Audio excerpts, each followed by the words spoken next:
Okay.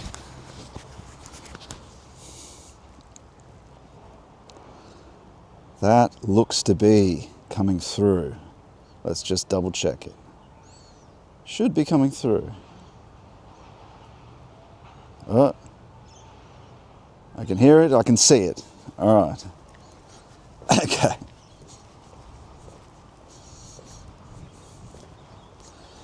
So, we'll see how the signal goes as we make our way down to, here we are, friends. Good to see you all on this cooler, cloudy day. And so we are in what is really kind of, it's improved a lot, the old Penrith. This is the Rowers Club in Penrith. It used to be considered sort of Westyville, Boganyville, but I don't think it's that way any. Like, they've improved along the Riverside. They've got a bunch of period locations. It's not the subject of our talk today, of course, but it's quite nice here. Look, you've got your Victorian Bridge, and you've got your pines. I think there's some kind of Australian pine. But as you can see, as we come out here, it's nice and calm and peaceful as it's revealed the Nepean River as we walk down. Hopefully you've still got a bit of signal there to see it. Should be some. But there it is. And you've got the sun even coming out for us under the bridge in the far distance where there's another river crossing. But there she is. They do rowing up and down here, but we're going to walk along the riverside and talk about the recovery of holiness. And maybe even before we walk across one, I don't think I've ever walked down here. And we're going to get rained on, but that's okay. We've got our umbrella. That's okay. But let's go for a little walk under this Victorian Bridge, because I haven't seen it before. So today, well, today and tomorrow is the Sunday of judgment. And so, thank God, because of the Beatitudes, because of his incarnation, that judgment can now be prepared for by appealing to the Lord and the Father's mercy. And this is what, moving on from the Beatitudes, instead of being a matter of justice, of eye for an eye, the Lord's Prayer is a matter, and so are the Beatitudes, but the Lord's Prayer itself appeals to the new justice. Mercy. Thank God. We must always have that on our lips when appealing to the Lord. Cry out to him for his mercy. He doesn't owe us things. We are always in his debt because we are constantly sinning without even our awareness. We are. And that's quite a sight too, if you can see it, if there's still reception. Get a sense of it under the bridge.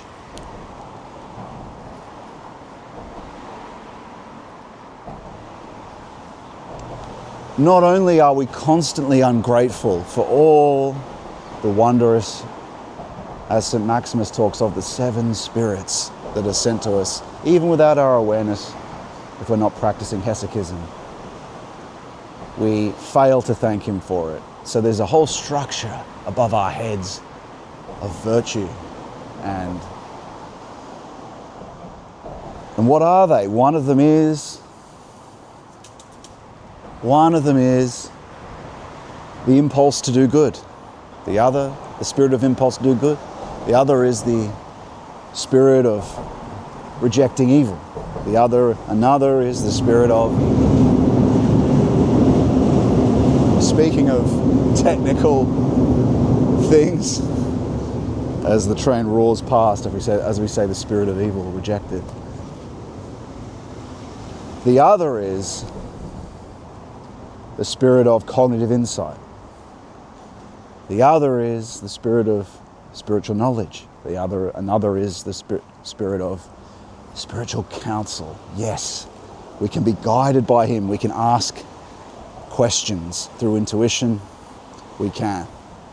And so let's walk now. We're going to go on our walk. I thought we'd have a quick look. There's a footbridge here that goes over to a period location. We're not going there today, but yeah, seen enough. And so in his debt, we are. I probably have to get the umbrella out soon.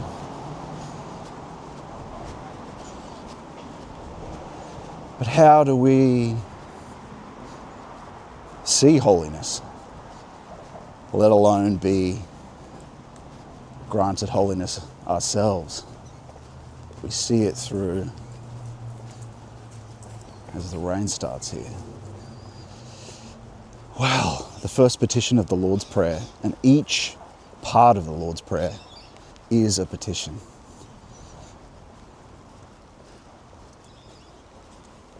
Let me just mount you guys here. I think this rain might start getting heavier.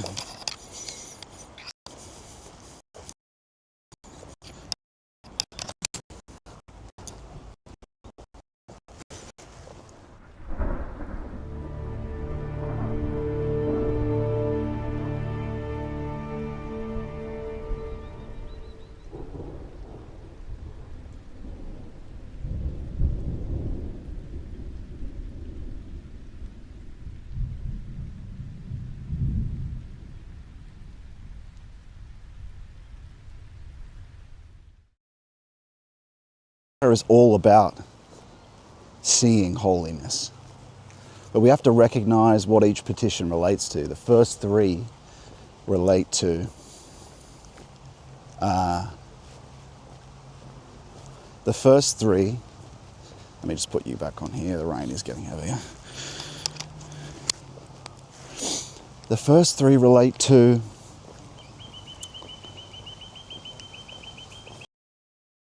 get the old umbrella out. That's why we brought it.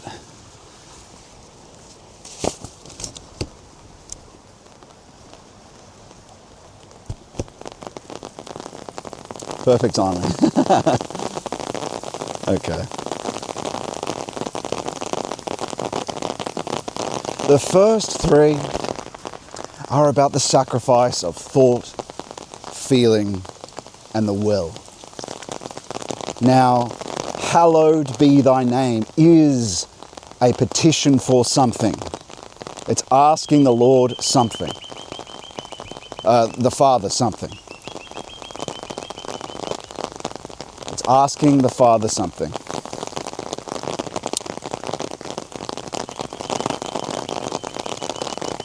This is kind of nice actually that it's raining. Get to see the rain and the water here.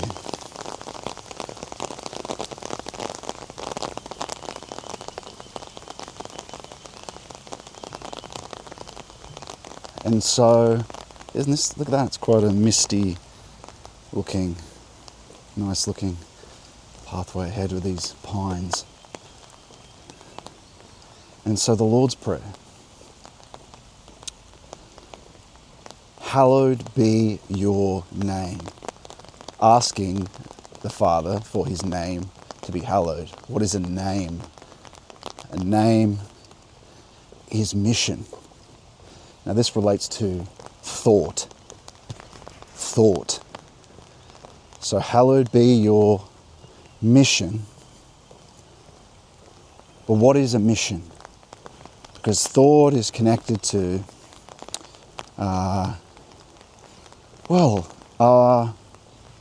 being. And these three first petitions are things we have to do. Each one is a petition which requires a justification from us. The first is, And what does that mean? The justification is a sacrifice. The first one is a sacrifice of thought. A sacrifice of thought. What leads thought? What, in a sense, creates the existential being that we are, or how it sticks out for us, how it looks for us with thought? Well, mission does, name. So at the moment, you don't experience him. He is holiness. Holiness, he is also the end. The ultimate end is your ultimate care, your ultimate desire, your ultimate goal. Your goal determines your thought. Everything revolves around your chief value. What is goal? It's what you most move towards, what you love, what you most put attention towards. He truly is, of his own accord, holy. We can't see it. So to sacrifice thought is to sacrifice our goals, to make him our end.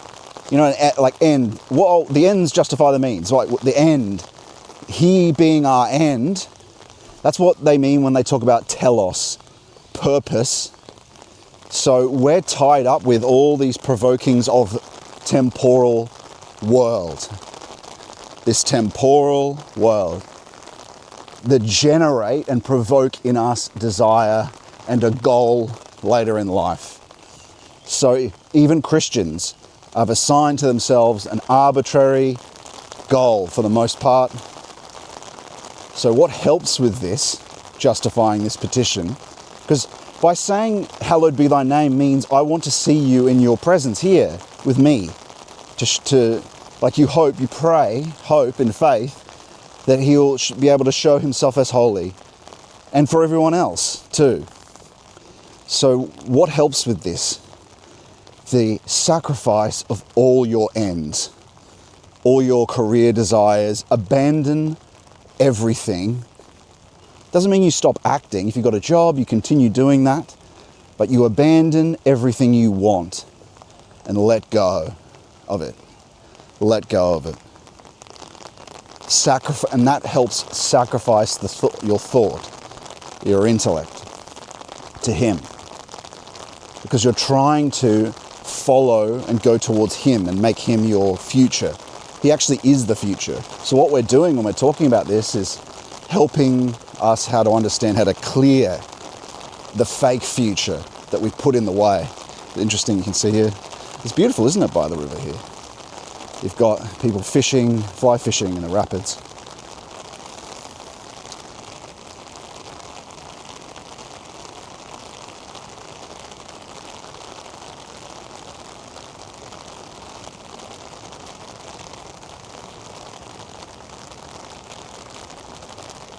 So we're looking to clear the fake future by sacrificing thought. Now, in letting go of goals and making him our goal, what does it also mean? For him to be hallowed means that we don't love the world. We justify his hallowedness by obviously asking for his mercy. Like, ask for his mercy, he grants things, right? Ask for his mercy, he grants things.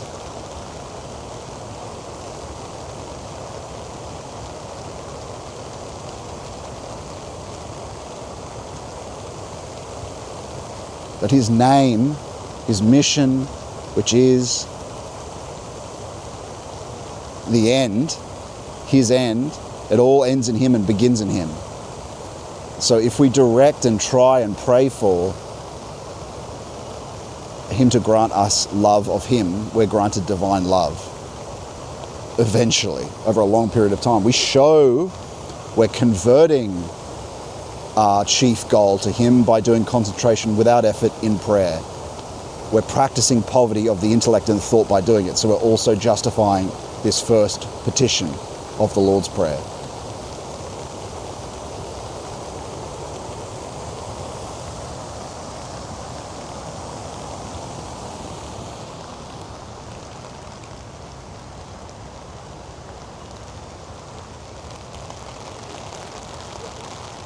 Lots of people. Fishing is a big pursuit these days.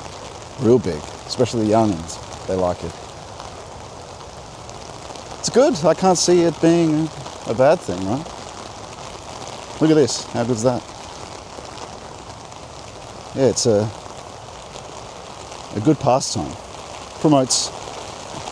It's very English. It's very, like, do a sport. I mean, you're better off worshipping, of course. But it's good. I think it's good. It's a good thing. I need to buy some waterproof shoes.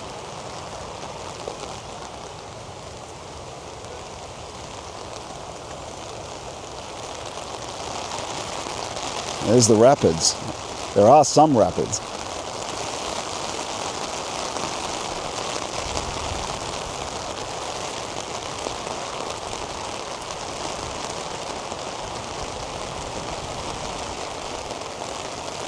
While you're warm in your room, Scott's getting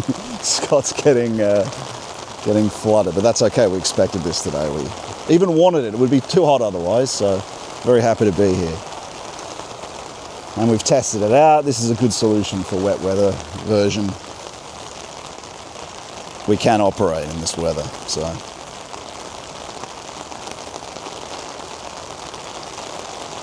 Now, as I was saying, hallowed be thy name. Thy being, you're calling for him to be hallowed. It's not just for people to propositionally consider, oh, he's hallowed. No.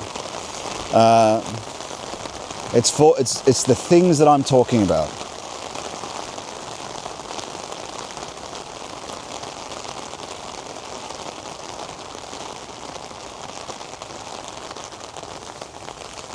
That justify and help justify this. Things that we have to do.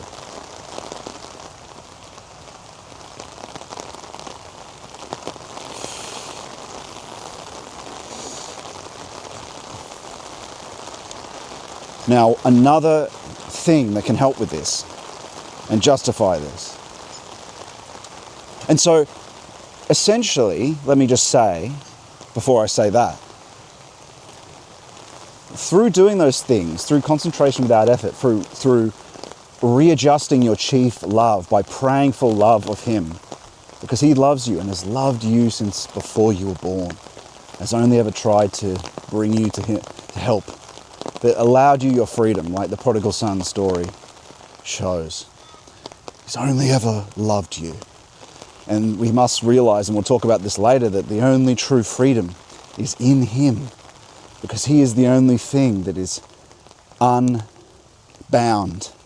by time, that is free of all necessity, free of all cause.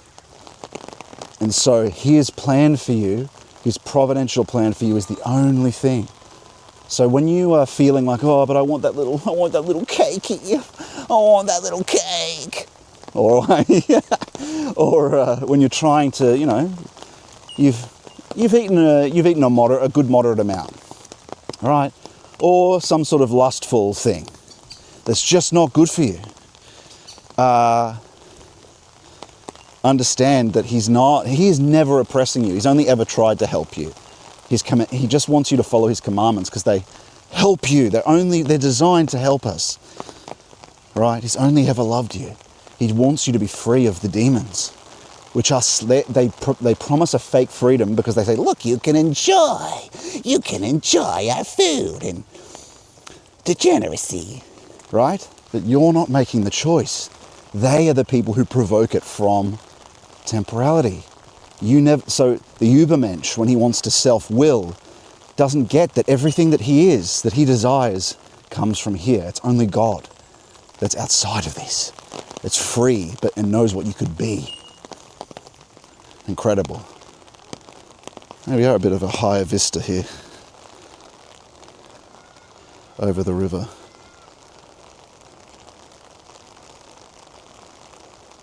Hopefully you've got some signal there. I've got 3 carriers, so there should be something.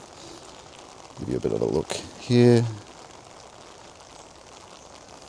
It's only ever loved you. Thank God for that. It's only ever shown you mercy.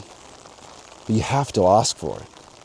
You have to bow this Luciferic will, this Luciferic thought, Luciferic feeling.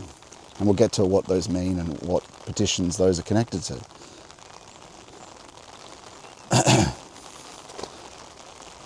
And so, the holy name is shown to us.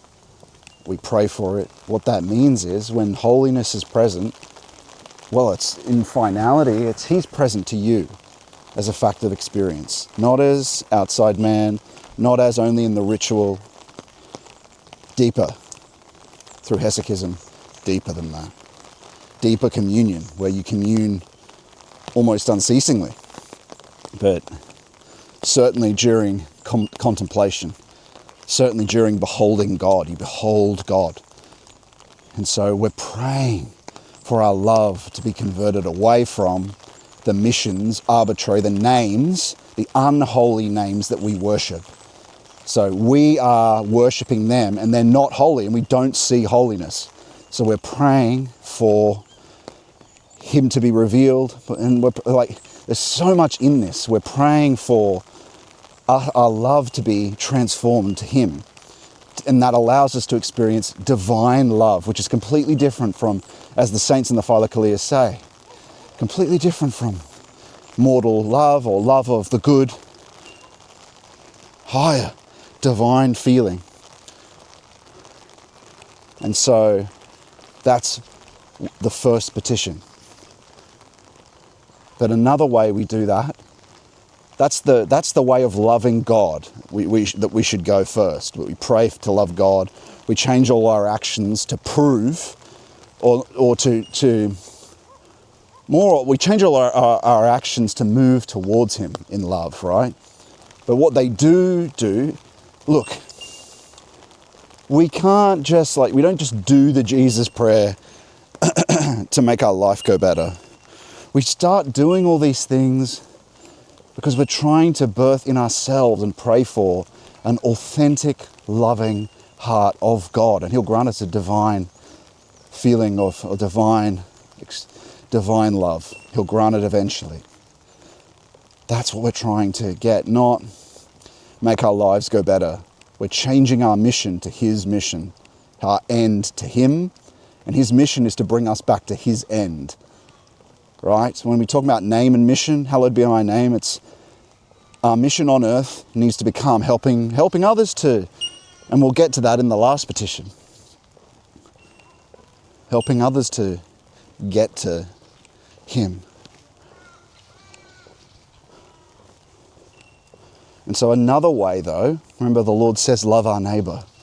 Now, remember, tomorrow is Judgment Sunday.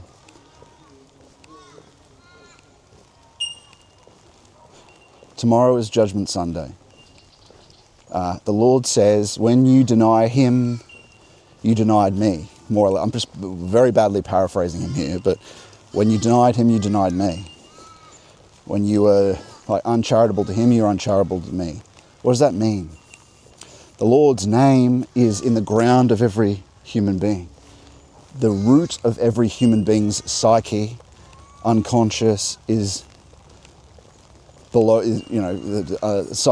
psyche turns into vital, unconscious, and turns in, or the other way around, and then turns into the spirit. We're nested in the spirit. So his mission has letters in it, and the word is made up of W-O-R-D, the word, let's just say, right? All the individual essence or the image of God is in everyone. These are the letters of his name. So we have to consider We won't get this perfect. Love of God is the best way. Love of God is the simplest way to be granted his divine love. But you can also, what helps is loving your neighbor. But considering him, the essence of him, the image of him, no matter who it is, no matter what they've done, the image of God is in the ground of them. That is holy. We have to consider everyone has that image. There's a camp here. Jeez, they've started camping right on where I wanted to walk. That sucks.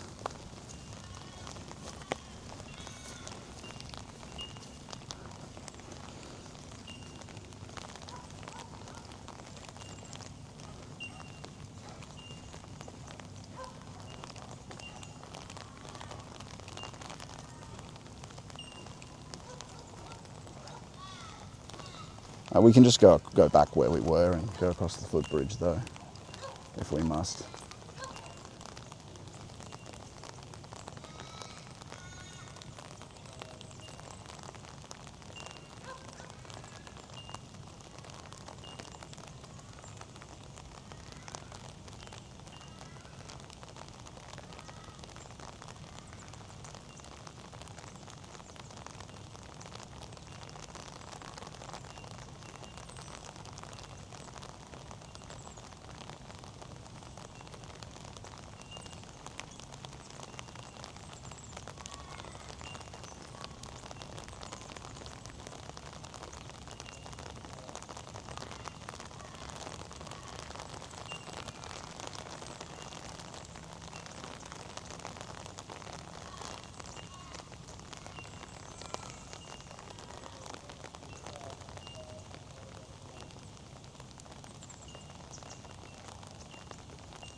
Okay. They're just praying for what to do. Yeah, we'll avoid that. There's dogs there. They could have rabies and all sorts of things. And so what we're going to do is we'll go back where we came, go across and walk on the other side of the river. But first, let me have a look and see where we are. Hopefully there's not really any water on the lens. That's good. But yeah, that's a good hallowing every eye. Remember, the Lord said, I am that I am. He's behind. You all have an eye, and that is sacred. And he is behind that. He grants that. Thank God he grants that. Let's make sure we're still coming through here. Yeah, looks good. Glenn Welland says, rain, send it here to Bega. Hello, everyone. And CEDMC says, the sound of rain is very peaceful, a gentle washing and renewal from above. Yeah, it's definitely a symbol of that. It's not a bad thing. Definitely a symbol of that. I've even had synchronicity of that before, where when peace being granted, rain had come, or when miracles had occurred, rain had come. coinciding with the miracle of aid. That's something to keep your eye out for, especially birds. But again, you have to do the practices, right? Or these things aren't going to coincide. And the Lord's Prayer speaks to this. The Lord's Prayer speaks to this. And we're going to get to that in the next petition. But you've got to hallow the name, is what justifies it. Of everyone's eye. That's loving your neighbour.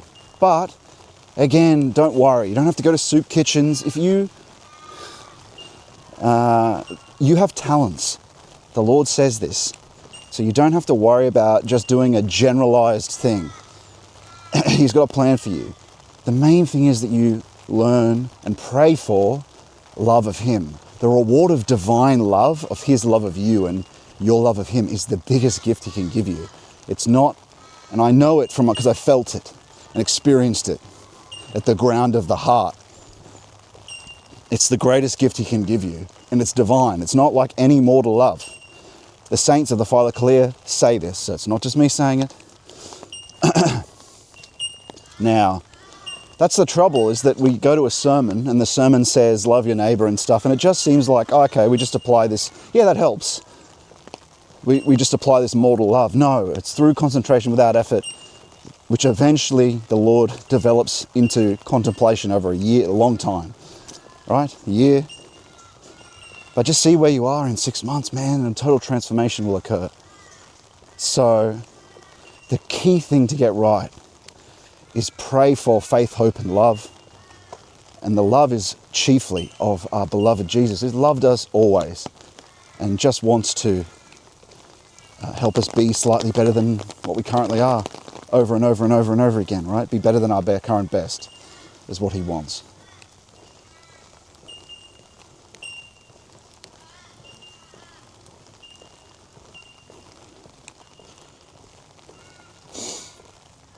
And so through that, naturally, the virtue of love is granted, the virtues of, He shows His mercy on us, grants us these virtues.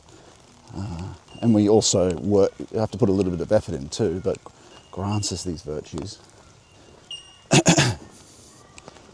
Self-control, peace from the demons, thank God. And what I'm trying to say is that you will naturally be full eventually, not always, right? Because we have stone hearts. We have to, remember how He said, and the next petition speaks to this, your kingdom come. In loving Him is the conversion of your heart. It's the sacrifice of all your goals and thought to make Him your end.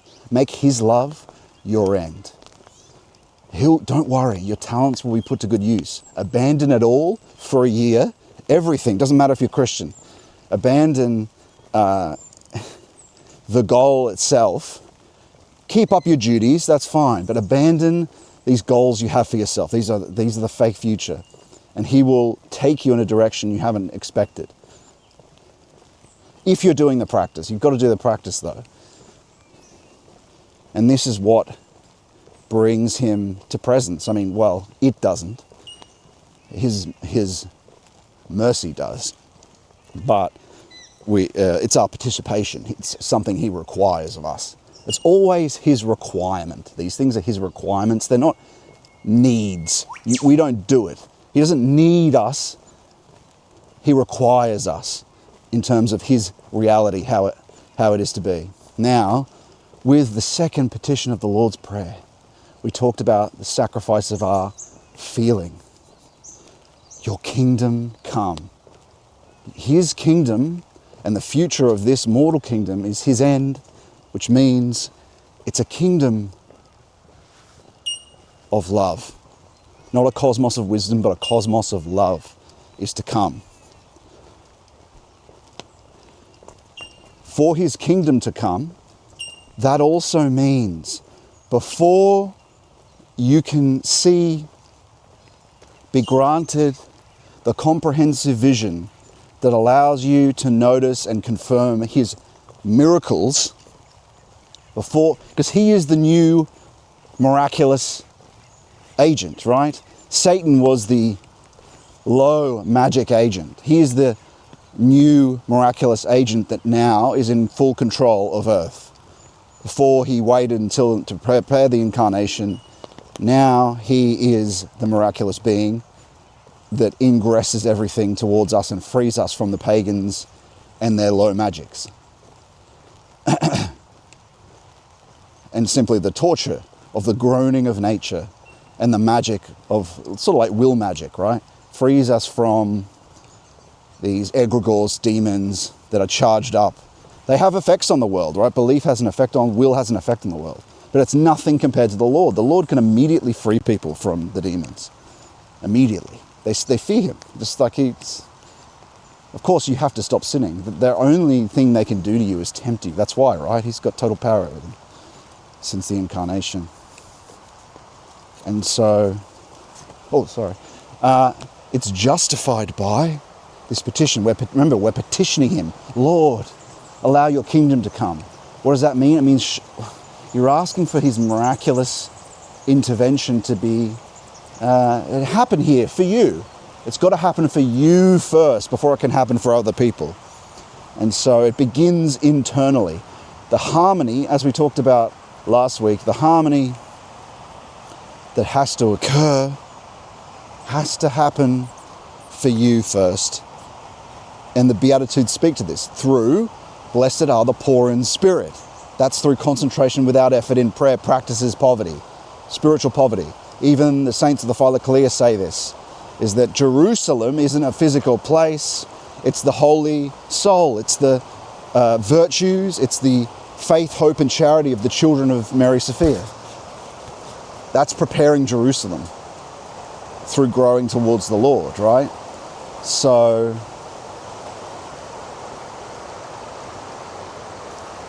what else are we doing when we're sacrificing our feeling, bowing our feeling to him? Our kind of low emotions. We've got to separate ourselves from using music as a kind of demonic device to make us feel better. We have to let go of our antipathies.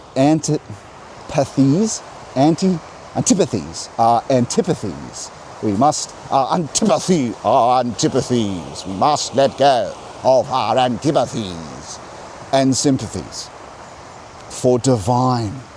Remember, and these are different. When the Lord grants you, even sparingly, a release and peace from your antipathies and sympathies, you experience the divine love for a moment when people walk past you, people you don't even know. It's for a moment to be like his angels, objectively to love. So that's the sacrifice of fear. You're praying for his kingdom to come here, for everything, but it's justified by this sacrifice in you. But again, he helps you do this. Through loving him, he transforms your soul and he melts your heart, which has become, our heart has become stone in modernity through the will to power. Has converted a Christian being to a Western, dead, modern, lusty, for the things of the world being. So the West is totally fallen in terms of its goal. So the whole of society is satanic society, meaning it lusts after more. It lusts after more of the temporal world only. It's not governed by the true end that it once was for a little while, perhaps. But I would even say, some say, oh, the West has always been, every civilization's like that, even Eastern. There are some countries that perhaps they're governed by the Lord, but there is always that technical aspect that comes in. Russia is the same. Look at the war that Putin justifies. He's just as bad as the West in many ways. So there's no saviour there. Like, I would not be moving there if I was any Westerner, I can tell you. Yeah, I'd hope for a true Christian theocracy. Somewhere, if only we could have one somewhere. But, so doing that, we do it first with our own feeling. And then the Lord, through loving him, converting our feeling, which most of this just happens through, you prove this through concentration without effort in prayer. Because what are you doing? You're closing your senses to the world, and you're not worshipping the things of the world. Like I said with the first petition, you've abandoned your goals. This is going to trigger existential dread as one of my, you'll sit with your eyes open staring at the wall because you had all these desires, right? And you've abandoned them. And so there's a despondency. This is good. This is the killing. You're dying.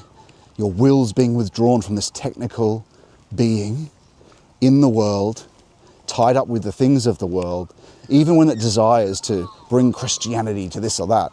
If it's arbitrarily assigned, it's always technical.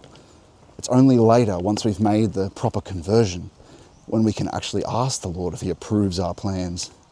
As the author of Unseen Warfare states, make no plans while you're in this process. And you always are to a certain extent, but once you can actually have the spirit of counsel with you, then you can make a plan, because you're asking him everything.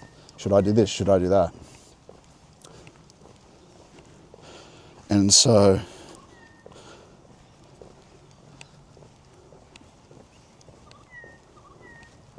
might be all right for a little while.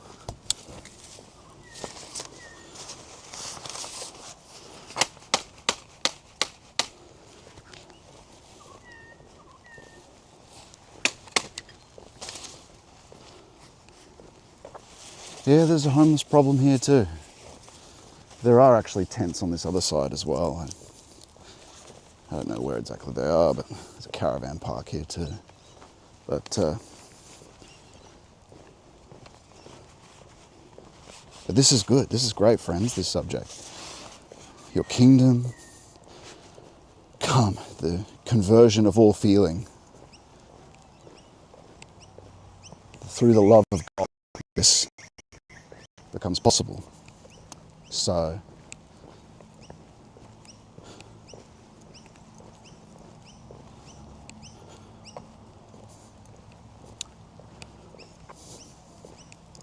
now, what begins as internal, because we justify it by the internal thing that happens with the Beatitudes, right? We transform our souls collaboratively with the Lord. And it justifies his miraculous intervention in the world. That's his kingdom coming, right? Because you've begun to participate in the participatory miraculous. How do you do that? Like we said, what's the cup? There's a symbol of the cup, which is Mary. Let it be with me according to your word. That is the conversion of feeling, friends, to be the cup. Because you're no longer loving the sympathies and antipathies of the world, you're empty to them. So you've become a cup. And so in that, you're ready to receive illumination. And beyond that, then collaborate with creative revelation, which is divine will. So that's the next petition. These are all kind of united in a spectral, not spectral, like it's as if it's a spectrum. We divide these things into a proposition that are rigid, right? Meaning has rigid borders. But there's a bleeding in and bleeding out from the different petitions. So when you really deeply investigate things, it's we humans who have the words, right?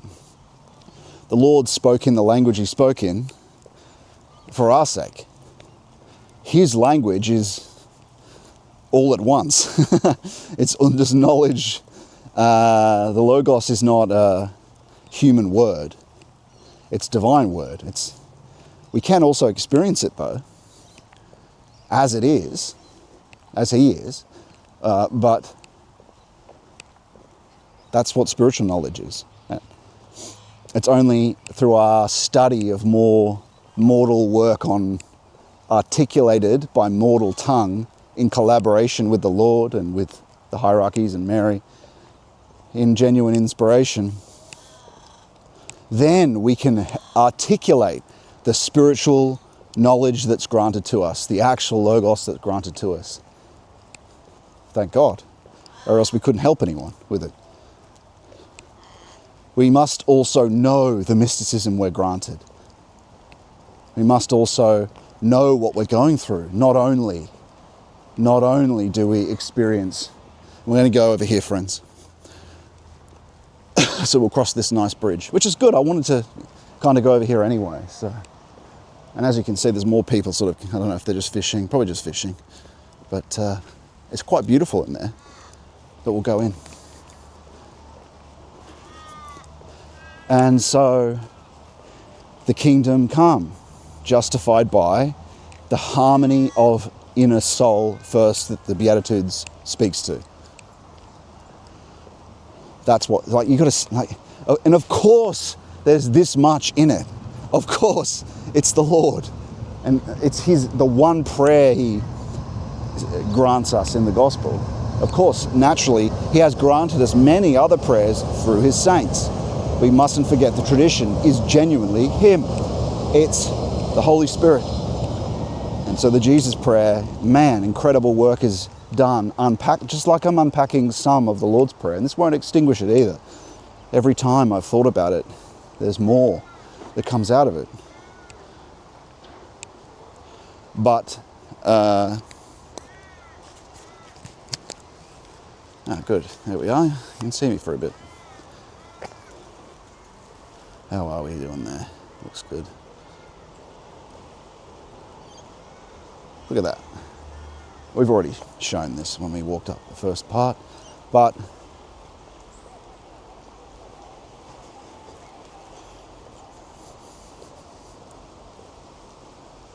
same with the Jesus prayer. The Jesus prayer is more crucial for hesychism and contemplation and asking for the Lord's mercy, because without the Son we can't come to the Father, of course. More crucial, really. But both are, of course, incredibly important. And praying to Mary, the Theotokos, very important. Those three really are the most important. But, and so then we're on to your will be done. Your will be done. So we're asking for his will to be done. Everything needs to be justified. And how do we know that? Well, because the Lord, these are implicit justifications for one that he shows with one of the other petitions. One of the other petitions is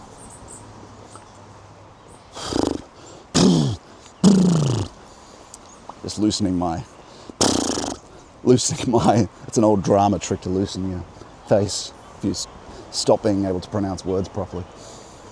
What was I saying? Forgive us our trespasses as we forgive those who trespass against us. Maybe these earphones are affecting it. Sometimes that happens when you can't hear yourself properly. That's justified. The Lord is showing that here's how it's justified. I will forgive you if you forgive those who sin against you. And so the other petitions we're petitioning too. They're all petitions. So your will be done. Your will be done. That's where we're going, over here. Beautiful river though, I'm glad we came. And then we'll walk down this riverside here. I have been here before. These are kind of sort of hidden away places. I wanted to go the hidden away place before because the tracks had been run and walked through by people. It's no government track, so it's a shame we can't go on that side, but at least we can go on the other for a bit. Just dogs, like we saw. Your will be done. Your kingdom come. Your will be done. So you're asking for it. He doesn't need it from us. We're not praying it because he needs something. He requires something of us. We're actually petitioning him. We're asking. And why? What would be the use of asking for his will to be done if it wasn't a requirement for it to occur? He requires this of us. So we have a pivotal role to play in this participatory miraculous. He will only intervene in the way things are now if we perform our justifications, his requirements. If we ask him, we pray him. We've got to pray for people. This comes to the question of why bad things happen to good people. Because they're not in close enough union with him. They're not praying. And why? Because of freedom. This whole situation occurred because of the fall. It was us that did it. We don't know that. Collectively we did it. We all have to deal with our sin. He's there to help us though. You just have to ask him, bow your own ego, bow your own head, bow your own feeling, bow your own will. Because he has this incredible future for you and salvation to free you from the demons. Because you're in demons, we're acting evilly, but he'll take mercy on you. He'll forgive you even if you've done terrible things. You have to repent a lot and many, many tears and a whole life of repenting for really, truly bad things, but he will forgive everyone. That's incredible mercy, man, because he loves everyone. It's the demons that we fell to when we listened to their temptations. And every murderer, he listened to temptation after temptation after temptation. He's responsible for his choices, of course. But this is how you can't... Well, we begin to learn when the demons, as we go deeper into initiation, as we go deeper into concentration without effort, the demons don't just do bodily things anymore. We begin to realize how much they hate us. They hate us. Hate us. And the further we go back to the Lord, they try really nefarious tricks. They pretend to be the Lord. So not only do you have to deal with discerning to try to figure out divine will, but also being careful not to be tricked into thinking, like they'll try to say things in Bible quotes and such. So this is why we have to do this. But this is why the gospel's there, so we can always refer to the tradition and say, no, the Lord promised, the Lord said this. And this is why the whole tradition of our wonderful church fathers is there, so we can say no. We can reject the temptation because we're able to read and know from people who have overcome the demons. And we can reject and deny. You can't do it alone. You need the tradition. You need the fathers.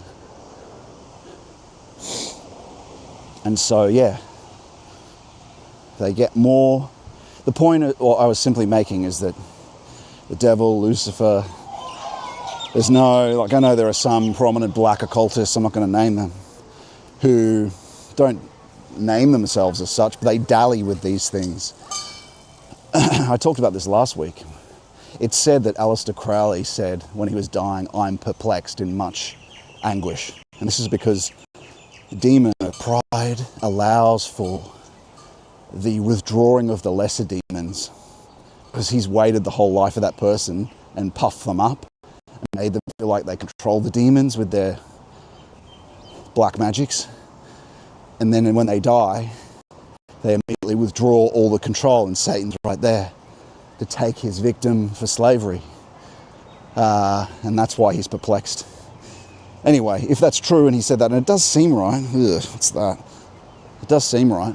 Wow, we should probably show this as we walk over. This is pretty beautiful.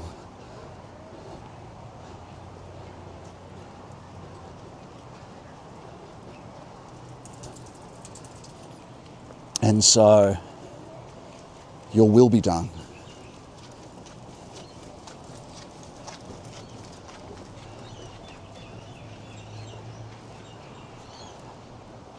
Your will, which my will languishes after, which I seek to reach your will and way. Your way, this is connected to the sacrifices of our own will and our own way to get my way, to get my will, right? Because he is the way. These also are linked to the way, truth, and life. The holiness is, hallowed be thy name, is linked to the Lord's truth and is linked to thought. The will be done is linked to naturally the will and the Lord's way. Will is in the world. It's out for something in the world. Action, way, it's connected to way.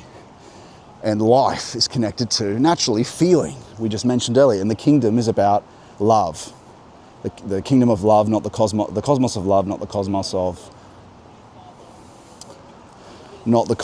of death or dead matter. Matter upwards, not divine principle upwards. And so, wow, it's quite a view. I'm glad we came up here. That's the Nepean River. Friends.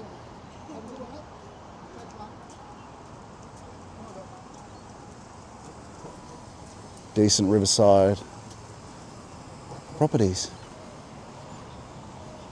But you can tell, right? They've improved this area. You can see. Rivers are nice, so I'm not surprised Penrith has become a gentrified, more gentrified area.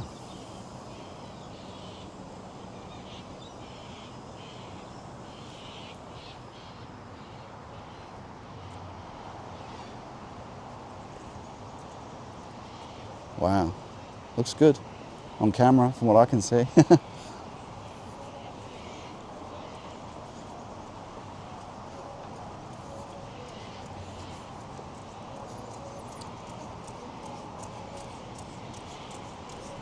And so it's about, it's justified by the sacrifice of our will. And we should do that because that will is just provoked. His will is far better. Like we should long for His love and His, and us to, we should pray for our love of Him, but we should pray for also every morning we should pray for, Lord, let it be with me according to your will and word. Convert my will to your will, which languishes after your will, whose seat is your life. My wills, the seat of my will is the Lord's life, right? Way, truth, and life. The seat of my will is your life, or let it be your life. And let it be its end, your truth, your holiness. So you see how these three petitions are connected to the way, truth, and life? You see how these three petitions are connected to the will, feeling, and thought. Three sacrifices of mortal, Luciferian will, feeling, and thought. For divine will, feeling, and thought. And they are completely different. The experience of them is completely different. It's not psychological emotion. It's special spiritual experience. To explain it to you, the difference, it's subtle, but to explain to you the difference, as the saints say, is like trying to teach you and show you what honey tastes like when you've never tasted it. But you must understand that it's not some emotion, I feel good, like Richard Dawkins would say. It's just your emotions. It's just your psychology, a delusion. No, it's the essence of things. And experienced as such. The experience transcends the low psychology incredibly. And if you could only read the saints, and none of these people have studied the church fathers and the saints, because if you did, you'd say all these people are describing something that is incredible in terms of how it transcends every sense experience, in terms of the kind of things that are possible now, what the hesychasts describe. And we must not reject, this is the most important book, the Philokalia, after the Bible. We must read it. There's on my reading list. And take it from someone who's seen these things and experienced these things. And this is the only people that should give help and advice to people who have. And you'll notice it through how they speak, right? So many people want to be handing down their intellectual dictums from a Substack article rather than actually getting on the ground and helping people. And that's what we need now. People need help. People need help.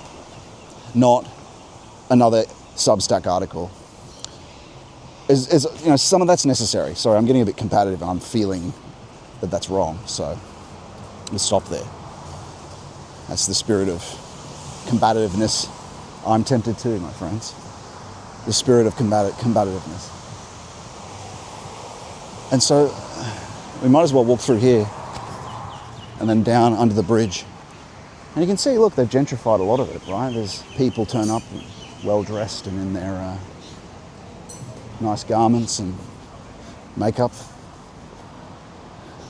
And there's another beautiful period one on the Riverside. Well. I could have gone in there, but you'll be able to see it when we walk down there. Well. Emu Hall. EMU Hall.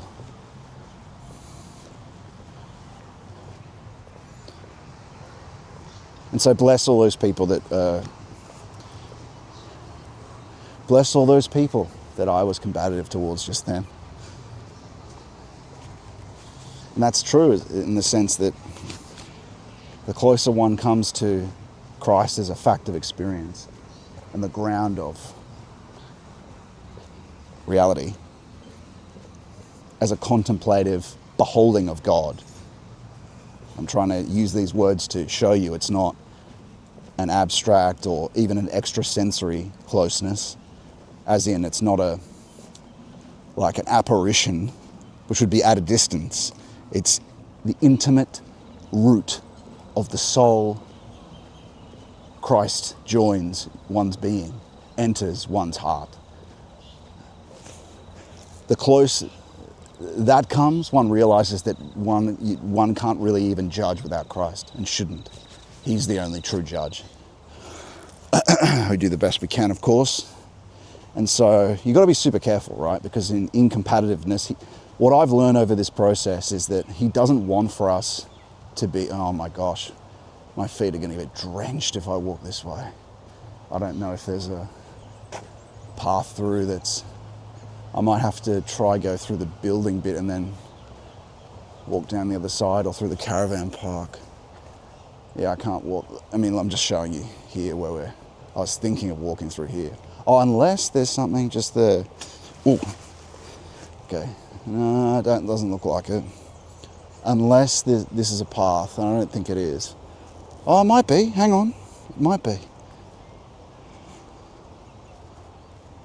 might be. Because I don't want to get totally soaked. I don't think it is. What's the solution here? I think I can get through. Maybe back there. Or I can just suffer getting my feet a bit wet. Ah well, let's just let our feet get a bit wet, who cares? We're doing a stream here. Kid's having a good time on his boat out there. Good on him. Okay, let's just get our feet wet then. Stuff it. And so, yeah, the Lord, if you get pulled into combativeness online, even though we think we're doing this whole, I'm a knight for Christ out there fighting the leftists or whatever. Nah, even that, my friend, like that'll keep you away from Christ. Unless you have sanction for it much later after you've found the Lord's peace of the heart. The Lord said to me, and I spent a lot of time confirming this through intuition and checking it again and again. Before you do anything, first find the peace of the heart. Before you do anything though, it's not just finding it once, it's endlessly returning to it. And this, of course, we understand our epistemic principle is to make sure this aligns with tradition. Naturally, unseen warfare says this. We should aspire and pray for, and the Philokalia, we should pray for the purification of the heart and the peace of the heart every day. Because we need to act from the eternal like that. Because if we're not, we're acting from a provoking. If we're fighting someone, we're acting from a provoking, from inside temporality. And so the decision needs to be from a divine peace, which is granted eventually. Thank God. Hopefully there's still signal here, friends. I'm not sure there is, but we'll keep going anyway. Looks like someone's come here before us. You can see there's a trail through the grass. Oh shit, it's raining again.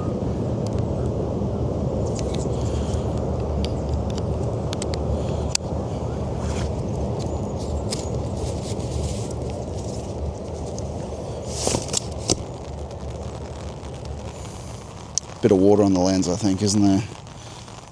Might not be blocking the shot though. Might be alright to leave it, I think. Okay, let's go. See what I do? See what I do? Okay.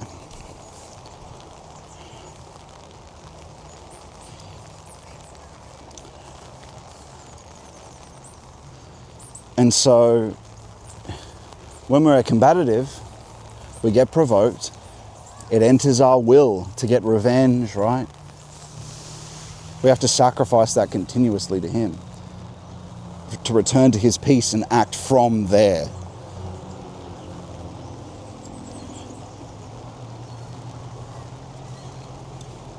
That's what justifies his will being done. And only then can we say, or can we experience the miracle of his presence and the miracle of praying with him, of experiencing what it is for your will to be in union with his, and being able to pray for something in the peace, knowing, and not firstly in his eternal peace, knowing it's exactly where he wants you to be, right? For one, there's almost no greater thing. Experiencing his love for you is the greatest thing, but there's no greater thing than that kid that are waving around. More fishing going on here. There's no greater thing than being in the divine peace, which is not psychological peace, of release, being released from all provokings, all care. It's a different thing. But it's not even that. It's further than that to beatific. In the Lord's presence at the same time is a special peace, and experiencing the eternal breath. Feet are officially wet, by the way.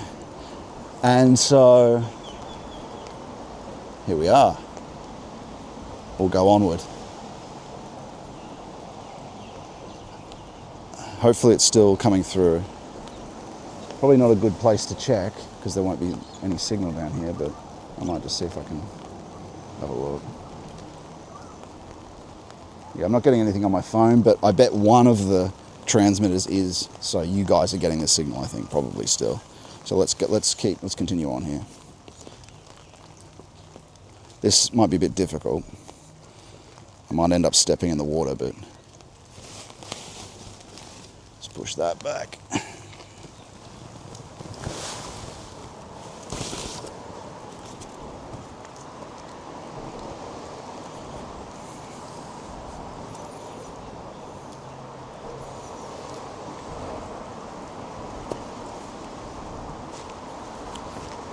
Okay.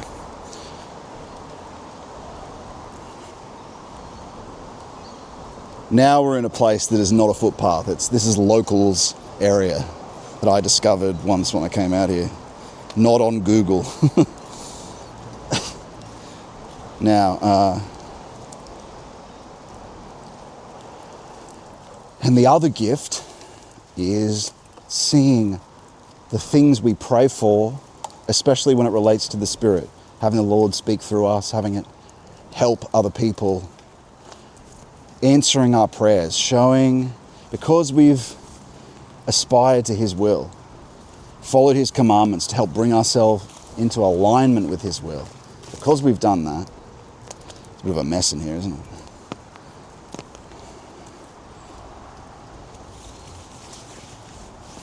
Be better with pants, I think, but it's all right. It is well trodden. Here we are.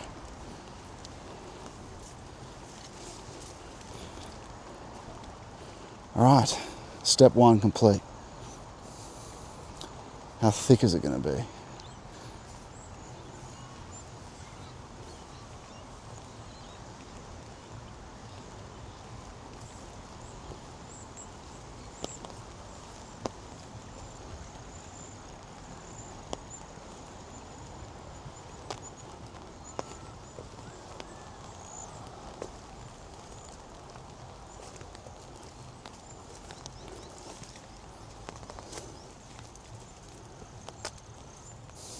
great spot. Not wrong, bud. I've been here before. I thought it was incredible. I thought the locals must come here a lot. And Yeah, the young blokes get down here. yeah. Oh yeah, with the I see what you mean, like drinking and that sort of thing. Yeah. Isn't there? There's another pathway a bit further down, isn't there? There is, bud, but it's a bit overgrown. Ah, yeah. One there, you can sort of hug the bank, but it'll turn into, you'll get wet. Yeah. Oh, my feet are already wet coming down here, but how did you guys? Did you come from there or? Yeah, you came from there. Yeah, I was hoping to go through that caravan park one. I'll see how far. You can get all the way to the rear, there is a track. Yeah. That's the old mud baths that I remember 30 years ago. No, no. Big mud baths. Really? Back there, but yeah, it's all dried up. The soil is still road mesh. Yeah, I did see that. So what? They used to be all mud over the top of that. Right. What for? Just. Put in the quarries. Oh right. Okay. So it's just the leftovers from mining and stuff. Pump back, Yeah. It's pretty interesting down there. I walked all the way. There's like a homeless trail. They must walk down on the other side of the river. I tried to go there, and they just camped out right at the entrance of it, and their dogs were there and shit. And I thought, I don't know, like rabies dogs. I don't think I'm going to walk past there, so I thought I might try to get through here, but I don't think I'm going to get very far. Yeah. I think you're better off on the higher track, mate. Oh, there's a higher track? You'll have to wiggle this one here. Oh, yeah, right. Let me have a look. You will get wet going through there. Yeah. Also snakes, possible. Only be a red belly down here. Yeah. Might be a brown or something. Yeah. Or piping. Well, it's here, was it? It's here somewhere. Is that it through here? Yeah, that's how you'll have to find your way through there, bud. Yeah, I'll just have a look. Sorry to disturb you. Enjoy your day. Yeah, I'm probably not going to be able to do this, unfortunately. Yeah. Not happening. It's too risky. I don't want to mess with it. Very thick. Yeah. That's what we said, we're not getting any wetter than what we are. Thanks for the local information, by the way. See you later.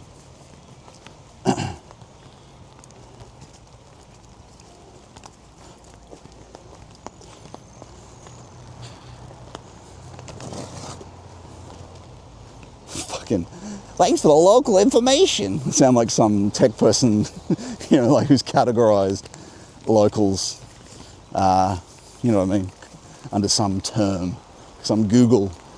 Ask Google. Thanks for the local expert. Okay, well, look, that's kind of put a bit of a... Maybe we can find another way around. We'll keep looking and go back up and see if we can approach it from a different direction. I reckon there'll be a path somewhere. Past that part anyway. It's been good anyway. Lots of good stuff talked about.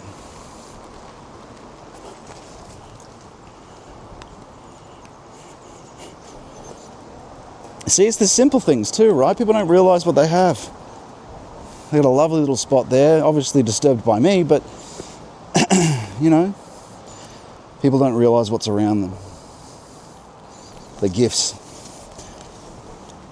But also, people don't realise who's there with them either. And it just we have to... If you're in poverty or something, that's a great opportunity to go towards the Lord. Like... If only the homeless knew that they could use their time doing concentration without effort, and their whole being would change and transform.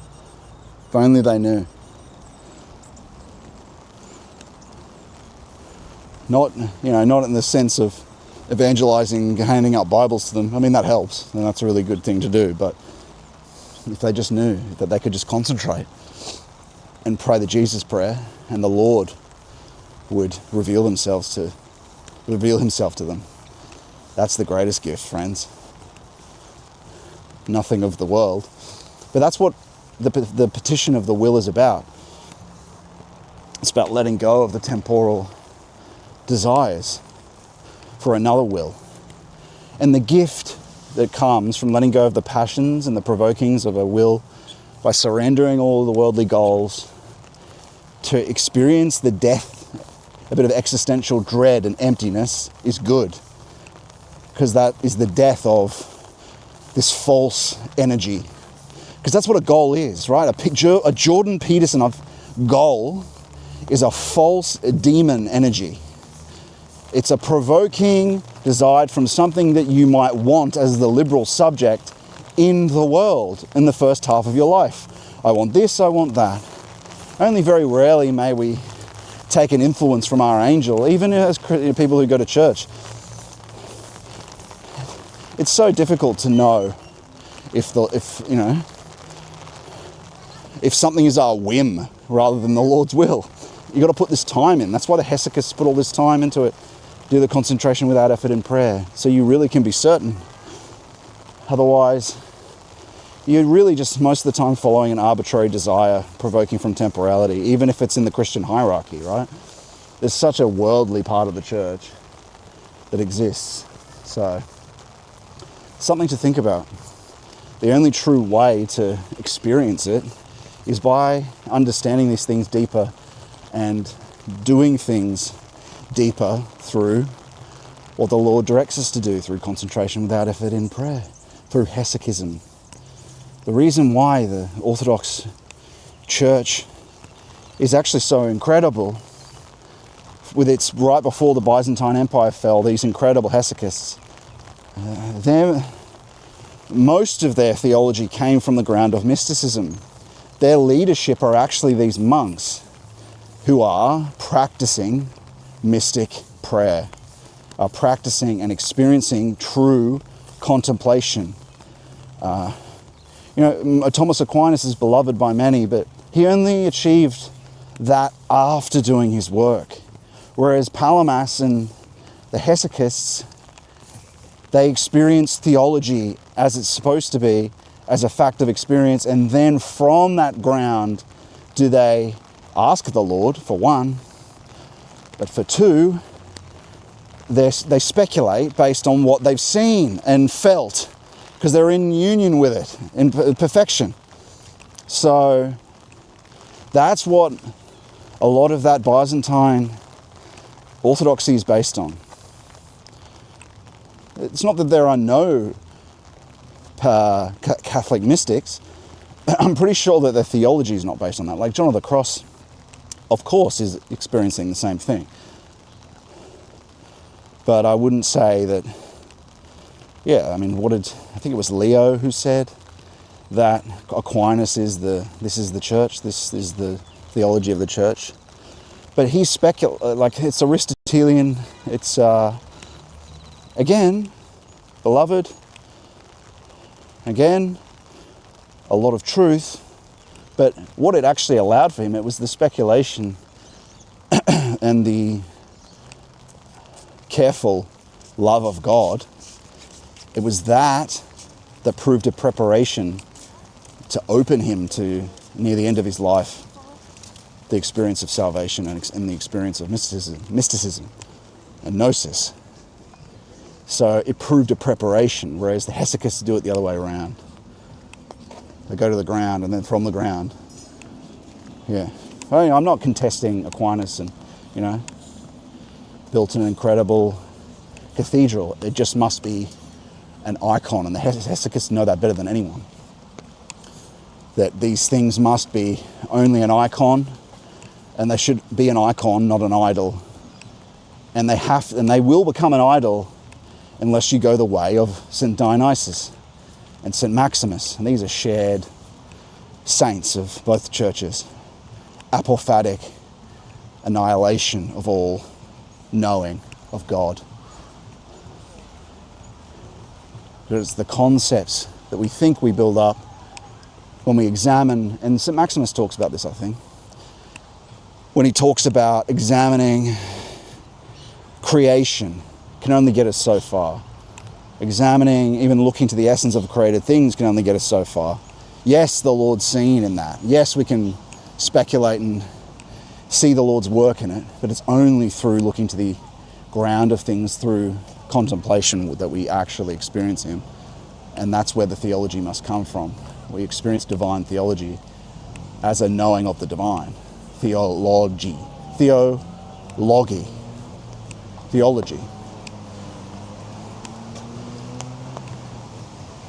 Knowing the divine. That's the true theology, of course, right? But you need scripture. with that, because divine wisdom must be paired with divine knowledge. Not everyone is the pinnacle of divine knowledge and divine wisdom. So, but the best situation is where you have both.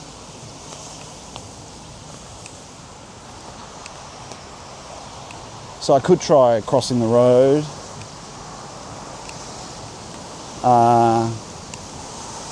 We could find a table too. We could,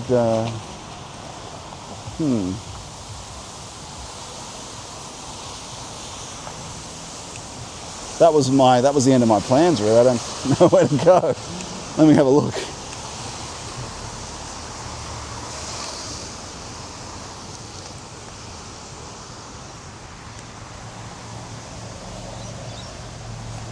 Where are we? Yeah.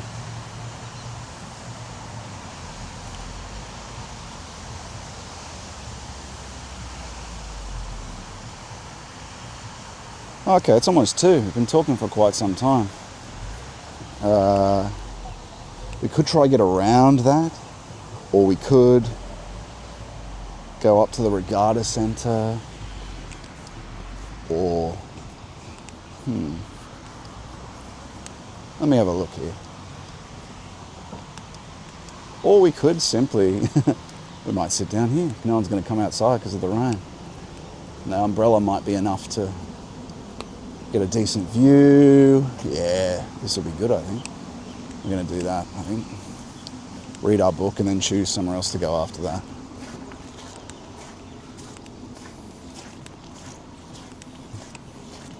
Let's see if we can get a good view, though.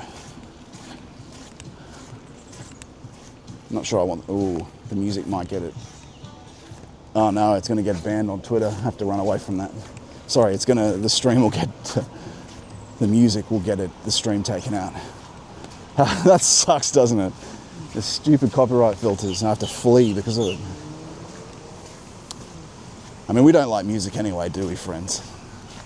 We don't like that anyway. Well, what might we do? Let's cross the road and see. I'm not sure yet. Anyway, we're only on the 3rd petition. We've got the rest to go. But we're going to do some reading. And then we'll get to the rest of the petitions.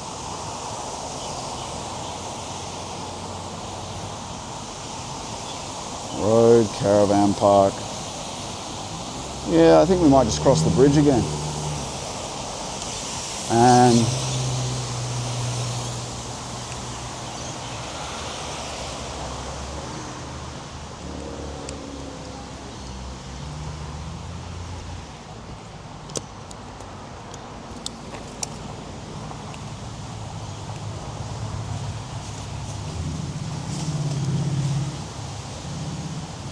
yeah, see, definitely gentrified in there.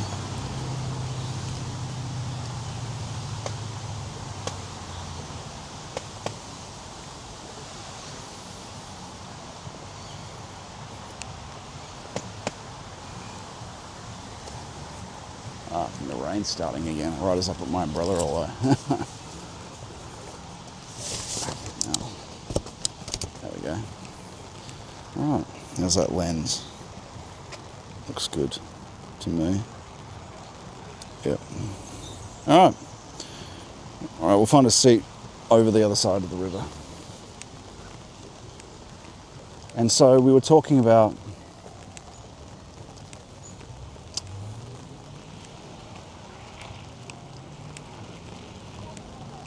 your will be done.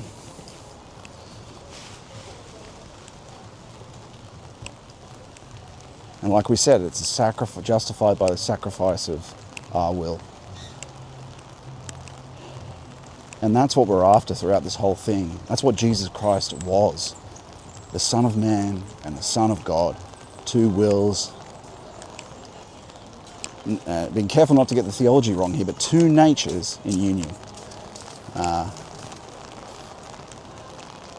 I might as well give it a look. That's what this looks like from the other side. Let's have a look. There it is. And that's where we were, walking, trying to get under that bridge.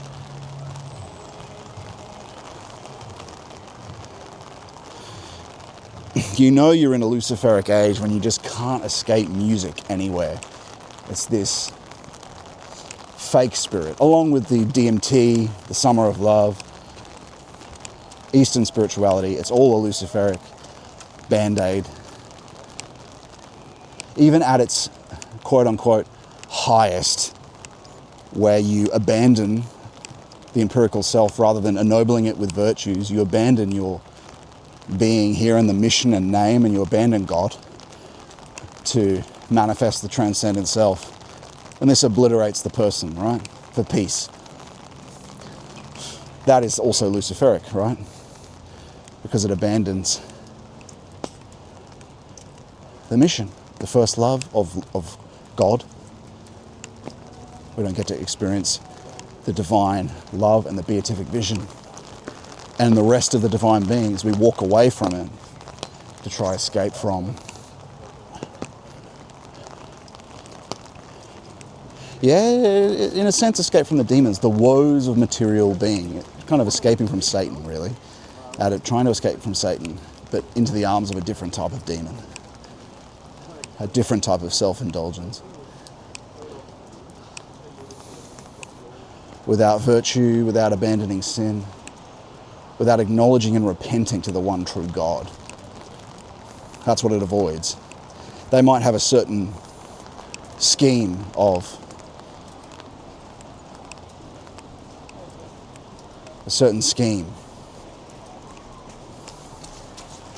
of morality, right? In their attempt to seek sobriety, to obliterate the person, depersonalize, things not to do, but they're not repenting. They're not looking to the divinity and saying, I sinned according to your commandments, and experiencing the incredible divine love that's granted.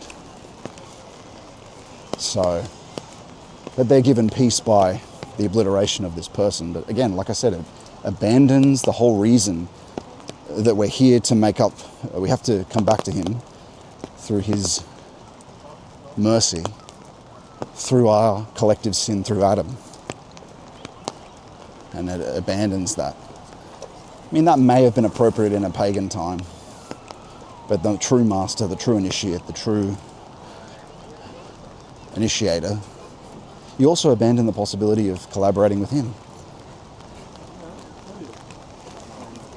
That being said, the Luciferic spiritualities have become more clever.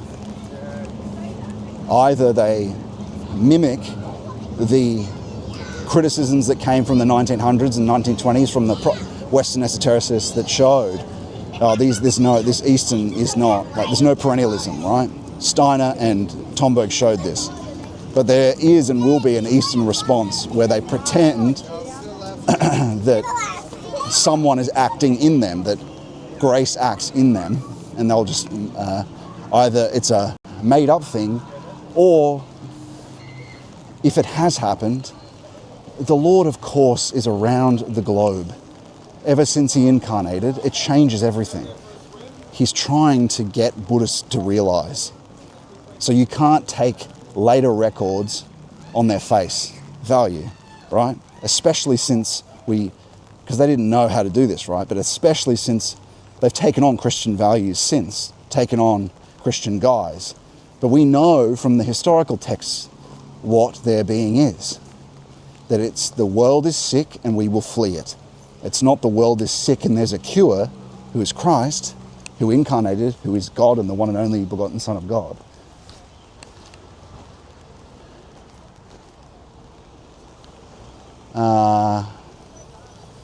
Which way should we go? We'll go around this way. Again, I guess. Yeah, we'll go around this way.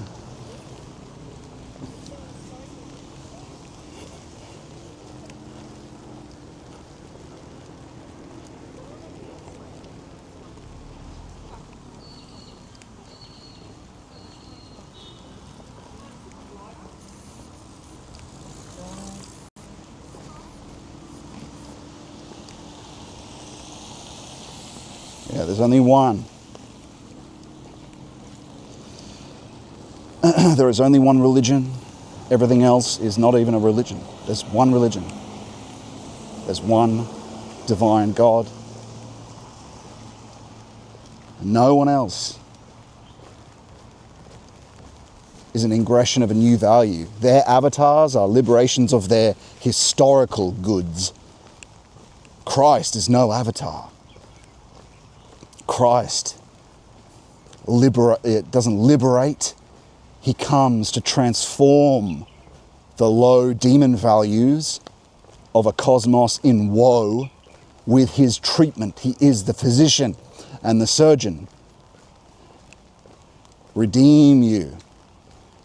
And we must consider our death. And I thought about this morning as well. We must. This life to move towards him. We must on the Judgment Sunday, because also the apocalypse could be coming soon, right? So even if you were a tomba, you believed that reincarnation was part of it, that you get another go to move towards theosis, even if you believed that, the apocalypse could be soon, and that's it. So there are signs pointing towards it with AI. So use the understanding that you could die tomorrow. You could die tomorrow. And then the Lord could say, like I said a few weeks ago, I didn't know you. That Lord, Lord, Lord, and I didn't know you. You were with the demons. You were provoked by demons. Your goals were demons. And these things seem like a normal, modern, friendly, family-friendly life. But I just wanted this. But I just did this. How, the American ideal, the picket fence, going to church on Sunday. But even, of course, in just normal modernity, just a family looking after my kids. I was good, right? No. There's a better world and way for you. I know it sucks, right? The promises of modernity, they made it look like it was Christianity, but it was all Antichrist. Most of it was Antichrist. It sucks to know that. But if you're here listening, then the solution's right for you. Concentration without effort in prayer. Hesychism. The living waters, his commandments.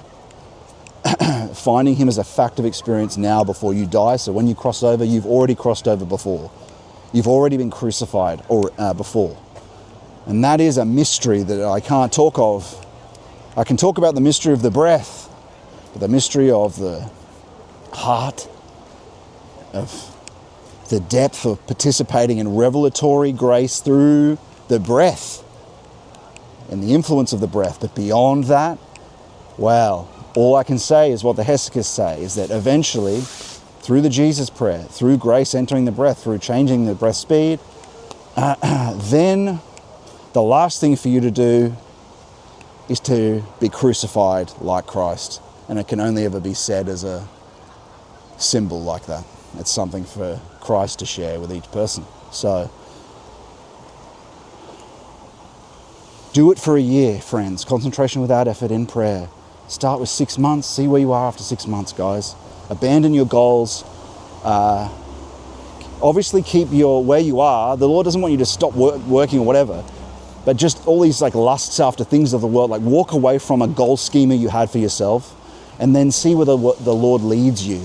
Of course, join the fellowship, because you're joining other people that have done the same thing and that have got to the other side of this. Make your ultimate goal is actually to have him lead you, to find his love of him and his peace and the peace of the heart first. Then, through your talents, you might be granted an understanding of the true. And I'm talking to Christians too. I'm talking to Christians who might have assigned themselves an arbitrary goal to have a job working for the papacy or something. I don't know. Be a Christian influencer, earn money that way. Abandon your goals until you experience Christ as a fact of experience. Make him your goal first. Then He'll make use of everything that you've worked on so far, is what I'm trying to say. The existential dread we go through is a killing of a kind of technical structure that we built up. And then once we're able to experience Christ as the hesychasts do, then he can be consulted on every decision, every goal. And then you can actually make plans, because your plan is actually just Christ. Your plan is Christ.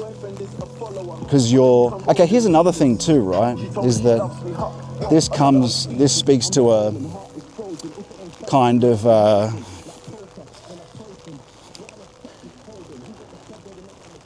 this speaks to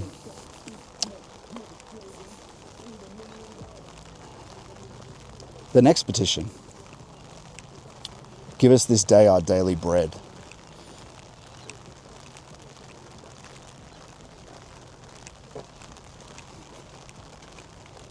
I think, yeah, I've got to sit down now.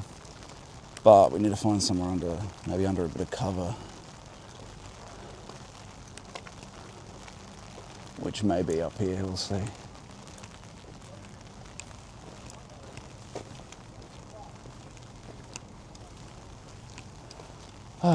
Give us this day our daily bread. Part of doing this, we've talked about the sacrifice of will, feeling and thought. We can think that because we've been going to church, because we studied the theology, that we were, with providence.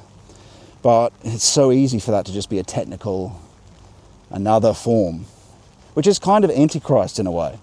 This technical, like we would desire status in the church, we desire to be something in the church. And so it's tied up with these worldly things. That's why you've got to disclose the Lord first.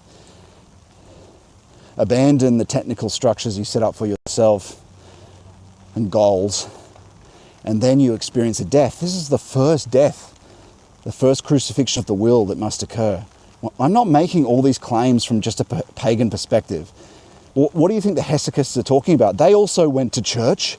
They also had dreams and goals, yet participated in the liturgy and looked at books before they entered the monastery. And we can do the same thing here, right? That's what initiates like Valentin Tomberg talk about. He was in the world also. He went through this existential dread, yet was also a believer. But to become a believer in terms of be assigned divine breath is a different type of faith. And even the hesychasts talk about the same thing. This deeper faith is granted Christ as a fact of experience, right? So, and all we have to do, and they even talk about this on the Philokalia, the saints of the Philokalia talk about this. It's this, the most important thing is prayer and concentration, prayer and contemplation.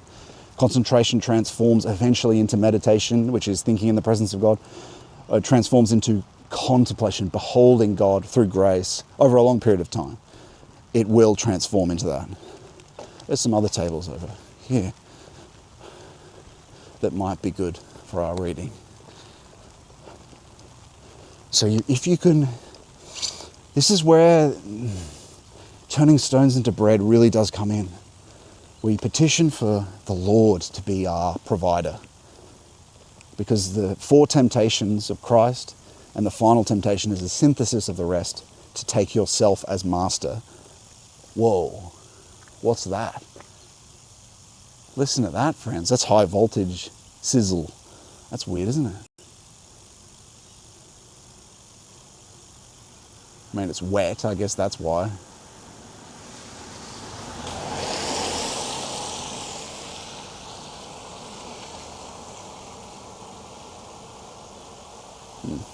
I think they probably just do that in the wet, probably sometimes. Hopefully I don't get ka-chowed. Ka-chow.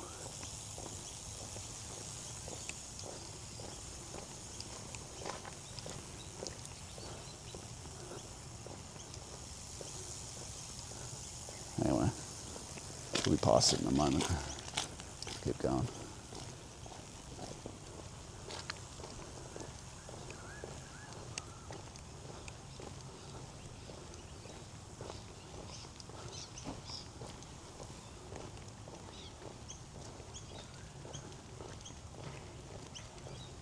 I mean, none of these benches are going to be any better, I wouldn't think, but we'll have a look.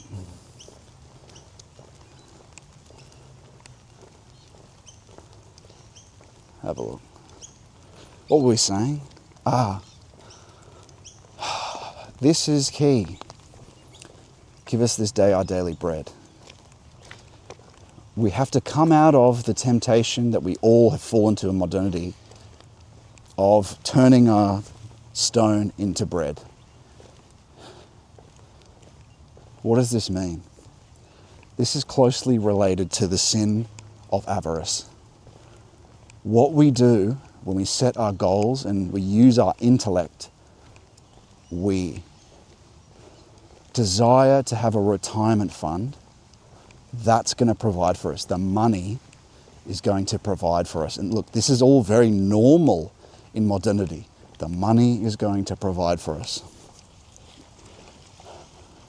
So I desire that, but also I rely on my slithering calculative intellect and in a sense worship it because I've got faith in that it and its calculation and its heuristics, and heuristic means like the things you learn of worldly wisdom that will help you survive, right? So we rely on like the wisdom of the worldly wisdom of the philosophers and the I Ching to govern what we do, or of modern people who elicit strategies for how to deal with modernity, or strategies for how to win. How to win in 30 days. How to win at real estate. How to win. How to be a winner at Donald Trump. Art of the deal. Lord have mercy. Lord, oh fuck, this park's nice. Excuse my language, it's a bit profane. Wow, this is quite a pretty little park. Incredible. Art of the deal. Worldly wisdom. We worship. That's our God, you see. That's turning stones into bread. That's not YHVH, Yahweh, that's HVHY. It starts from the stone upward. It's the worldly wisdom, and we rely on that. That's what we have faith in to get us money, and the money that it gets us provides us with food. It's all about security, bread, daily bread, right? Oh wow, this place is perfect for our reading. Look at this, look at the view. Incredible. Incredible, my boy. Incredible. I like it. Oh, that's pretty, right? Aren't you glad we can? Oh, look, they've left the gondola. We might take up our position there then. Take up our position on the high ground. Position. And so, give us this day our daily bread. Do you see? Do you see? That's avarice. We worship false gods to provide for us. The false god of worldly wisdom and the intellect, the fascistic, slithering logic of the intellect that we use to worm our way and order the deal and make this money, and that's all going to provide for my security. That's my God. No. We're told by the Lord not to fear. He will provide for us. This is one of the hardest things to accept. And the Hesychists, very importantly, talk about this, that it's not a matter of will provide the lusts though. He will provide the sustenance that you need. The food, this or that. But you got to let go. You don't have to give everything to the poor. The monastic will do that. You don't have to just give away, but you need to give away. And it's much harder for a rich man to enter the kingdom of heaven, remember? The problem is, right, you can do this by surrendering your attachment to it. So look, I mean, you know, I've got an income, but it helps not having much, right? It's better to not have too much, because you are to get to poverty. poverty of will, thought and feeling, remember? That is greatly helped by, we might lose a nice position now by looking into what's over here, and so will, feeling and thought. This is a lovely little garden. See, there's better things around you than you think. They do that often in Australia. They have like a Japanese or a Chinese garden. There you go, there it is there. Friendship Pavilion. Oh, Nagashina. They're going in my gondola, aren't they? Maybe it's nicer over here. Oh, not really. It's still kind of good though. It's all right. Yeah, it's wet though. Let's go to that gondola while we still can. Unless there's something else down here. Yeah, you're better off without the false god with you, because your money, like Peter Thiel doesn't have a hope. That's why he's still involved in sodomy. He knows who Christ is. He accepts he's the Redeemer, yet he can't overcome it because he has this money, which in a sense is his God, the power it allows. So avarice would be incredibly hard for him to let go of, and it might require just giving it all away. Something like that. Oh look, someone has some, like what? They put a little chair there. I guess a homeless person likes to sit there sometimes. That's strange. Weird. Well, I don't know if homeless, but someone likes to sit there, or did like to sit there. Actually, you know what? It's kind of okay. It's out of sight, doesn't ruin the park, and they get to enjoy the park too. And so that's turning stones into bread. We pray for our daily bread and he'll provide it, but the main bread is the bread of heaven, the food of his love and divine love that becomes possible. Remember, we'll soon be dead. You could die tomorrow, man. You could contract like some autoimmune disease. So many people this is happening to. So many people. So think about, and the saints of the Father Calais say this often, really contemplate your death. You'll be dying, and you want to be able to experience grace and know what it is. You want to be able to, look, the ultimate situation is to be in contemplation, essentially close to, in union. And this is how Valentin Tomberg died. The Lord, you know, like the stopping of the heart came at the right time, right? Because he's in the heart. So dying in contemplation where you're already with him anyway, and it's just like the closing of the gate behind you. That's what you want.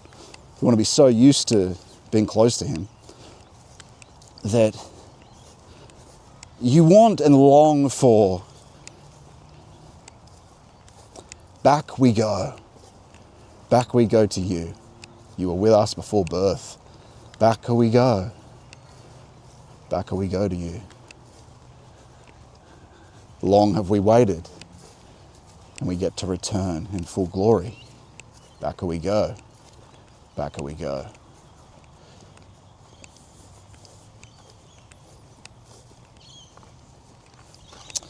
And thank God for that. Thank God it's true.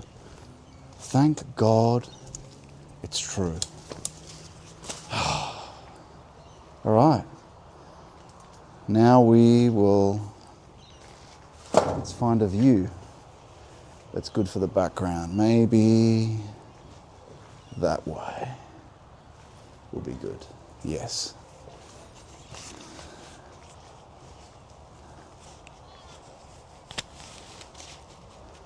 Okay.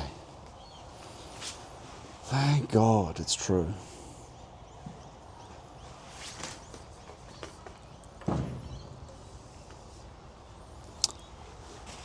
Now, what's the best option here?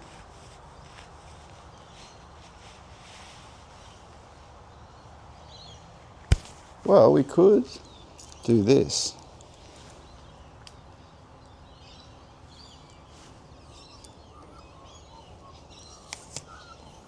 Like that. Like that. Where are we here? What can you see from there? when I'm not in the way. No, maybe it might be nicer over the other side. Maybe we go this way, over here, and you can have that. And then me, I'll be there. And then me. And then me. And then me. What do you got there? What can you see there? What can you see? Maybe like there.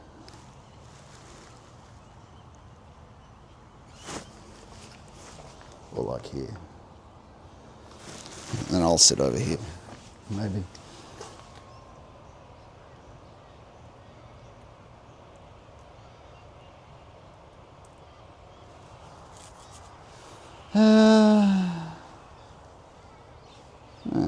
Maybe not.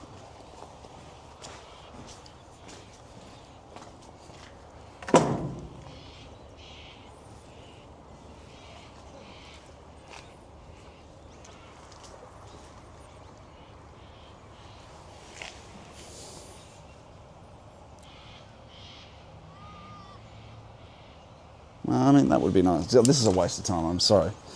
Let's just get this done. It's stupid. Going too long. But you here? I'll sit there on the chair. You got some greenery. Or there maybe.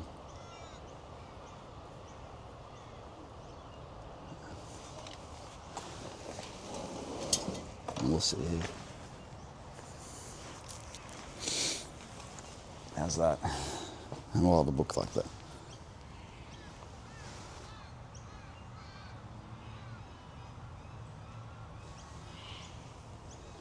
Okay.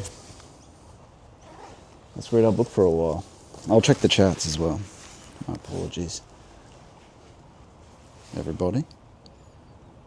2 o'clock.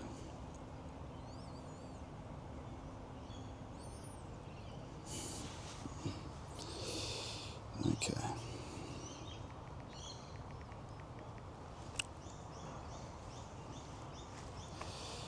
Oh, that looks great. That'll be fine.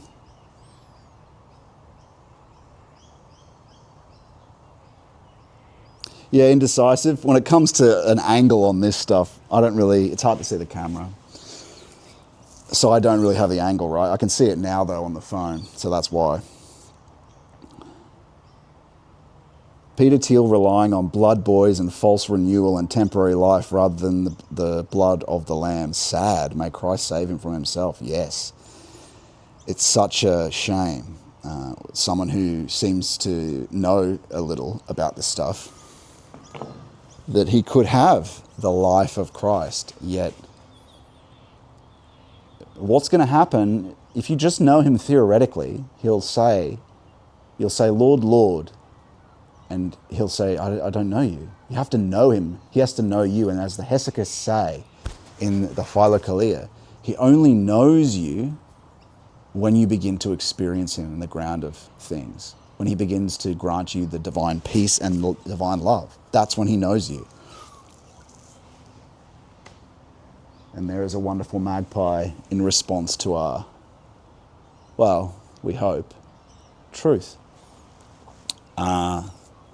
So, salvation now is how he knows you. The granting of peace and the releasing of sins through contrition and repenting, and a holy gift of tears and divine emotiveness, a gift of tears. After that, after you have the true repenting of sins, he grants you'll notice a divine comfort. Blessed are those who mourn. The holy mourning occurs. It's not psychological mourning. And you know this from what's granted after. It all comes from this simple practice, friends, concentration without effort in prayer, which leads one day, if you can just do this for a year, you'll eventually experience contemplation, I assure you. But you see, because we don't have faith, this is the truth. Deep down, we say, I don't have time. It's because we don't have faith that he'll provide our daily bread. It's because we'd rather rely on our false god of our job, like whatever the job is, whatever this or that is. When it comes down to it, because if you say, if I had an hour commute, if I had to drive an hour to get to work or 40 minutes to get to work, would I use that commute? Would I have enough time? And would I use that commute to do my practice? Because it's taken, right? Because you're forced to do it. If you can say, yeah, if I had to commute, I do have time to do a commute if I had to, right? Because sometimes you have to for your job. But you might not have a commute. But if you did, would you be able to fit that commute in if you had to? If that's true, and you have a commute where you have to drive, let's say, it means when you don't have a commute that you're not doing the practice because you don't have faith that it's going to happen. You don't have faith in Christ. And that's difficult, right? But accepting it is true, can help you do... That little birdie just landed on the... Accepting it's true can help you pray for more faith and then hopefully overcome the demons that stop you from doing the practice. If we can just find a way to give him an hour, because it's really the demons have come up with these little excuses that are convincing. No matter what it is, no matter how time poor we are, you know, we've got to be able to figure out a way to arrange it. Or there's something else we can do that can move towards this goal. Why isn't it a goal of ours? Why isn't it a goal on the wall? Why aren't I trying to work it out? Maybe there's a way. Like, why isn't this a goal? Like, if I can't do it, why isn't it the chief goal on my wall to do this practice for an hour a day? Like, why is it not written? I should have it up on my wall that my chief concern is this because it's going to be my love for him to do this, to give him this hour, holy hour. So even though I don't have time at the moment, let's say, and often it's the demons and often it's just, why isn't it on my wall? Why isn't it something I'm working on, contemplating on the weekends, trying to figure out how I might do this? Why isn't it something I'm praying about? That, Lord, help me to figure out how to do this, how to give you this time. Like, why isn't it? Because through that, a great friend of the fellowship, the channel, Aniran, said yesterday that we have a bunch of veils over our eyes, and it's these simple, he said, the simple abandonment of the worldly desires and goals, and all goals, through experiencing the existential dread and a mourning of it and letting it go, and then being able to come towards Christ and be granted peace, a bunch of new knowledge about the tiniest things came to him. Little things he thought, little negative self-beliefs, little assumptions about things like time, right? Little assumptions are like, there's so many little deceptions that the demons get us with, that the Christ can release us from if we abandon turning stones into bread, relying on the intellect, relying on the job to provide. It doesn't mean we stop working, because we have responsibilities. The Lord understands that, right? He's not going to say, leave your job, unless it's a particular thing one has to do. But he'll provide through that. But it's surrendering our attachment to it and our worry, knowing that he will provide. We don't abandoning the goals, abandoning the worship, abandoning the retirement fund. Doesn't mean you're going to give it all away. It's that's going to provide for you. That's your goal. You have to really... That's why, again, it's easier for people who perhaps don't have that to learn a faith that God will provide, but he will. It can be done, though, by someone who has a normal income. It definitely can be done. Stop paying attention to it. Pray to him. Understand that he provides, because otherwise we're making the other thing our God. And that's sinful. That's an idol. It's an idol. He said he'd provide. But his provision can be, it's the things you need, not the things you want. Again, we've got to surrender our attachment to them, right? The only thing we need to want is his deeper love of him and divine love from him and union with him and perfection with him. And from that, he'll lead us to do something in the world for him and his holiness and his name and mission. Thank God. Because it's a mission to save us from the demons. And those things that we are connected to and long for are demons and false gods. See how complex and web-weaved serpentine sin. Like how clever the devil has been in weaving this into our normal everyday lives. Incredible. Hates us.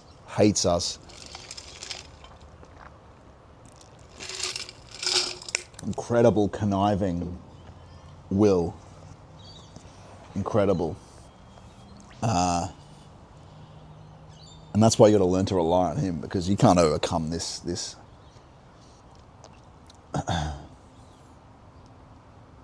with the models of the intellect. He's right in there with you, man. And that's why you got to rely on Christ. And the fathers, the church fathers, right? The hesychists, the saints. I think Valentin Tomberg probably is a saint. I mean, all a saint, like, you have to be a saint to go to heaven.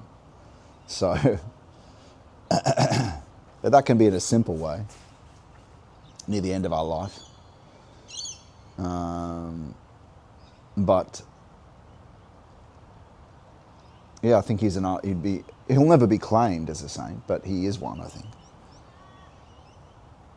Sorry, let me have I'm going to have a little caffeine, and then we'll read some of our book. Now we're here. Damn, I'm a bit hungry. Maybe we'll find something to eat after this. I don't know where we're going yet.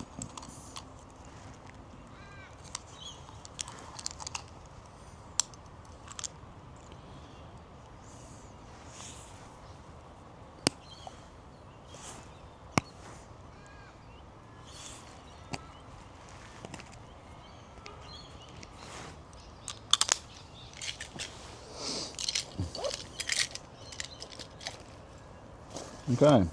Rudolf Steiner's guidelines or leading thoughts.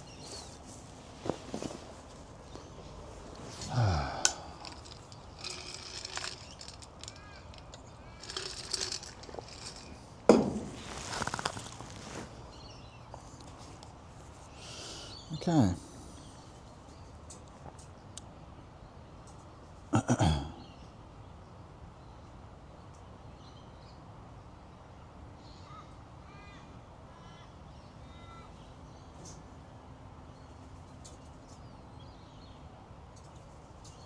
Okay, here we go. Feel free to send through any videos. We're going to have the final segment today.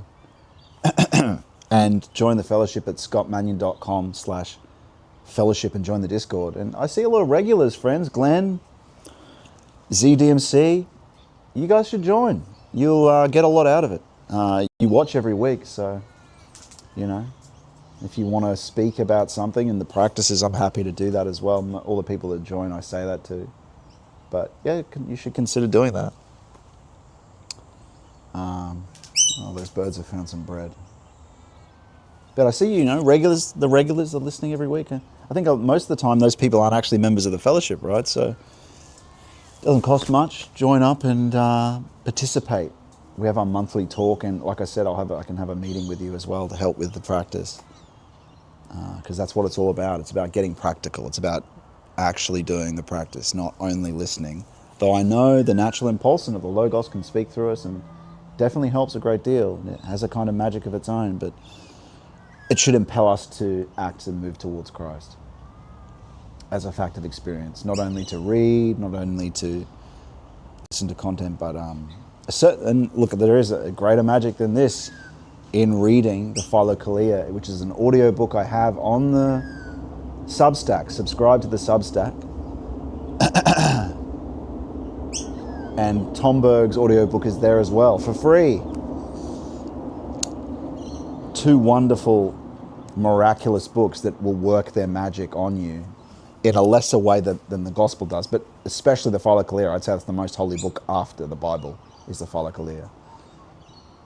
Truly, it's a safety and a consolation and an impulsion towards God.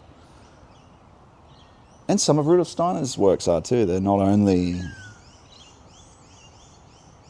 Yeah. And Valentin Tomberg agrees with that too. So we shouldn't reject Steiner just because he has critiques of the Catholic Church.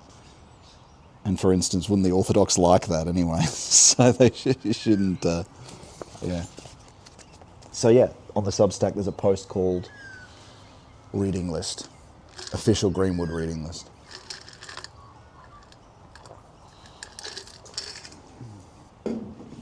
And these are the most important texts, right? It's not just about Greenwood or my recommended reading or whatever. Everyone's got a reading list. No, like these are divine books that will help you practically, guide you practically, safely towards the essence of things, which should be our chief concern.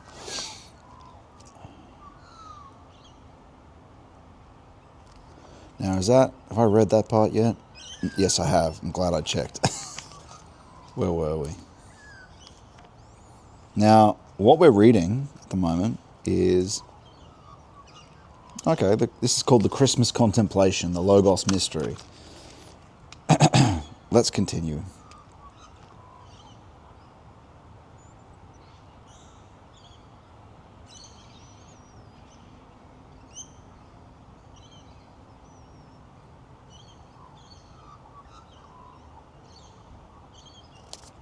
In primeval times, creative activity originated in the Earth's surroundings.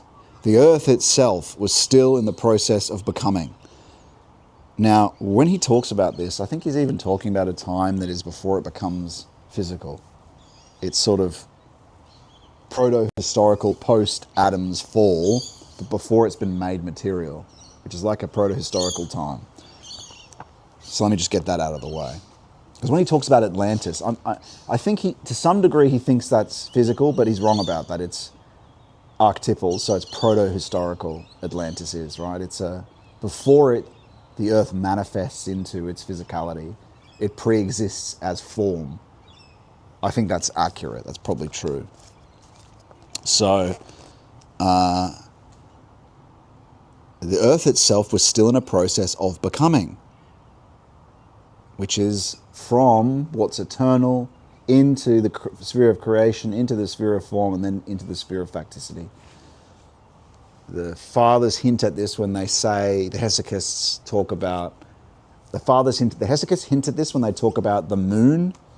The moon is the reflection of the sun, and that speaks to a deeper level of the unconscious, but not the eternal proper,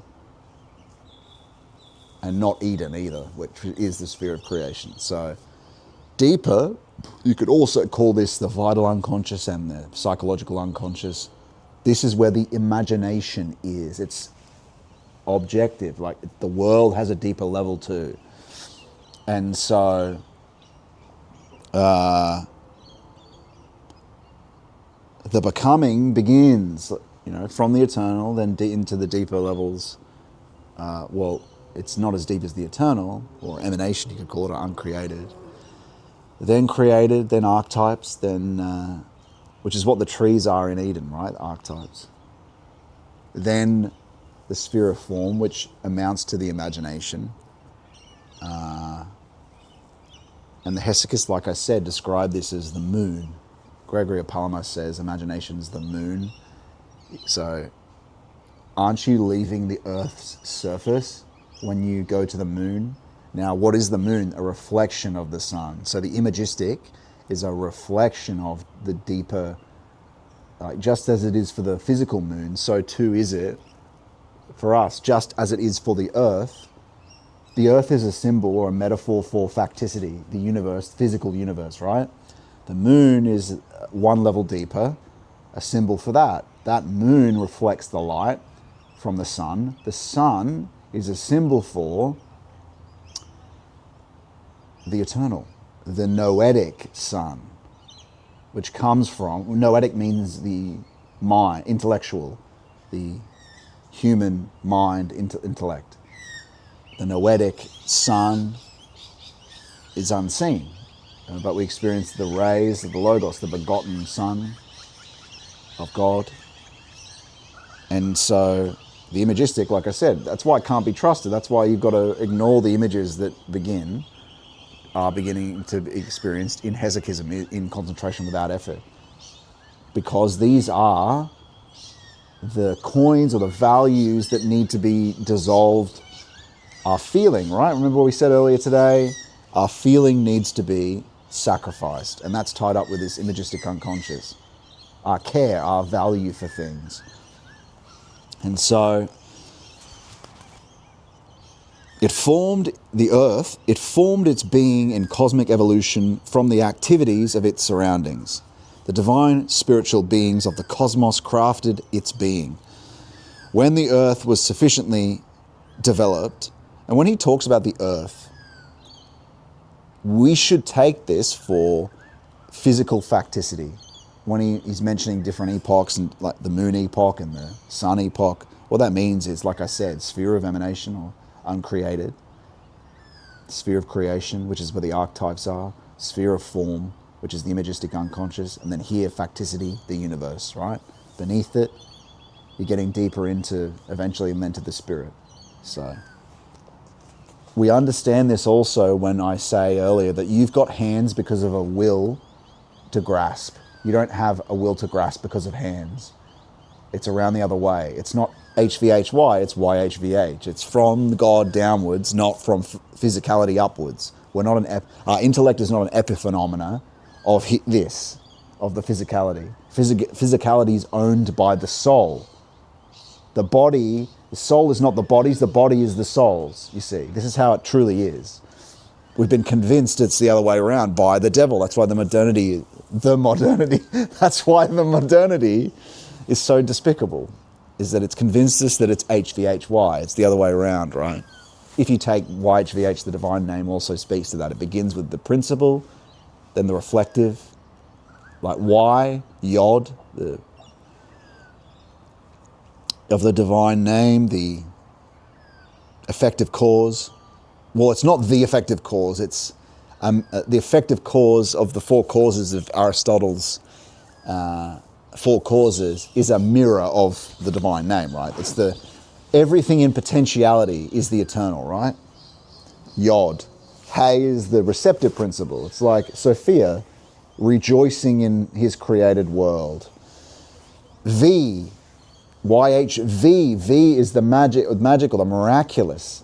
It's the creation out of nothing, which, and the final H is physicality. It's coming into physicality, YHVH. From Yod, potentiality, to the receptive principle, and then to V, where creation out of nothing and the archetypes and such. This also, the YHVH, is connected to these four spheres that I was talking about. Sphere of emanation, sphere of... This is esotericism, so it's a bit... but I think it's right. Anyway, let's go on with what Steiner's talking about. It's implicit in some of the stuff that the fathers say, even though they wouldn't, the terminology they wouldn't agree with.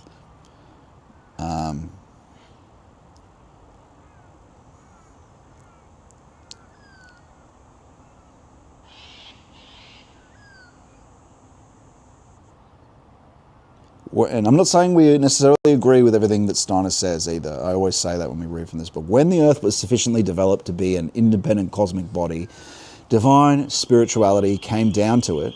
The point I was going to make there is that below particle physics, like I said, the soul has a body. The body doesn't have a soul. We're not an epiphenomena of physicality. Physicality is just the final apparition of things. When you get down to particle physics, and that's as far as they've gotten down, quarks and Higgs bosons, once you get down to it, they may discover one day will. And then beneath will is spirit. At the ground of our will is God's love, actually, and spirit. So it's just deeper and more subtle, is the spirit. So it's responsible for everything. Matter is just very, very, very, very, very enfolded what's granted by spirit. So, but again, there's no physical, no scientific evidence of that. Because you're a dilettante. Not you, because the science is only, yes, it's powerful, it's true of the surface. It's explanations beyond its pontifications and its deductions and speculations from its results are all wrong. You can grab the scientific results and then properly interpret them, which is what esotericism does. It says, yes, this is true, but on these other levels, it's not. And shows how it properly aligns with God's truth. So, when I say dilettante, it means you're dabbling on the surface. By doing concentration without effort in prayer, and even an idealist recognizes this, you go internally deeper into the deeper levels of reality. That's actually the truth of it. And so if you only generalize and gather your evidence from the generalizable experiment, that's not enough. And the reason why it can't ever be a science, though, is because it's only ever a minority of people that do it. But the saints do it, and they say, look, this is what's down here. This is what's down here. But because it has to be earned, you know, that's why, like I said, why science, the rules of science mean anyone who is any type of sinner can experience the same thing. And then it's only valid if that's the case, right? And so what is generalized across the saints and those who are revealed, revelation, it's possible for everyone to do. It's just not everyone has yet done it. And people are removed from it. But you can do this. You can do this and begin to see this. And every authentic religious person has. Oh, every authentic religious person is capable of doing it. So anyway, I barely read one sentence of this. But isn't that what this is about? It's only a stimulus for us to have a talk, so. The dreamlike clairvoyance of humanity at this time. That divine spirituality came down to it from the cosmos and became earthly divinity. I mean, he mixes up what he talks about what is divine. You know, he'll allow for calling things divine that are just like, he knows they're fallen hierarchies, but when it's mixed, right? When it's, so anyway, I guess we won't go into that. Like, he's mentioning Persephone here. So yes, it's a spirit, but it's fallen hierarchy. Although those pagans, they're basically talking about the archetypes of the unconscious, of the development of the human personality, really. So they're not fallen hierarchies proper. They're sort of, well, actually, let's just leave that there. The dreamlike clairvoyance of humanity of that time knew and saw this fact. The Persephone myth is what remains of that knowledge. But what also remained was how humanity sought knowledge of nature until well into the Middle Ages.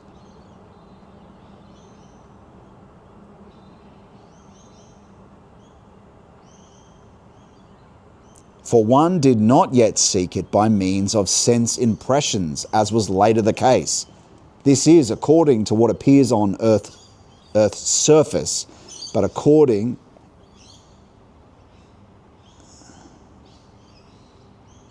not what occurs, but not according to the forces at work that work up from the depths of the earth. But not according to the forces that work up to the depths of the earth. And those forces of the depths, the forces of the underworld, were observed in conjunction with the effects of the stars and elements of the earth's surroundings. That's true. So what he's saying here is basically what I was saying. In the Middle Ages, what also remained was how humanity sought nature, knowledge of nature, through the unconscious. They investigated what we were just talking about, the unconscious things that came up from the depths to see the essence of things. Through their natural, clairvoyant is a bit of a Victorian word, their natural faculties that have all gone offline in modernity, that allowed us to see deeper into the unconscious, which is not just subjective, it's the world has an unconscious, right? Unconscious just means unknown. We just can't see it anymore. And so not only the Persephone myth, not only was that what remains of that knowledge, but they also sought nature that way. It's only now that we seek it, like I just mentioned, it's scientific from the surface sense impressions of the five senses, when there's an essence. That's what the philosophers are talking about.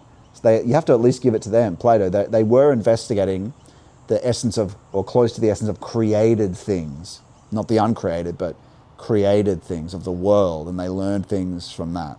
And the memory in the vital body, we all have a connection to the vital unconscious, which is of the whole world and the whole history of the world. And it's possible to remember that.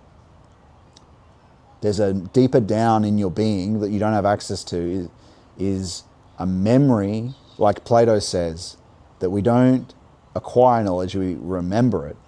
It's possible to remember, and they had just natural access to this when they look up at the sun. They could see the memory of the Logos from before the fall, right? It's not the Logos himself, though. It's the memory of it, which still has power, because memory is like a spiritual being almost. It's like a decayed power, if you want to think of it, is a way of thinking about it. And so, and these forces of the depths, that when they're looking into nature, are the forces of the underworld that are in the Persephone myth, were observed in conjunction with the effects of the stars and elements of Earth's surroundings. They can see concepts and ideas that are now unconscious for us. They could see out with the things of the world, could the Greeks, right? And even in the Middle Ages, there was still a leftover part of that. This is why realism was a thing then, why Aquinas and these people were talking about there being these archetypes, because they saw a residue of them. It wasn't only they were just postulating it, or they were just speculating. They actually had a sense of it, which we can't see anymore, unless you do the practices. Though that's lesser. That seeing the form of created things, the archetype of created things, and the essence of created things, that's lesser than what you can experience the uncreated theology that is Christ. That's our goal. But through Christ can we then renew and see these created things. But that's not the ultimate goal. The ultimate goal is the eternal, beyond that. But it becomes possible through this. And you know how we know that? From the fathers. Well, I know it through experience, but from the fathers.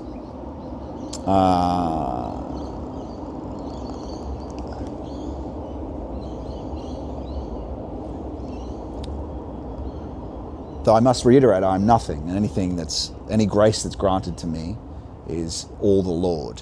I am a useless servant. That's the approach we must always have. So, and this is the Hesychus reminds us of this endlessly, right? We must pray for the grace of humility, because that's how the devil tries to get us, pride and self-esteem. So, thank God the Lord shows us that he keeps these things at bay. Thank God. Or else it's so easy. Being conceited is incredibly easy, simply just lacking the knowledge of what the Lord provides. And that's why the fathers help us, because you go, oh, look, they explain all the different spirits the Lord sends. And then we go, oh, I see. Yes, that's why I was granted that. That's why that was easier. That's why this was easy. And then that helps us. And once we get that, the Lord then will restore the virtues he perhaps removed so he could learn that, right? Anyway. Yeah, we know this, right? Because the fathers say this. Once the Lord grants contemplation, once the Lord grants love of him, faith, hope, and love, the eternal breath, and the experience of his grace in the breath, and all these incredible things, and contemplation of his beatific vision, his uncreated vision of him. And that's not just black. The saints are clear about this in the Philokalia in volume 5. That yes, you go to the 0 point. Yes, you are dissolving all the imagistic unconscious, but after that, do you experience God's beauty as well? So God's face. It's not his ultimate essence, but it's his. It is still essential in terms of well, orthodoxy would say uncreated energies, but I don't want to make a claim either way on that. It's just let's just say it is the God. And they know, and they say that they can see to the essence of things. So this is long after the Middle Ages, but they can see the archetypes of the plants if they investigate it with their faculties that have been granted by the Lord. And they're not really faculties, they're graces. Like, it seems like a faculty for them, but they always call it properly as it is a grace, and the Lord teaches you that he does that. But every time you go to do it, he immediately, because he loves you and he knows you so well and he's granted you wings, allows you to go towards the essence of the objects in the world. So it's a thing that saints can do. They can look to or it's a thing that a hesychist saint can do, a contemplative can do.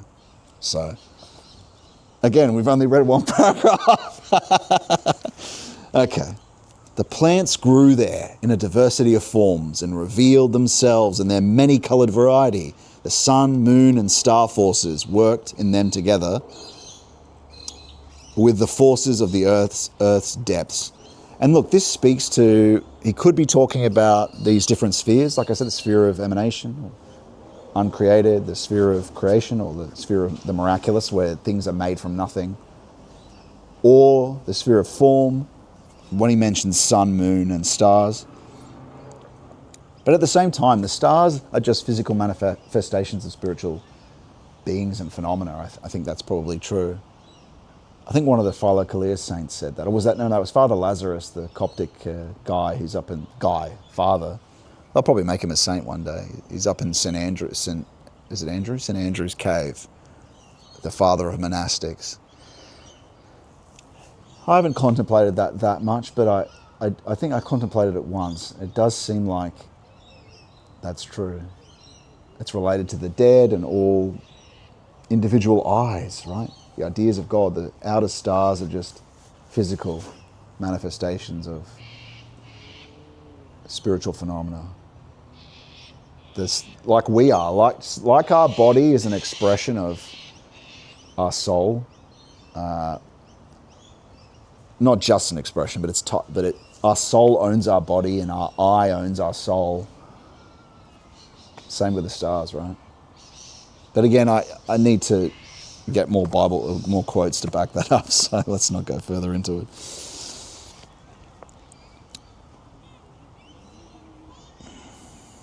Yeah, it ain't just a gaseous vacuum. Minerals which were penetrated by what had become earthly from cosmic being provided the basis for this. Rocks sprang up from the underworld only through the heavenly forces which had become earthly, or factical, right? Physical. Sprang up from the underworld. That's what that means, sprang up from the unconscious, right? From the sphere of form, like from the deeper levels, from the like the vital body, the vital unconscious, vital body. When I say body, like memory, right? Memory is a thing, is a body. Your memory is a body. So the animal world had not absorbed the underworld forces. It arose only through the active cosmic forces in the Earth's surroundings. It thanks the sun forces streaming down to the Earth for its becoming, capacity for nourishment and movement. It thanks. Interesting. It reproduces under the influence of the moon forces streaming to the Earth. It appears in many forms and species because the constellations act in the most varied way from the universe in shaping animal life. But the animals are only put down on Earth from the universe. Yeah, I mean, there's not, it's a very articulate and whimsical statement. Well, look, I mean, he did see things, but unless you really understand his system, it's hard to really take that other than poetically, even though it does actually make sense. It's a pretty elegant thing. Like, you can't have just come up with what he came up with. He's definitely an initiate. And I think more and more, a lot of what he's saying is uncovered. So, I mean, a lot of this information is not stuff we need to know for salvation necessarily. So, but it is how the things come to be. With their dim consciousness, they only participate in earthly matters. And the Lord will, because we're the Lord's children, right? If we become a son of God and a daughter of God, and that can only happen through concentration without effort in prayer, really, in prayer. Like, that's how you become a son of God. By really no longer being on the horizontal, by your will being converted to the vertical. That's how you are being their descendant, by embodying their will into the world and collaborating with divine will for you and their plan. That's how you're a son. If you're not doing that and you don't know how, you can simply do it by following the commandments but still, it does need to be more specific than that. We need to be able to sense it as well and disclose it, and the Father's help with that, and the Hesychist's help with that. But yes, following the commandments is an incredible, and the Gospels are an incredible way of helping disclose that. And the more we do, the more it's possible to notice him. But the true way to notice him is hesychism and contemplation. That's how you really get to the meat of things and be able to follow divine will in its specificness. Like St. Maximus says, the Lord grants us the spirit of counsel. We are able to ask questions and discern. But it is for people who think. Like, you need to be able to work out how, and the Lord will help you. But also, like, that's what this channel is mainly for. It's like people of a certain vocation, I think.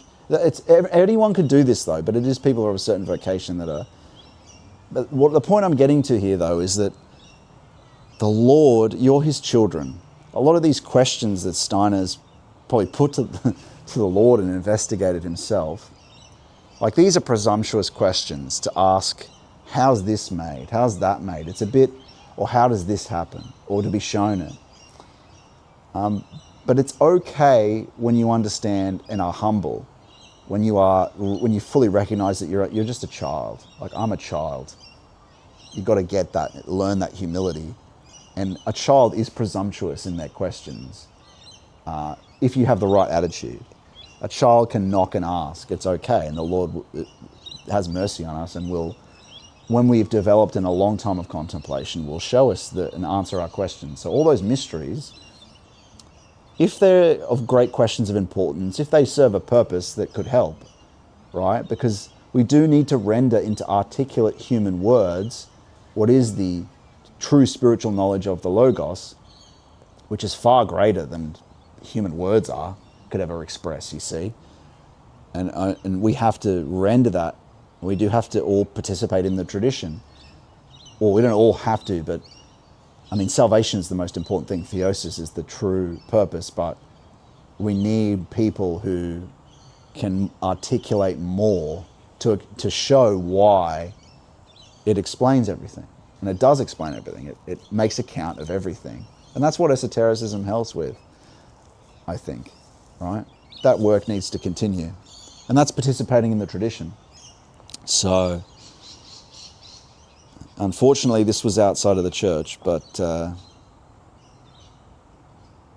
even so.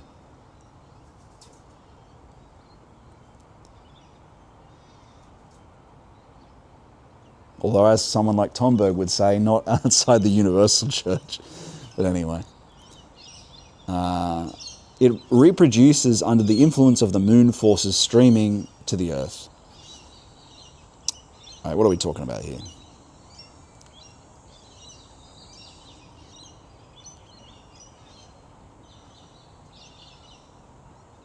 With their dim consciousness, they only participate in earthly matter. Who, though? Hang on a minute. It appears in many forms and species because the constellations act in the most varied way from the universe in shaping animal life. But the animals are only put down on earth from the universe. With their dim consciousness, they only participate in earthly matters. With their genesis, their growth. In fact, with everything, they are which allows them to perceive and move. Sorry, in fact, with everything they are, which allows them to perceive and move, they are not earthly beings. So the things that allows them to perceive and move. And what does that mean? It means the will is deeper than facticity. The will is deeper than physicality.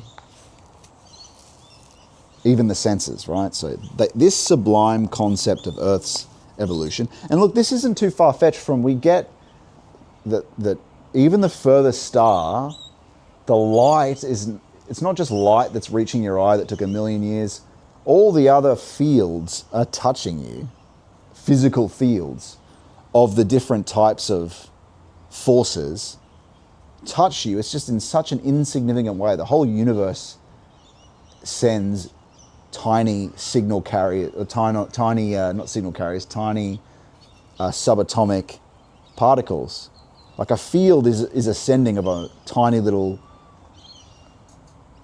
particle in a sense, right?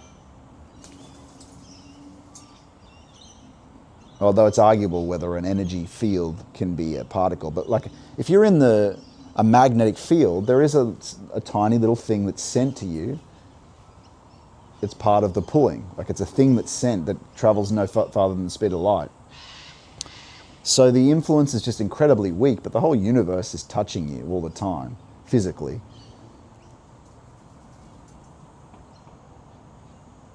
But in a deeper way, spiritually, you are influenced by everything that's around you. You are a microcosm of that macrocosm. The cosmos, and this kind of speaks to that. So that's maybe a physical pattern of what is grander and true, is that you are a microcosm of that whole cosmos. Anyway, just trying to draw that into something that is, we have some, anchor it in knowledge that is more confirmed from the modern point of view. This sublime concept of Earth's development or evolution once lived in humanity. What intruded in the Middle Ages? Yeah, see, he's saying that people got this in ancient times. What he's talking about is what they believed and felt. And even if he's articulating it in more modern terms. I've got a little bit of food over there, you know? Yeah, right. What intruded in Middle Ages left only a vestige of this concept as recognizable. In order to achieve knowledge of all this, one must be able to view the remote past with visionary knowledge. So this is where you get a sense, and Snyder's constantly saying it, he did have this, is that he's able to look at the memory of the history of reality. That's viewable by the saints and certain initiate esotericists, which kind of equates to the same thing, except unnamed. So, like, you have to read Valentin Tomberg to understand what I'm saying here, but the world, when Plato's talking about the remembering of this vital unconscious, right? We remember what he sees as divine. They call this the Akasha Chronicle. Basically, all it means is that beyond your mortal memory, there's another memory. The planet has a memory. Well, not just the planet, the universe, the physicality has a memory. Nothing's forgotten. And so, if you develop your concentration enough towards the Lord, it's possible also to view that memory. Just like the saints describe being able to look to the essence of created things, you can also look to this memory, to the history of those things, if you seek them to answer certain questions or whatnot. So that's all that means. And so again, it's getting that, like, that Plato was right about that there is a memory to physicality that continues. And if we understand Christ, we understand that, of course, nothing's forgotten. The book of life, the book of judgment, nothing's forgotten. So naturally, there's a memory to things that can be. But it can only happen, really, in in a safe way if Christ purifies you. There are certain lower levels of it that can be viewed by people engaging with the wrong type of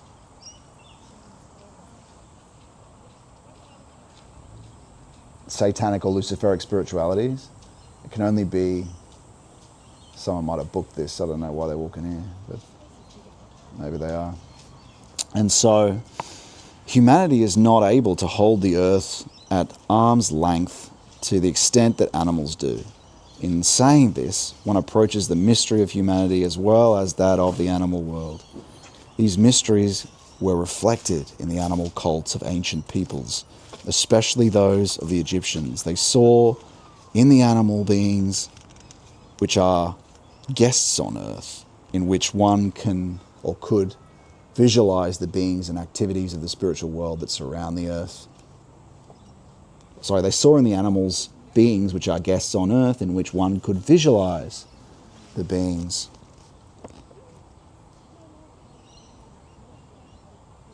No, it looks like they're doing some yoga thing here.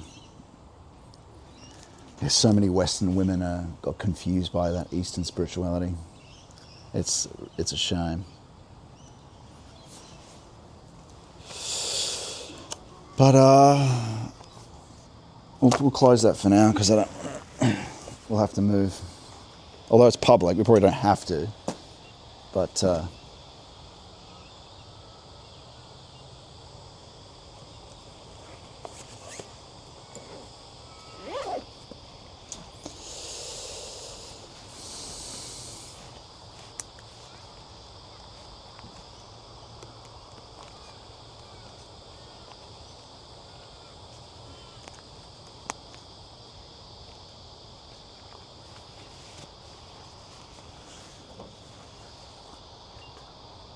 how long do we go for there?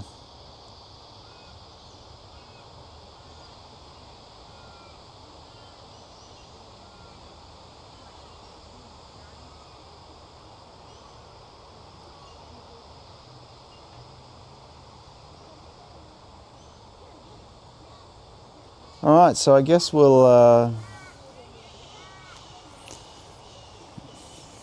might just look for a place we can go first.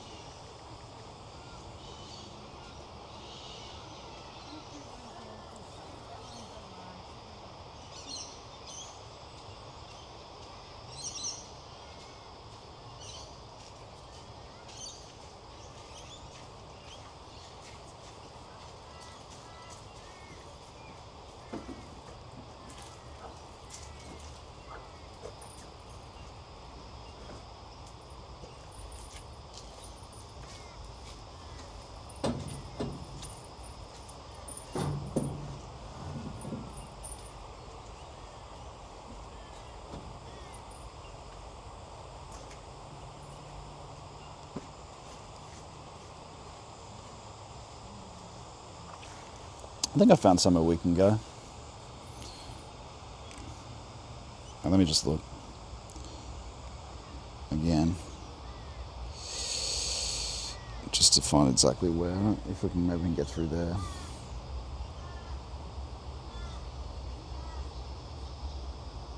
Yeah, I'll try to do that. Okay, let's get on the move, and we'll talk about the next petition.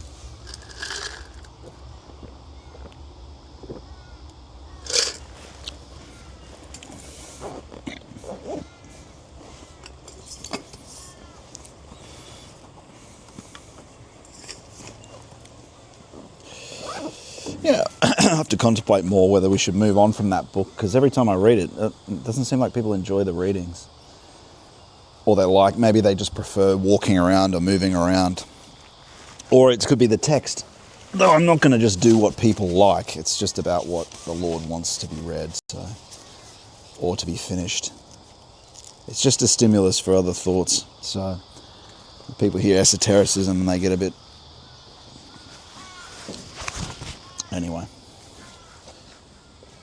So, there's a museum close by. Why don't we go there? Called the Museum of Fire. Museum of Fire, 7 to the secret fire. wielder of the flame of honor. Yeah, that's what they were setting up. They're doing some yoga thing. Although I bet you they're not paying for it, so.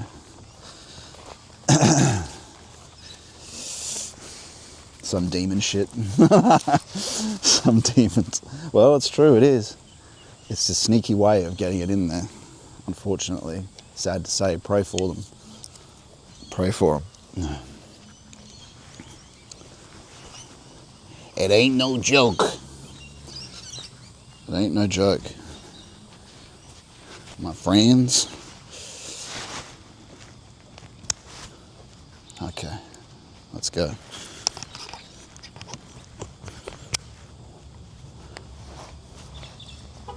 And so what were we talking about?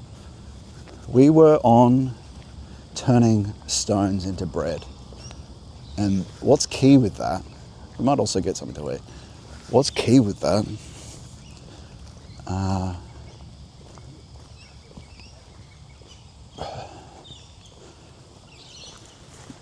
Well, it's not falling. How do you justify daily bread?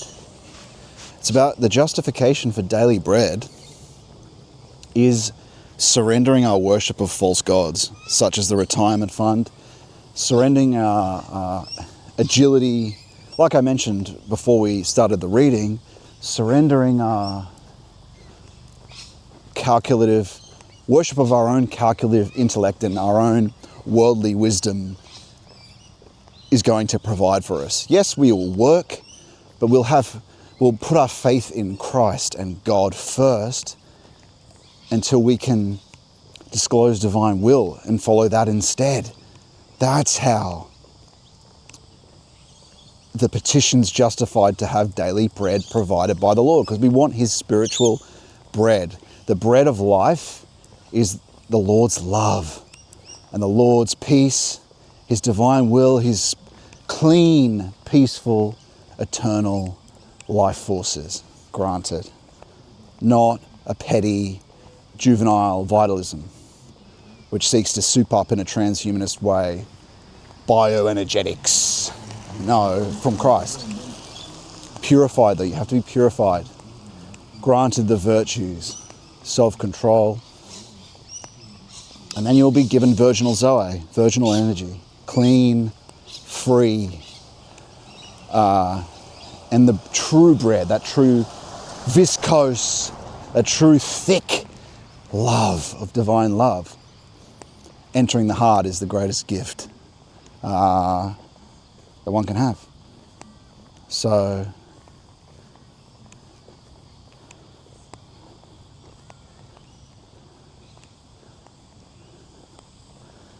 give us this day our daily bread, justified by abandoning turning stones into bread.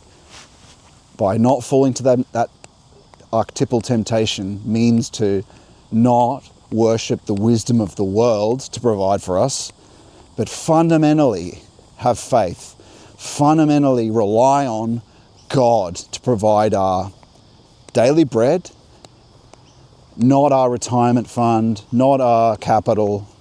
Doesn't mean we don't interact with these things and have these things, but we don't rely on them and have faith in them, or even our own calculative worldly wisdom. We seek Christ first, we worship him first, and through that, he'll provide it. But again, you see how it has to be justified. We have to get over, and this is tied in with the sin of avarice, is that when you desire money, it's because you are afraid of not having, and the Lord says this, don't be afraid of not having clothing and food. Don't worry. This is not said arbitrarily. He will provide for it, but you also have to worship him and love him, because he's loved you. And all he wants is to help you. He's trying to free you from the necessities of life. He will free you from the necessities of life, but you have to be comfortable with enough, not all these desires you have of the world. You have to let go of all those things. That's what justifies asking for his daily bread to be provided. You got to let go of all these riches you want and these acclaims. These are all sinful things to worship them before God. So it requires a lot of you. But that doesn't mean he won't lead you to operate in these things, but it's simply you have to let go of your desire for them completely. And yeah, that's that petition. That's the temptation you have to overcome. It's a very crafty temptation. Is that material will grant you your bread. The material, the calculative intellect, the retirement, these are the things that you rely on that will provide for your nourishment. But the Lord says, no, I will, and don't worry. The birds and the bees don't worry, and you aren't to worry.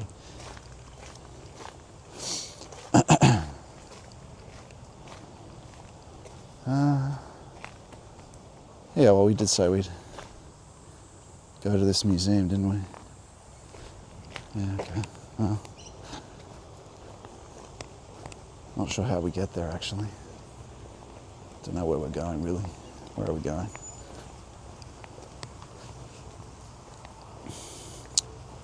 No, we'll just walk. The next one is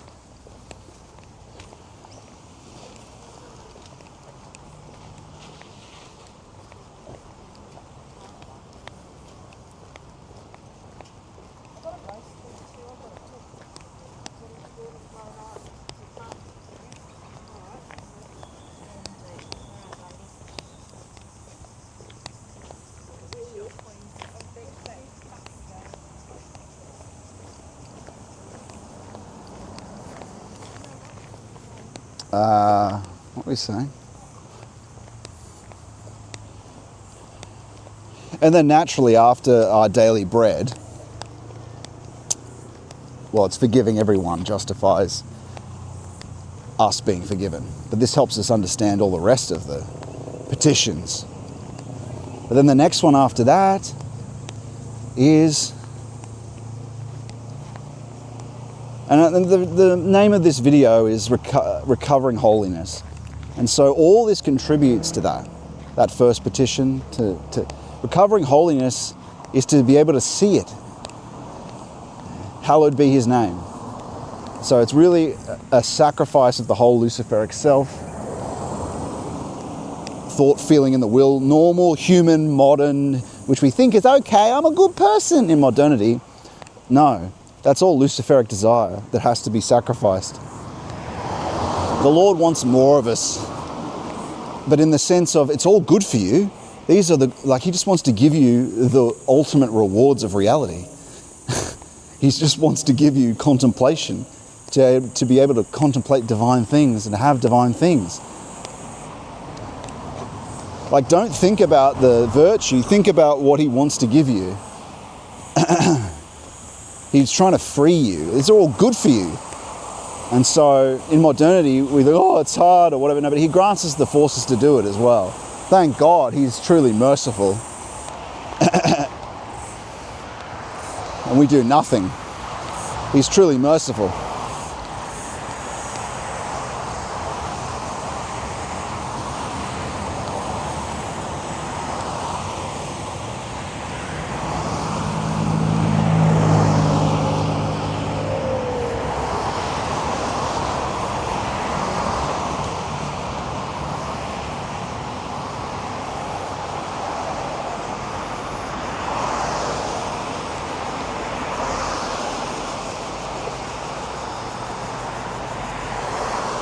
And so the next one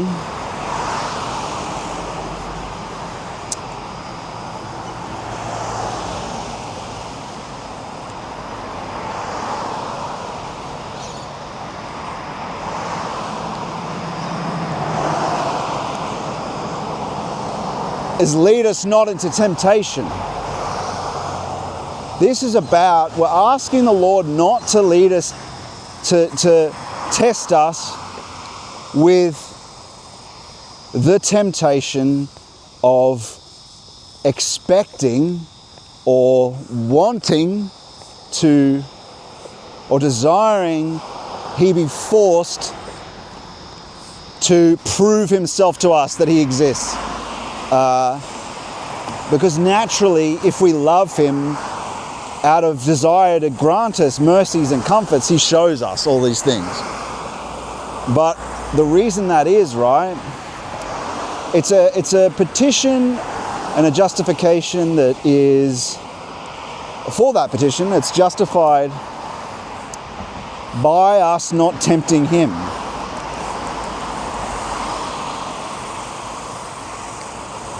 You know how people say, show me a sign or I won't believe you, God. Show me you exist. He doesn't do that because of freedom. You have to freely come to it like the son returning to the Father. Then, little by little, he reveals himself in the essence of things. If we, like he says, become poor in spirit. We have to do that first by abandoning the things that we desire to spend this money of his, as the parable of the prodigal son talks about. We've been spending our money by provoking the demons, eating pig feed. And so we have to let go of all that false spirit, let go of all that, and go into poverty through concentration without effort in prayer.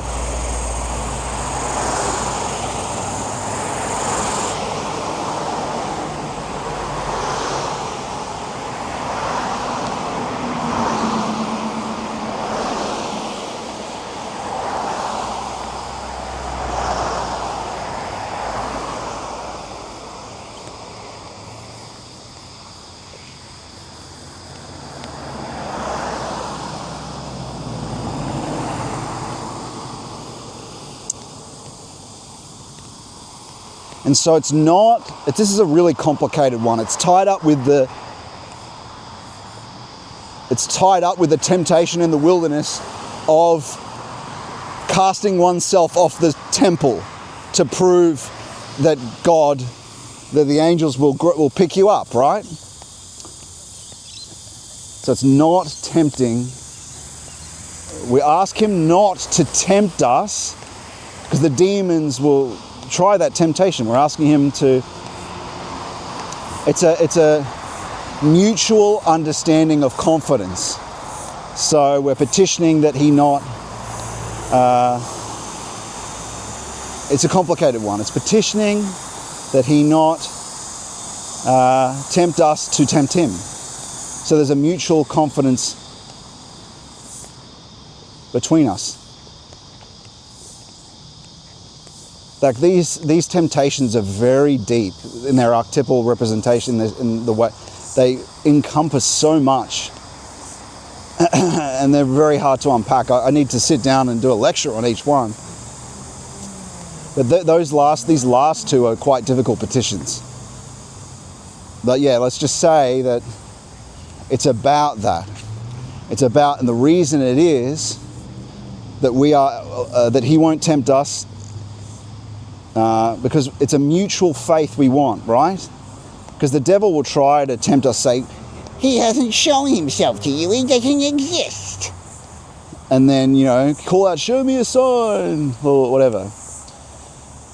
And so there's a mutual thing that he will keep that devil at bay, we're asking for, and we'll be mutually confident in him and have faith in him that through our love for him, the relationship will become consummated in union, in perfection.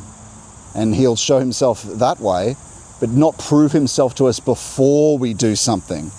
So it's justified by us loving him and not tempting him to be like the devil in provoking it, like saying, look, here I am the mighty God, bow down and worship, and because he's not the God of power. A God of power just wants to make you his extension. He wants us to freely come back to him because he loves us. I love you, my son. You're free. Spend it how you will, but please come back so I can help you live the most noble, beautiful, revelatory life. Come home. He's not power. And so it's a petition of mutual faith.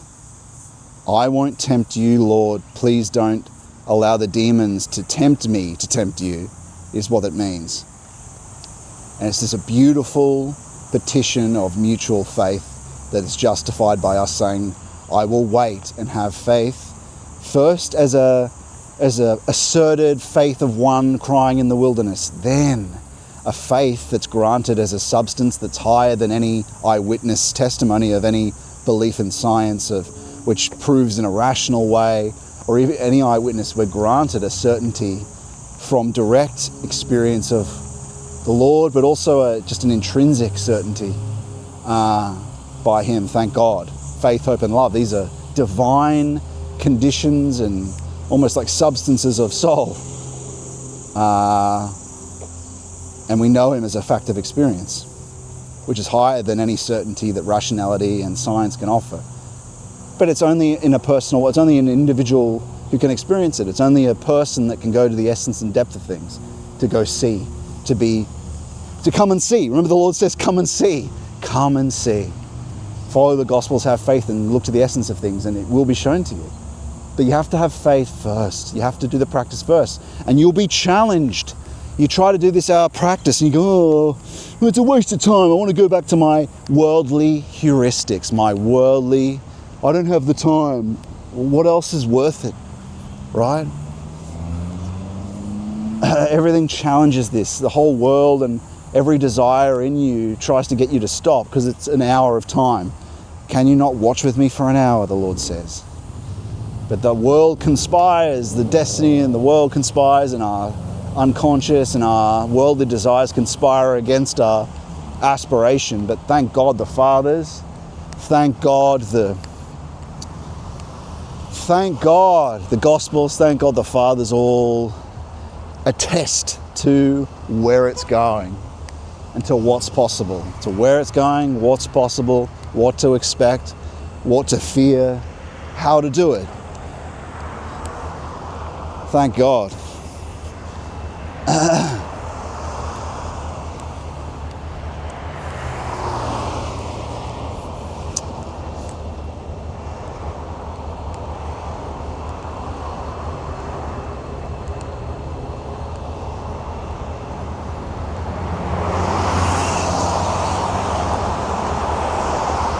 Thank God.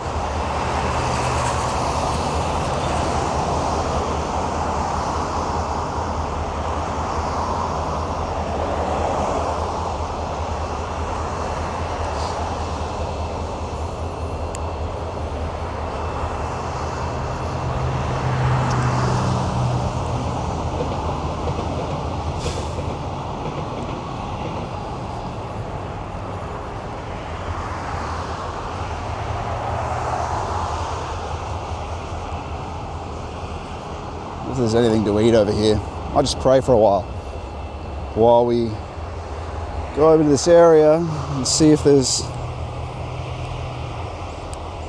a McDonald's over here. I suppose I could get something to eat from there. Looks like there's a service station too, maybe. There's a few things up here.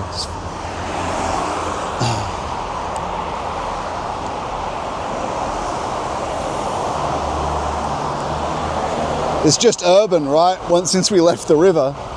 Or maybe we could walk up to the regatta centre. Just get something to eat. It's like where they did in the Olympics, they did all the rowing. Might take a while to get there though.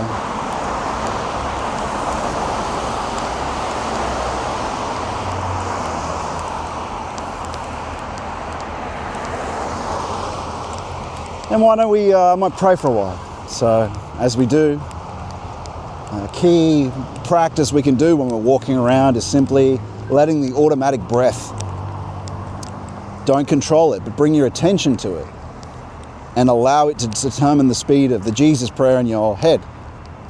Lord Jesus Christ, in, Son of God, out, have mercy upon me, in, a sinner. You're not controlling the speed though, it's the automatic breath I have to stress.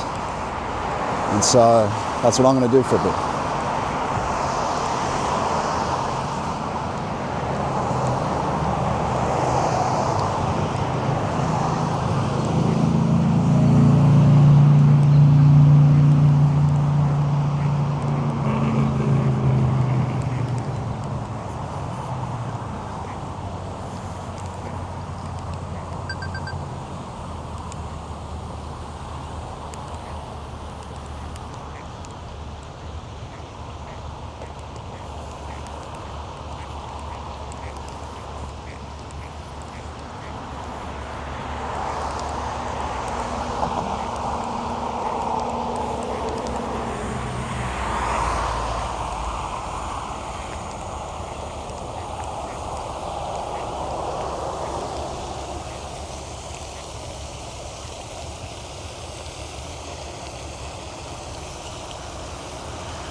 Maybe just get something from here.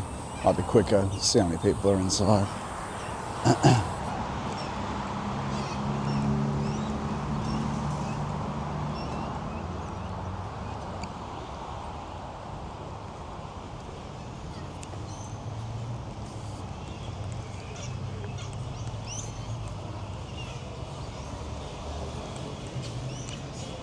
It looks like there's no one here. Perfect.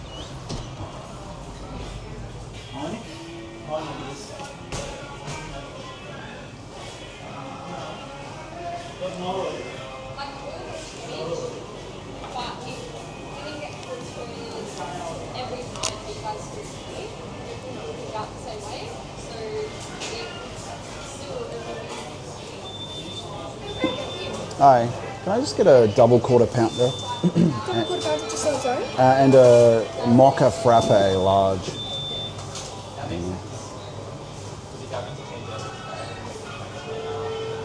Was that an iced mocha? Yeah. Frappe, So it's yeah. like cream milk? Yeah. And with that you get a free McPop, so it's like a donut thing with a little bit of cream in it. So Nah, you that's get- right. That's all good. And was that all for today? That's it. Good. And that's this card? Yeah, I'll just use code. Yep, just $16.65. I'll get you a topping here. Thank you. That's it. I'll just leave you your Thanks. You have a lovely day.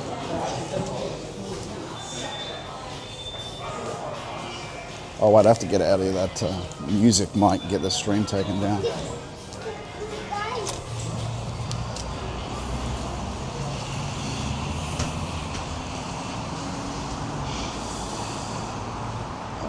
Hopefully it didn't get taken down. Minefield, eh?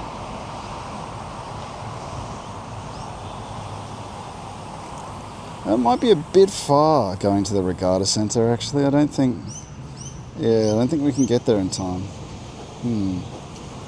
Or else, I guess we can walk over to this museum, though.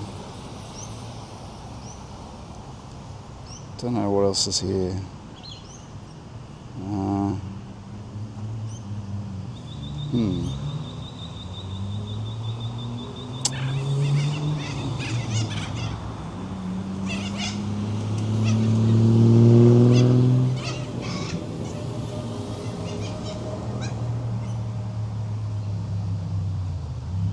Yeah, look, I think we'll get this food and then we'll go over and find somewhere to sit there and do our last segment at the museum. That should be okay. That should be good.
Cool, it's already ready. That was quick.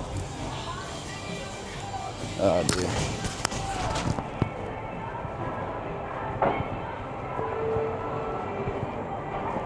Oh, that's not what I wanted.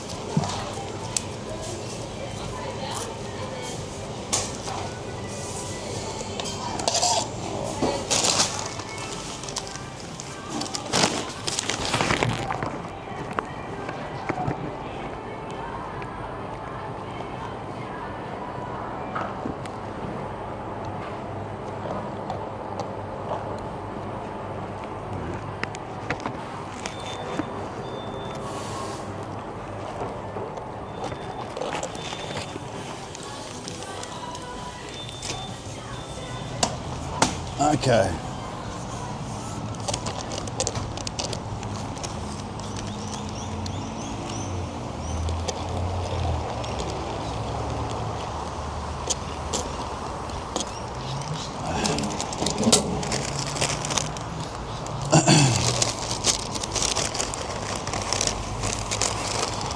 see this real quick.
Yeah, I mean, there isn't really much out here.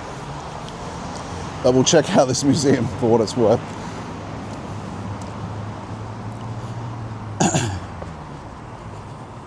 That river is pretty much it. This used to be considered, for Americans, and even British people know what a hick is. That's what a bogan kind of is, like a hick. Oh shit.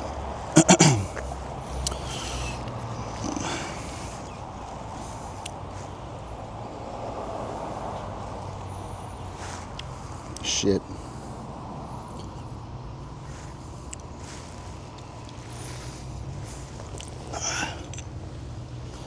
Question is, where's the clip for that?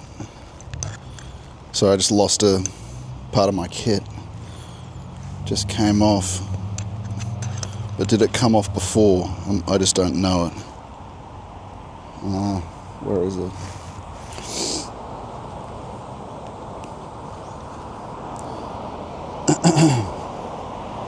Let's see it here. Just let me retrace a bit of my steps here.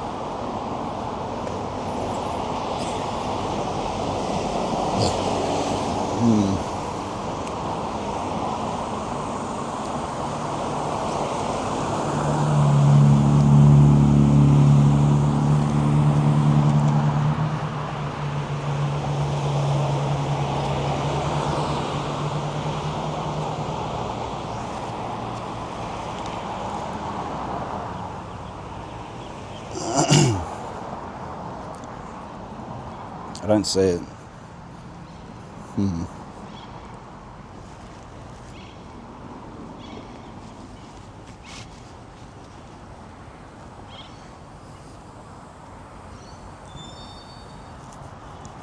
I might have to just come back on my own time.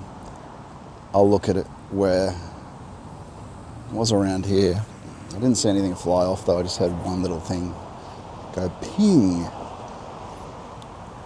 Alright, this is a bit boring, but hopefully I can find it on the way back once we're done. Here we are.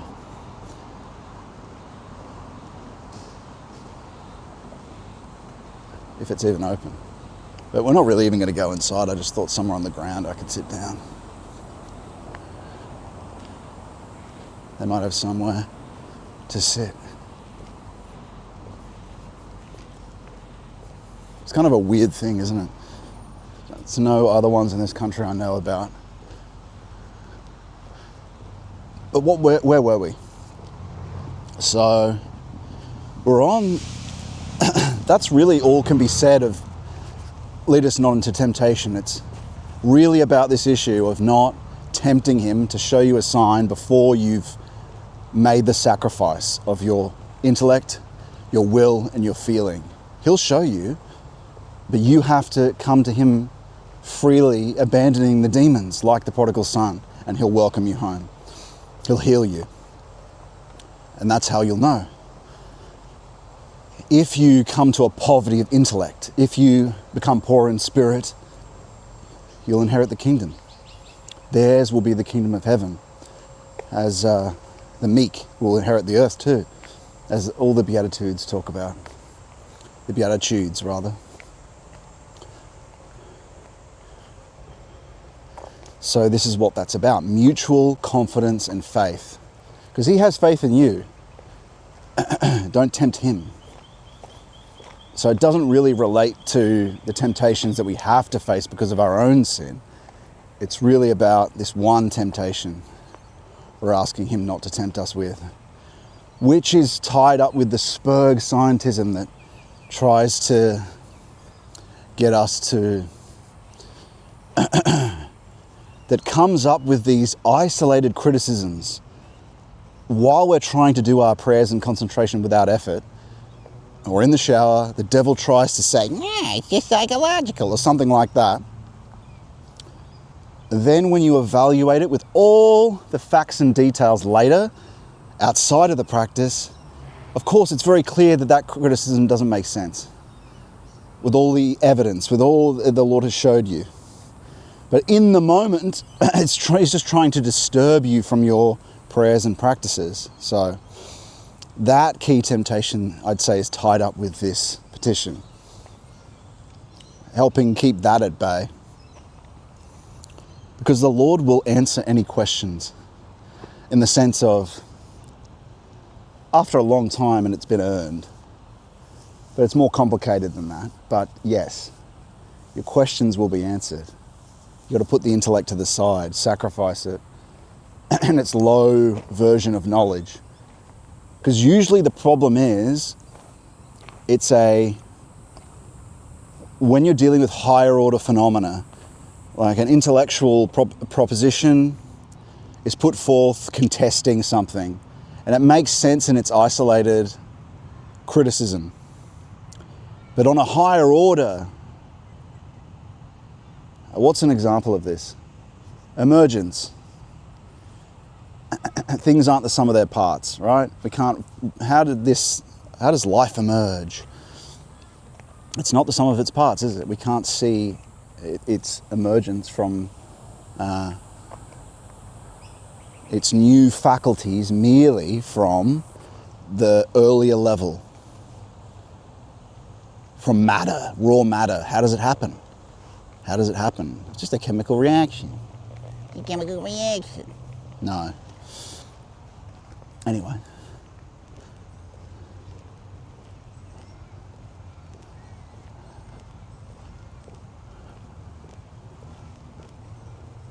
There are tables out here. There we are.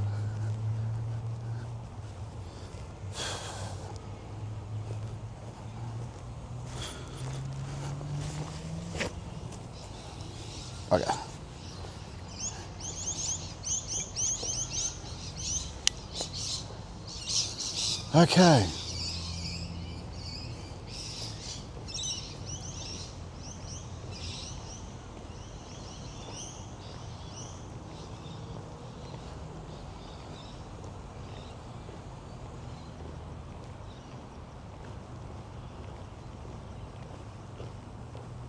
Maybe we should have a look while we're here. I need to go to the bathroom anyway.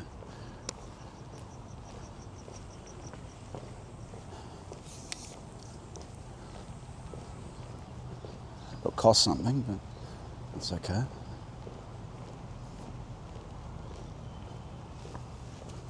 But we've got plenty of places we can sit down here. That's good. Might as well go inside though, right? Have a look. And shouldn't be too much money.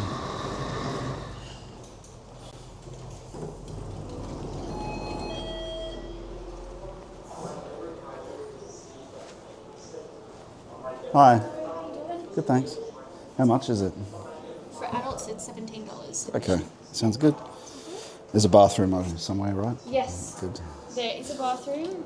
If you look back on that wall to the right there where the TV is, Yeah. they're all along there. Okay, cool. Just pop that through here. We pay cash or card today. Card, please. Whenever you're ready. Thank you. Would Cool. you like your receipt? That's all right. Thanks. It starts this way. So when you're Okay. good to go, just go around. But if you need to go to the toilet, just Yeah, yeah. Okay, cool.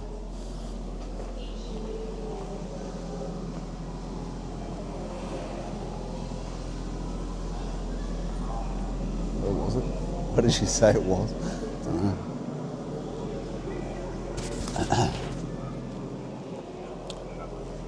Over here.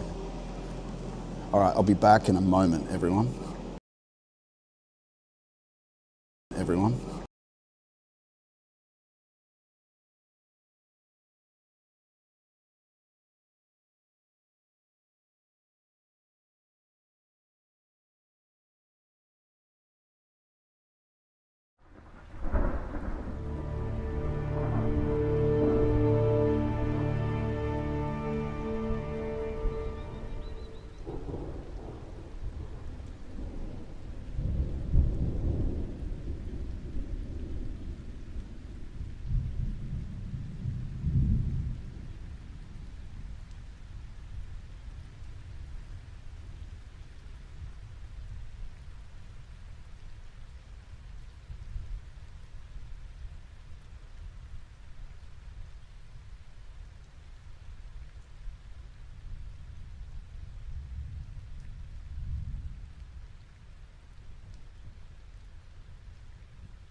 If this is working, and I don't know it is, how fitting that...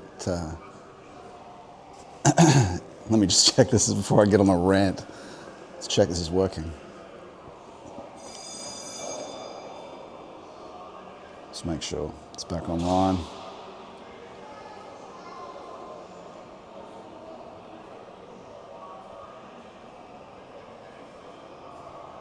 Okay, cool. Looks like we're back.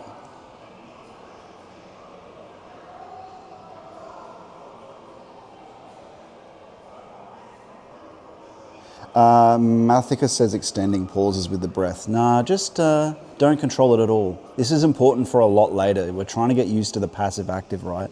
We're trying to overcome the will to power, which has modern man with his Willensmacht, will to power, bring things about himself. The triumph of the will. It's juvenile, unfortunately. It's transhuman. And so we're getting used to being passive, right? Because later we're ready for grace. And part of it's tied in with the concentration without effort in prayer. Why is it without effort? Because it's passive and active.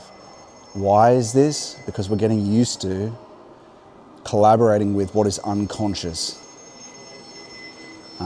So that's why we're doing the practice this way. I don't know, it looks like an old fire station. But isn't this fitting, guys? Because we're on to the last petition of the Lord's Prayer. So yeah, don't control it. It's automatic. It's whatever condition the soul is in is the speed of that. And so too is the Jesus prayer going to be. It's about preparing to receive grace a lot later. But we have to also be doing the concentration practice with the prayer. And you have to watch my lectures on the practices of Christian mysticism to see what to do. And they're mostly available on, the Discord's got them in categories that you can look at. And they're mostly on Twitter. If you go to my highlights page on Twitter, and there's also a post on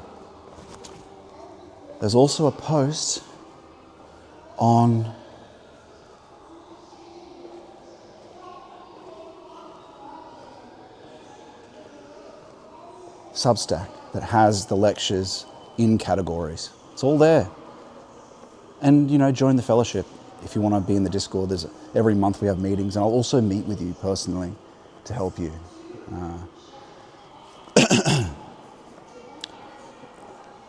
That is also a very good idea. scottmannion.com/fellowship, and then join the Discord, and I'll send you a message. Now, how fitting it is that we're in Fire Museum, and we're going to leave now because there's nothing really. We're not here to talk about that. But it is an interesting space. Maybe we should have gone up the stairs just for a moment before if we're able to. Maybe we can't. We're not allowed. I don't think we can go up to the next part anyway. It's all good. I don't know what the warehouse was originally. Probably for some manufacturing. Who cares? The point is, isn't it fitting that we're in the Museum of Fire when we're on the last petition of the Lord's Prayer? Deliver us from the evil one. Fire. This evil one is the source of all temptation. And there is no salvation without temptation, as the saints say. There's also no salvation without the three vows: poverty, obedience, chastity. And the long virtue that comes from that. Okay.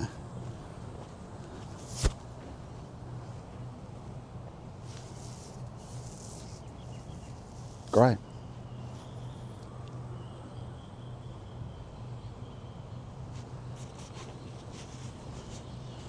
Let's go here.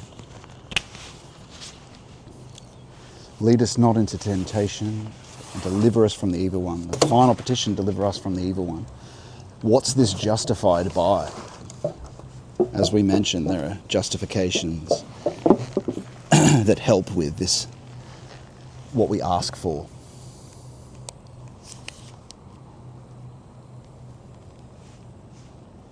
Justifications that help with what we ask for. There we are. Perfect.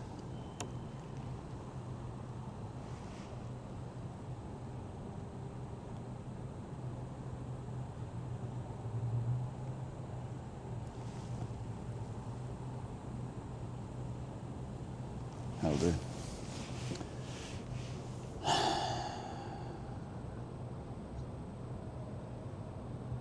Deliver us from the evil one.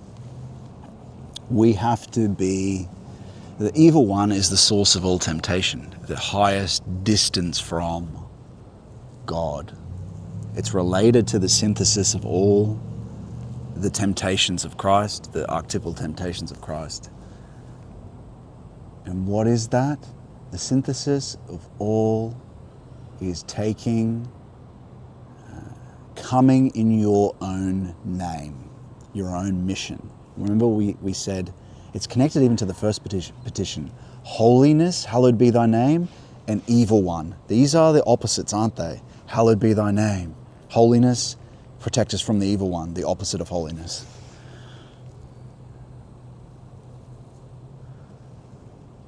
How this is related to the human is the temptation to come in your own name, your own arbitrary mission. You're the master. I'm the master. The king of the world, the master. And the temptation of lead us not into temptation is, of course,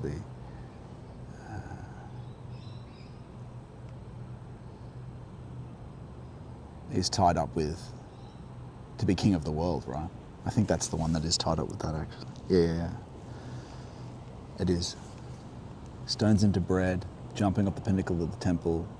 Oh no, that was the pinnacle of the temple. I guess forgiveness in some way, I can't remember exactly how, is tied up with master of the world. Yeah, I see how it is.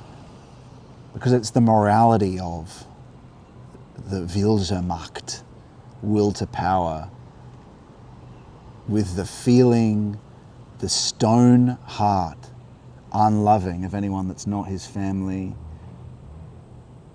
to seek his own desires, arbitrarily gained in temporality, is to not, it's the opposite morality of forgiving.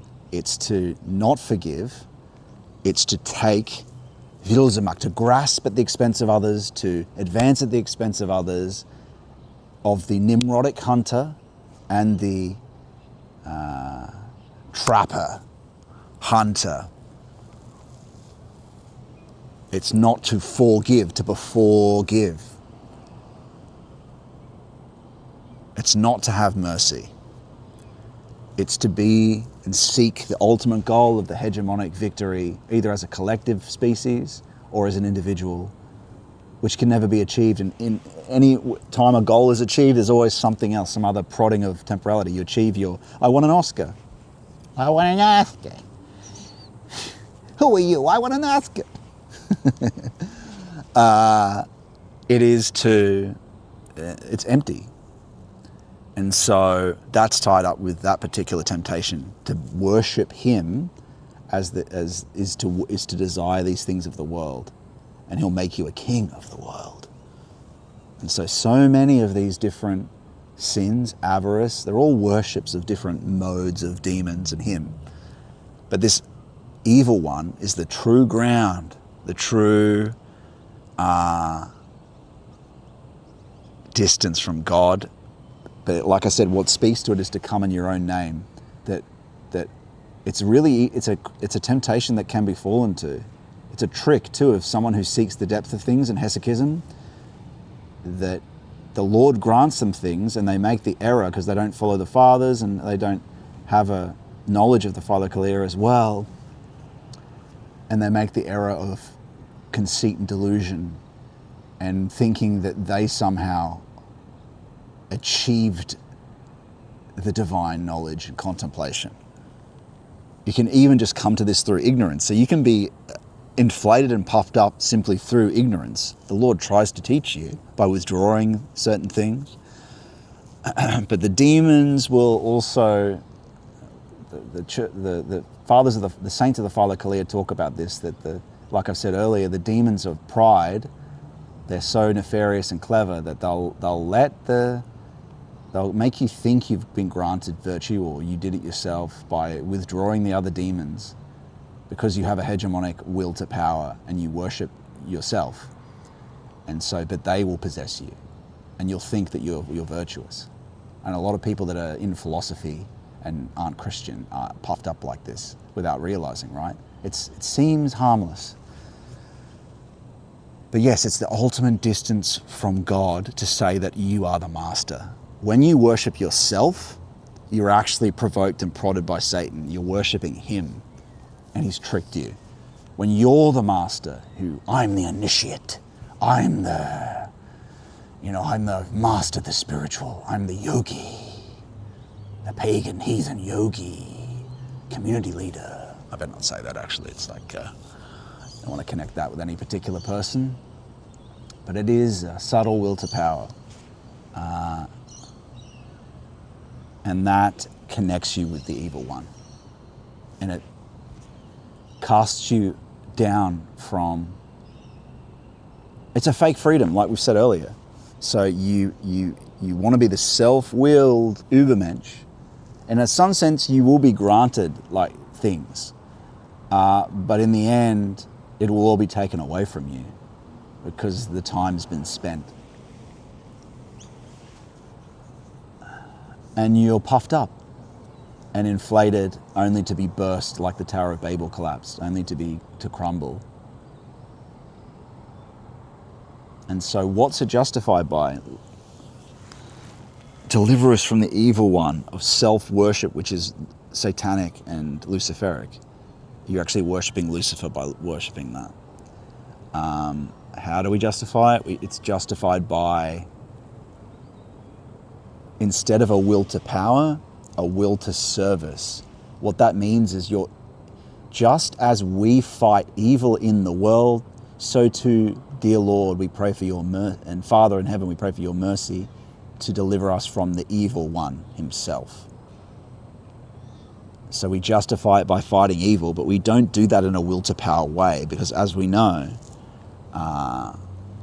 we resist its temptation and reject its temptation, but we do it through teaching people to come to the good. Because it's the absence of the good, in the absence of Christ, his holiness and the way, truth and life, which we can know as a fact of experience if we engage in hesychism, if we engage in concentration without effort in prayer being the most basic practice we begin with. The evil one, fight, that's how you do this. Will to service of divine will, love God, pray for love in God, but serve others, wash feet. That's how it works up there, right? The Lord showed mercy on you. Help others and fight evil in the world. Teach others how. It's your responsibility. Thank God, and as the Hesychist saints talk about, is that, well, I won't go into that, talking about the kind of things that are granted to us to help others with. But yeah, I mean, look, you're granted the wings of the angeloi. When you're granted the different faculties, we could call them, quote unquote, graces of being able to contemplate the divinity, you're granted things, the divine likeness, the restoration of each part of the divine likeness are, as you're restored of the divine likeness, you're restored to the condition of Adam before the fall. And the Philokalia saints say this too, not just Valentin Tomberg. And so as you are mercied and graced and you do what's required of you with the Lord's help, effort and grace, it begins with the faculties of an angeloi, then an archangeloi, then a seraphim, and an archai, a power, and then a seraphim. And that's, each time there's a different mission, a different name, a group, individual, a group, or a nation, a group, relevance for humanity, relevance for Christ or divine humanity. And like I've said before though, and different faculties are deepened. And what does that amount to? Really simply just perfection, deeper union with Christ. That's the benefit of it, truly. Yes, things are granted to you. You can pray for certain things, but you don't seek that. We're seeking foremost simply to experience his divine love and closeness with him. Because another thing the Lord said to me, and I've checked this many times, asked with intuition to confirm this after. It's not just a word, because the devil will pretend to be divinity. But I was seeking things in the wrong way. Like seeking intuition to be able to ask him questions to gain resources, and that's avarice. It's worshipping. Like, oh, well, maybe the Lord wants to provide this for me, so I'm able to do these other things. I'm able to pay for community events, and you see what I mean? And so you're kind of seeking God to help you worship a false God by providing right? And so to do good, you'd use this ring out of a desire to do good. use this ring out of a desire to do good, but through me wield a power too terrible to imagine. There's so much truth in Tolkien. Oh, the ring is will to power. Will der Macht. Is Satan. But what were we saying? Damn it. And the Lord said to me, and it broke my heart. And again, like I said, I put this through the epistemic principle and asked again and again, using the discernment later on. So it's not a matter of just accepting things are said to you. Because really you should blanket reject any thought that comes to you and only later perhaps consider it when discernment and you've become dispassioned. St. Peter of Damascus recommends never being 100% certain of any thought, but you do have to pray to the Lord to speak and guide, teach and guide you. So you do have to, but the best mode is a rejection of image and of word. Because if you don't do that, you might initially get your hopes up when you hear something. So you've got to just blanket reject any thought that comes. This is what watchfulness is all about. That's why they're called the Neptic Fathers as well. Reject blanket any thought that comes up unwarranted. And when you're not meditating, when you're not actually working on a particular problem, anything, that's watchfulness. Because later, it'll come along with other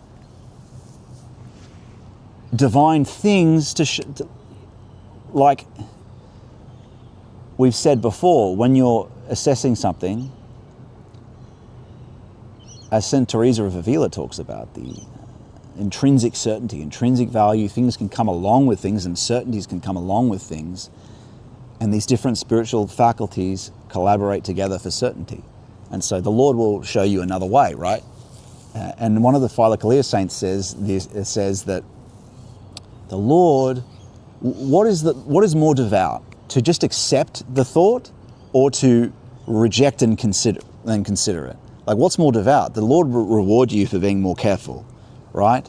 So the Lord wants you to be careful. He knows what you're up to, and you can segment a particular time for thinking in the presence of God or doing a particular meditation, having reached dispassion in the depth of peace then, and then carefully, not 100% accepting it, as Peter of Damascus says, never being sure until it proves itself through constructive fruitfulness, which means, does it bear good fruit over time, these certain thoughts? Because we do have, as he says, we do have to pray for guidance from Jesus, or else it's always just going to be the devil sending thoughts, and we might get tricked in that way. So anyway, sorry, I've digressed again. The Lord said to me, disciples who love me. And my heart broke. And it was, as always, the perfect thing to say, because it's about loving God. He loves you, loves us. And for us to use him for something else, is for someone who's had nothing but mercy and love and just wants us to have this grace and love and divine union with him, if we can let go of these things we don't recognize are demons from the evil one. So that's how easy it is to, even when you're trying to make your way towards him, to worship other things. And so you got to let all that go. Over time, you just let it go one by one. And then solely you're praying for love, hope, charity, divine love, purification, illumination, union, perfection. You certainly can have that as your goal. Like particular divine faculties, not such a good idea to seek that. Certainly not visions. Seek union in his love, and the things will be granted. And his truth and his love. And you can seek, though, the contemplation. You can seek that. But, no, seek his love. Seek union, and contemplation is part of union. Don't seek contemplation in itself. His truth and his love. Disciples who love me. And so that's what it's about. Not coming in your own name. Coming in his mission. Because his mission is his end. And the end is him, and the end is love. The cosmos of love, and him as divine love. And it is an incredible life, as the Hesychast attests to, of following divine will, deepening over your entire life towards him, And it only deepens. There's no end to initiation. Yes, like we're brought into perfection, as the saints talk about, but we still experience temptation in the perfection.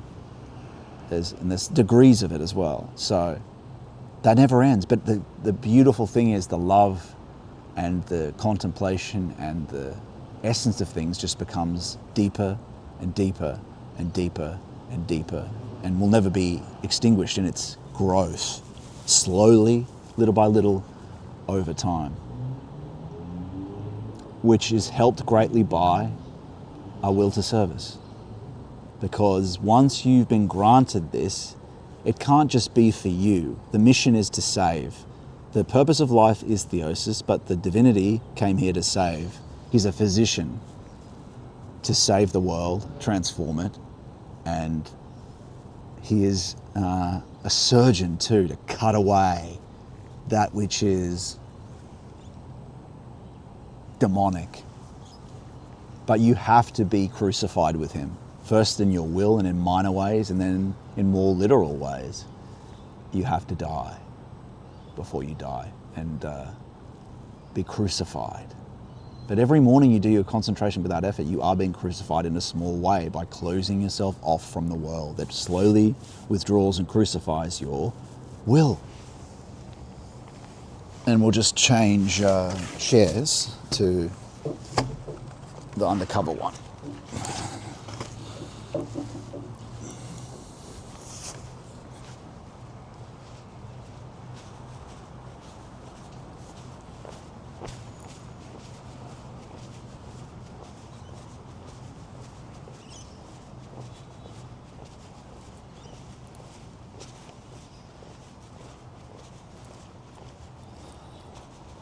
Okay.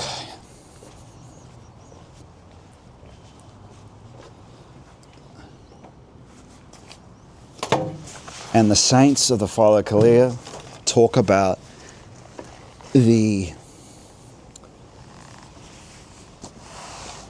deadening of the limbs. This happens in the practice. After you've been doing it for 3 months, maybe 6 months, you'll notice a deadening of the limbs in your will is being crucified, right? It's a deeper, like a pillar's entered you. But again, not just something that Valentin as Tomberg has said, but it's confirmed by the deadening of the limbs. But it's a life-giving deadening. The Lord brings a death to you, and then after it, and also from contrition and repenting and gift of tears, he brings life, and also through crucifying your will, so you can have his will. So you can have his will. And you notice it physically, and that's how you know the will is in the limbs, right? The will governs the limbs. And you'll notice this crucifying of the will over months and months of doing concentration without effort, like I've talked about with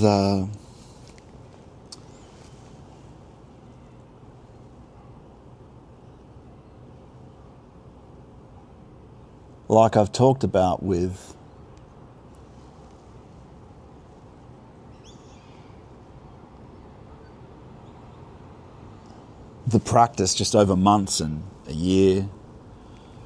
You'll notice it helps to have a physical regularity you do every day, right? Because you'll just notice that, wow. And this is why Valentin Tomberg talks about the hermit card. He walks with a stick. You'll find you don't walk with a stick, but your will is weakened while you're going through a kind of spiritual contraction. We go through metamorphosis like the tree. We contract and expand and grow in that way. Contract, expand. And we also are taught through the Lord by the withdrawal of virtues, withdrawal of graces, so we know it's him. As every morning, though, you do the practice, peace is restored, forces are granted. So it's if you keep returning to him, and the saints say it's most important that you're returning into communion with him every day, confessing your sins every day before you do the practice, thanking him every day before you do the practice, climbing the Mount Carmel, you do at times of the day, it's without grace, without positive, but it's never long before it's restored, at least in this process. The more, like, by the end of the practice, there's always, eventually there is, after you've done it for 6 months plus, you do have to go through this climbing of the mountain while you're in primordial. You just got to continue. St. Gregory of Palamas says that it is, in a sense, a very difficult thing to be able to do, because the demons try to stop you from doing this practice an hour a day, right? But what he does say is you're given an angelic-like concentration eventually. The Lord grants it to you over time. So if you can just, for a year, do the concentration without effort for an hour a day, or work your way up to it, you'll be granted the faculty or ability to concentrate with no issue in that time. You just have to build up to it first, right? So you've got to just have faith that you can get through the harder elements of it for some people that might struggle doing it for a long time. But remember, nothing's ever wasted. If you get distracted, just bring your attention back. It's just a gentle attention. Start with half an hour, but again, this is granted by the Lord over time. Like Gregory Palamas says, and Gregory Palamas says about an angelic concentration is granted to you if you can overcome this thing that tries to stop you while you're habituating it, and why the Lord trains you and grants you forces. So you just have to overcome. You just have to overcome and have faith. And a lot of people will stop thinking that won't happen, or they'll think that it takes too long for them and modernity just sucks them back into it. But if you can all the saints are telling you this. It's not me. I just happen to be alive right now with you as your contemporary.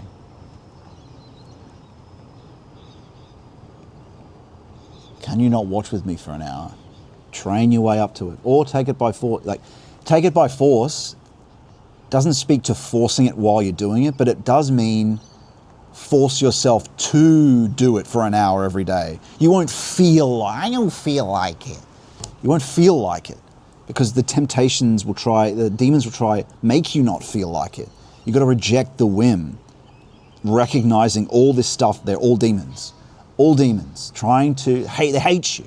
All these whims hate you. They're demons that hate you and want to stop you from doing it. All the suggestions, the ideas that you have to do this, or you have to do that, or I've got this responsibility, or got this, it's all illusion in many ways, right? You're going to die. You're going to be dead tomorrow. You're going to be dead. You've got to do this. It's the greatest gift. He wants to give you the gift through this. Truly. Truly.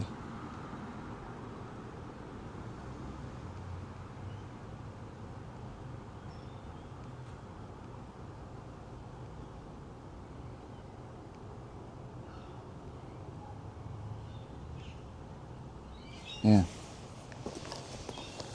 And that's all the petitions of the Lord's Prayer. And through it, through the rejection of the unholiness, through not coming in our own name, but coming in the Lord's name,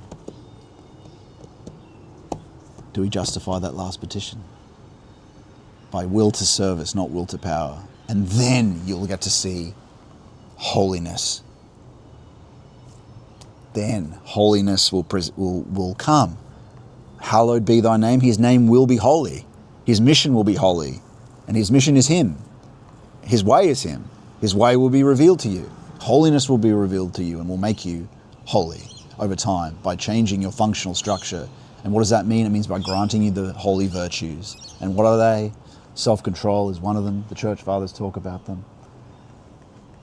I'll do a lecture on them at some point, as well as the sins, because this knowledge is pretty important, so we're not ignorant of what we're doing, because that's the trouble. We're ignorant in modernity. We're ignorant. We think, I'm living a good life. I'm a good person. I don't know why every idiot is always a New Yorker, or whatever that accent is. I'm a good person. Anyway.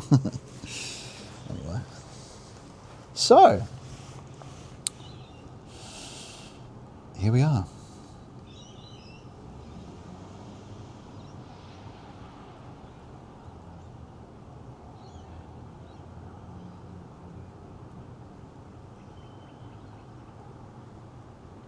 Yeah, putting stuff on the, like someone just said, for me, putting stuff on the wall doesn't work. I just end up not seeing it. It becomes part of clutter. When I said that, I meant it metaphorically, really. But yeah, I know what you mean. There's only a certain amount of time that a proposition on a wall, a mantra, well, I don't want to use that Eastern term, a credo on a wall has a certain valuative reinforcement. That's why we need the Lord, because what we're building is an engine of virtue. When I say functional structure earlier, that's what that means. Functional means way. Function is a way of doing, a procedure of function. Virtue, a virtue, engine of virtue, being. But proper divine virtues. And what is that when it's in its totality? The divine likeness is, you know how the Lord said he's the way, truth, and life? Well, that's the way. So virtue is more than just this thing. It's more than just a procedure or a thing we enact. There's something in us that is like substantive that virtue grants. Like, you know, when you habituate something, you've got this, there's a spiritual force that reinforces doing it because you've been doing it for a month, isn't there? What is that? A spiritual being of your past impels you, helps you what to do. So you already know how to experience a bit of a spiritual being. When you are doing the habits of the day, there's a natural impulse to continue. Power. That's like the Lord, but the Lord is from the future, not from your past. That virtue being that you are is part of your past, right? It's in your memory. It's this habitual virtue engine in your memory that's reinforced and strengthened by the natural forces that we have and the habits of memory. So there's a deeper memory. That's your virtue functional structure. But the Lord, when he comes, and his impulses come from the future, like outside you, not part of something you have access to, more essentially than that. But just like you have an impulse from that, but way stronger from the Lord, does he grant you through grace the virtues. You just have to do a little bit of effort yourself by habituating these things, but through prayer, through begging asking for his mercy, bowing down, asking for his mercy. Pray for the virtue of humility, for the virtue of discernment, for the virtue of self-control.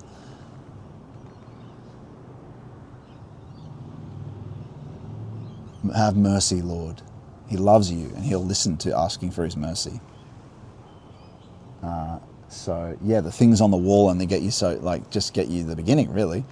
I always, when I put them up, I never check them again. So how I do it is, I have a system, like a note system on my computer that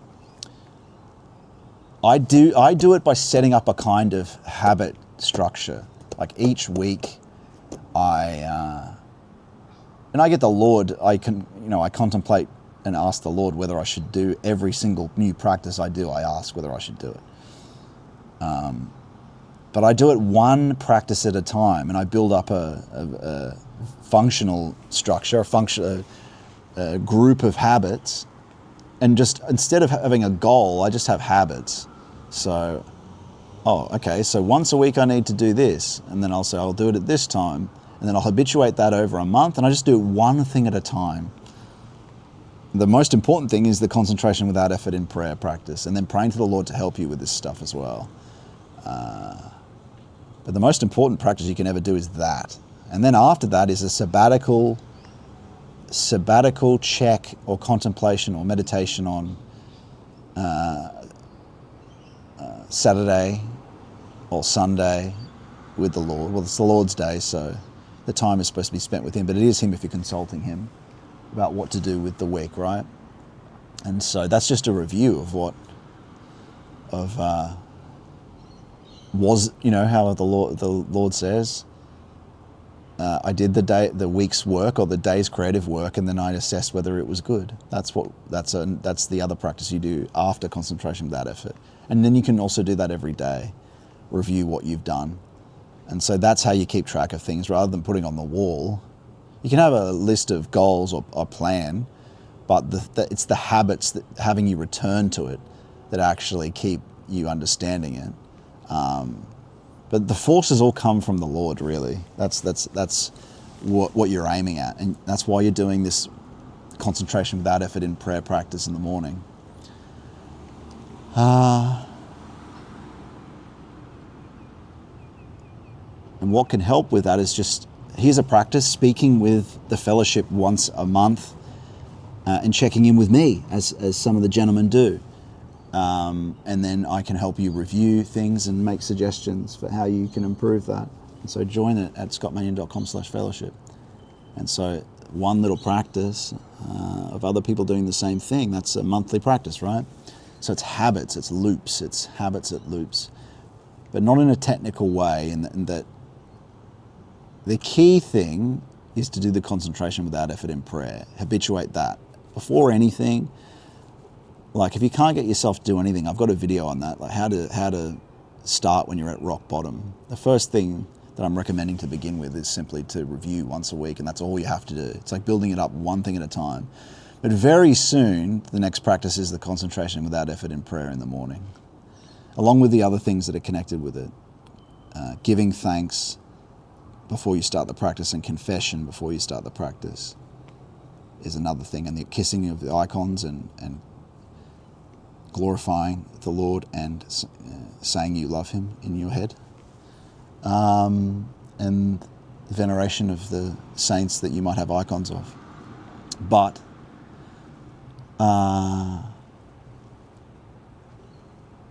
in terms of the rest of your goals, like I said, you're letting go of that stuff. But your goal, so your only plan is to get closer to him, really. So it's whatever helps get closer to him and whatever duties you have to maintain. But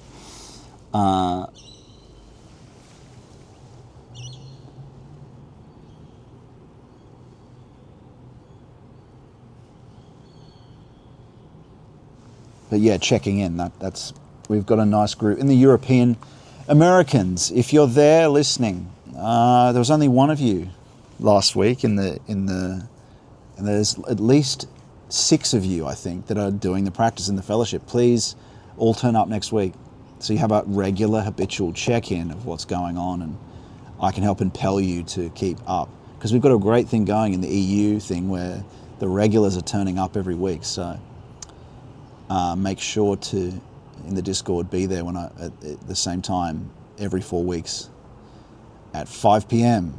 Thursday, New York City time. Every month. It just happened yesterday. So a month from yesterday, we'll be in the next one. And like I said, if I can have an initial meeting with you when you join. I'm here to help. So, or you can DM me anytime, anyway. You don't have to be in the fellowship, and I can help. So, yeah.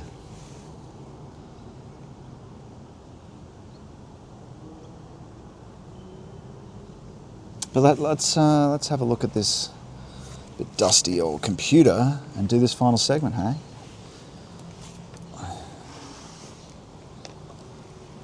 You guys have any videos you want us to consider, or me to consider? Feel free to send them across.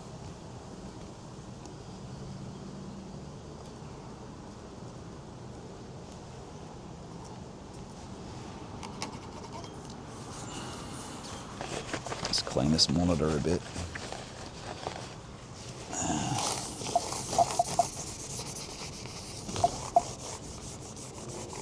Hi everyone, I'm very excited to show you today's video. Today's video, today. Cockney, today. They hit the D's hard, don't they? Today, day.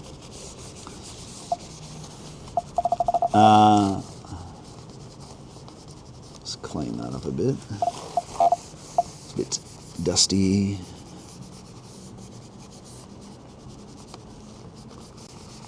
Alright. That's on the screen. It's a bit unclear as well. Well, that's the best we can do. That's all you get. Alright. So, here we go. I might set up this little mirror too. He's doing this segment. He always talks about the segment and never does it. Well, we're doing it this week, right? We're doing it. We're doing it.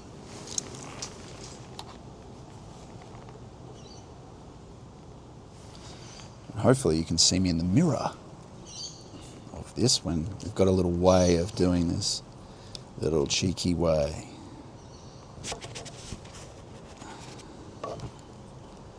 That, and that, and that. And that should give you a view of what we're looking at here. How's that? Oh wait, why did I need to do it that way? I'm going to just do it this way. Like that, and just flip it around. Yeah. And I can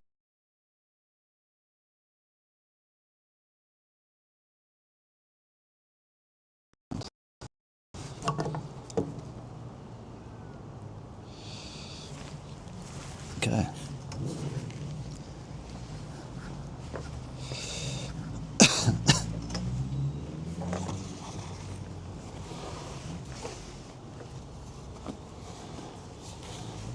Where are we? There we are.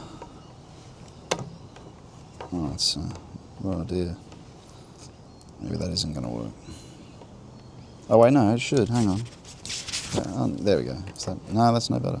Shit. How come that was working before? Oh, I see.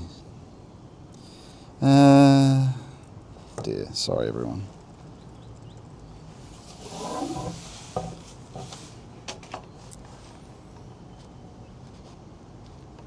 Yeah, we'll have to be the other way around. Have to be the other way around. Like that.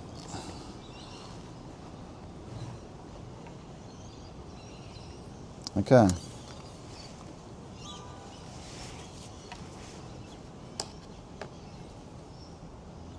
Could have been me in frame with this mirror.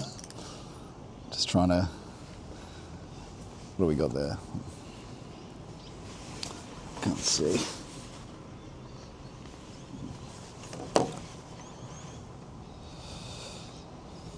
How's that?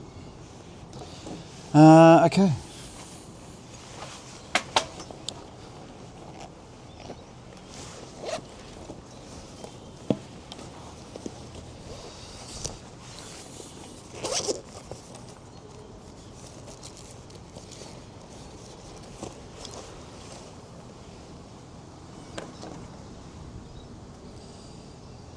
Let's have a look at that.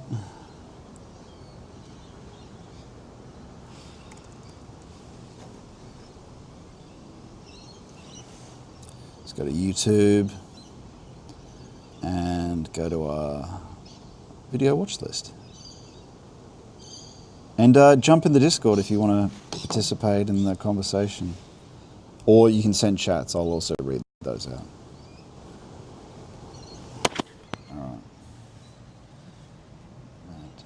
Second mic should be working, and this is how we do it on location, everyone. It's like, at least we've come up with a little solution for how. Now, can you see? You might be able to see me on the mirror there. I don't know if that's going to work. That's what I should do. I think I'm going to put a magnet on that. It might work. No, not really. It's kind of the wrong position, isn't it?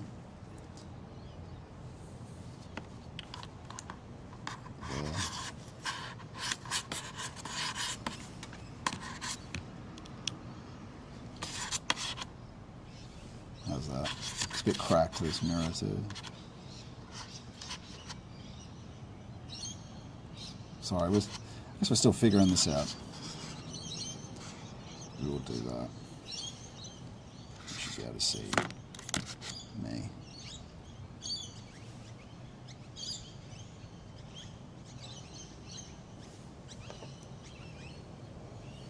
With terrible reflections on the monitor as well. Sorry, this is a bit boring. Let me get this going. So let me just find this watch page. Where I can't remember how to get to it. It's I don't know. I think you just go. What do? You go.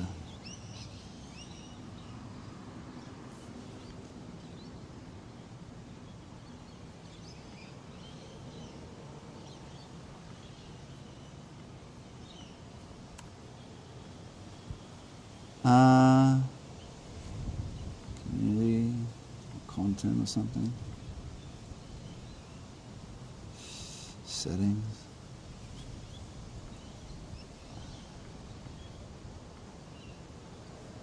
Let's go to the YouTube. Should be something in here that's like watch later. Oh yeah, here it is. Watch later. Okay.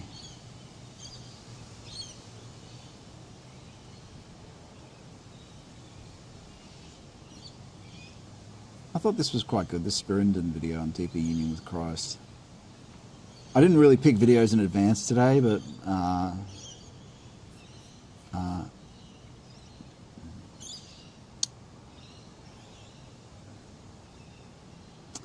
well, there was this one.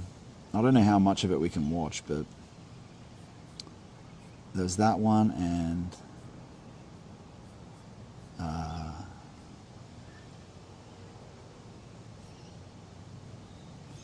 this one.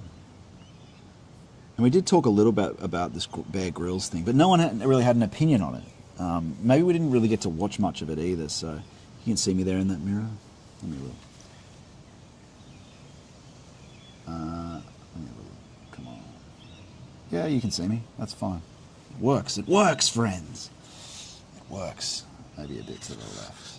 So there we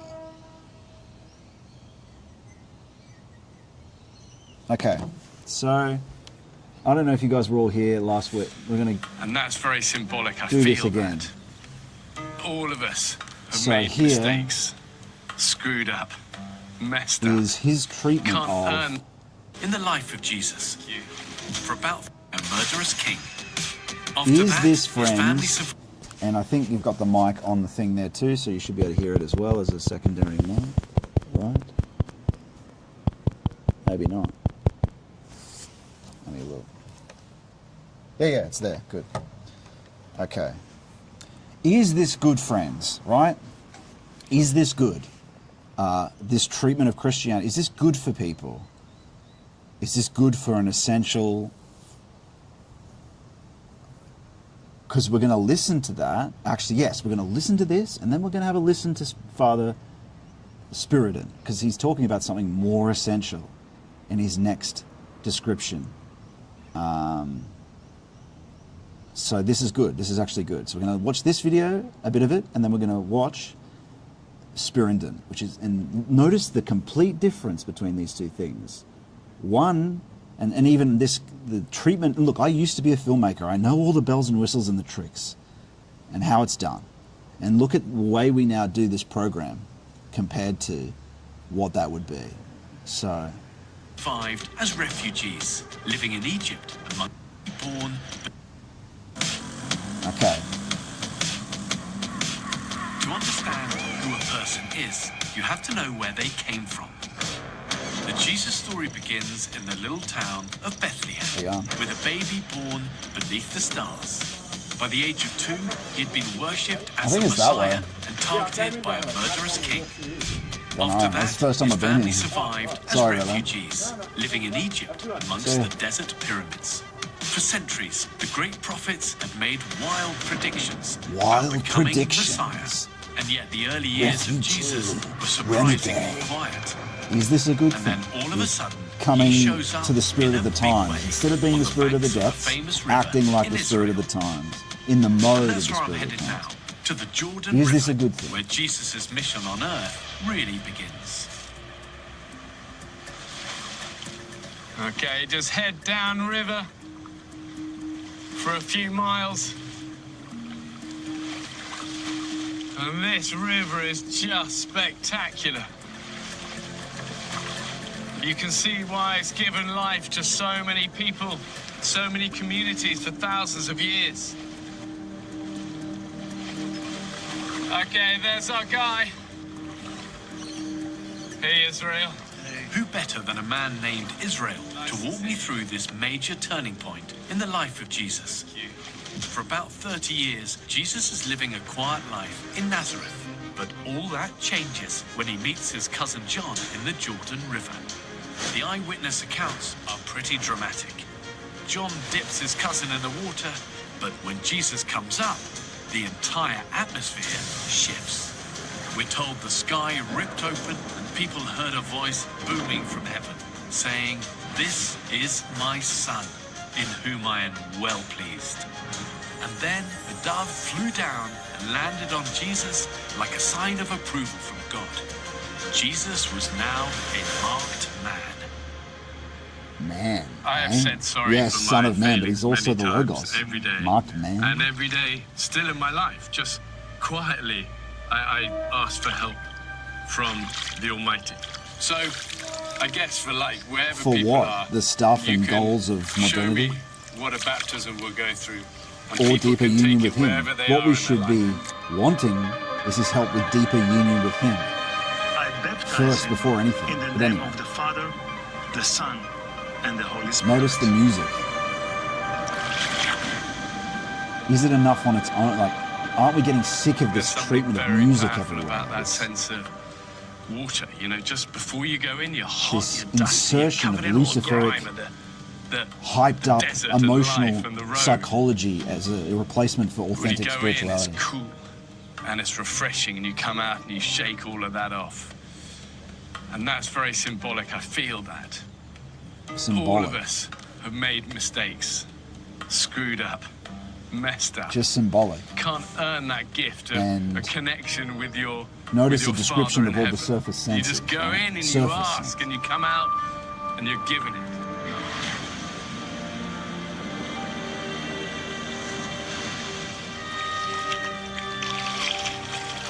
And then look, you brought some, what's that, honey?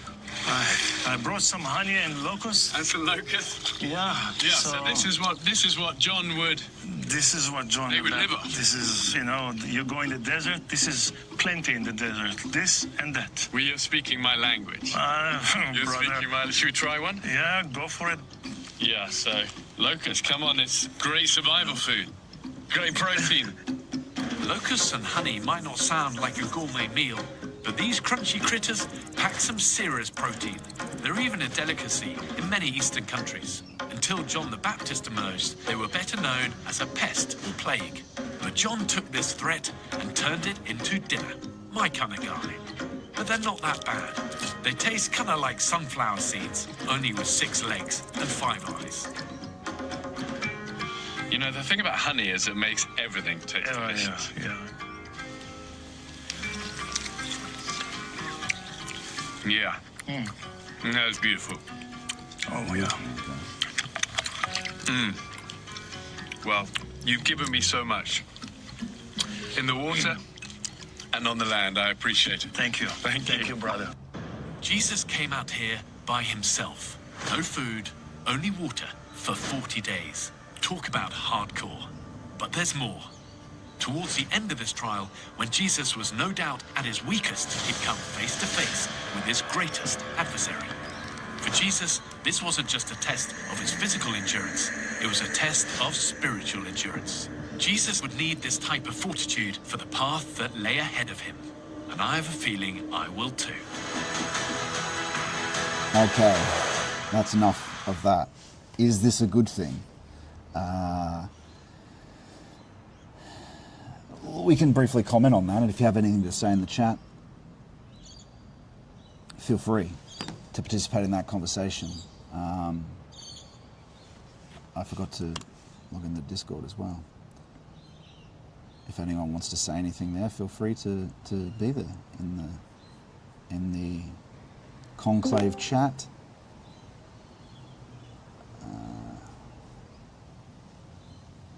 Yeah, allow.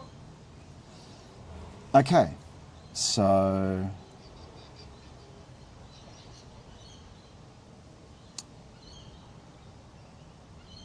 what I'll say about that is similar to what I said last week, or the week before, was it? You can't compromise with the spirit of the times.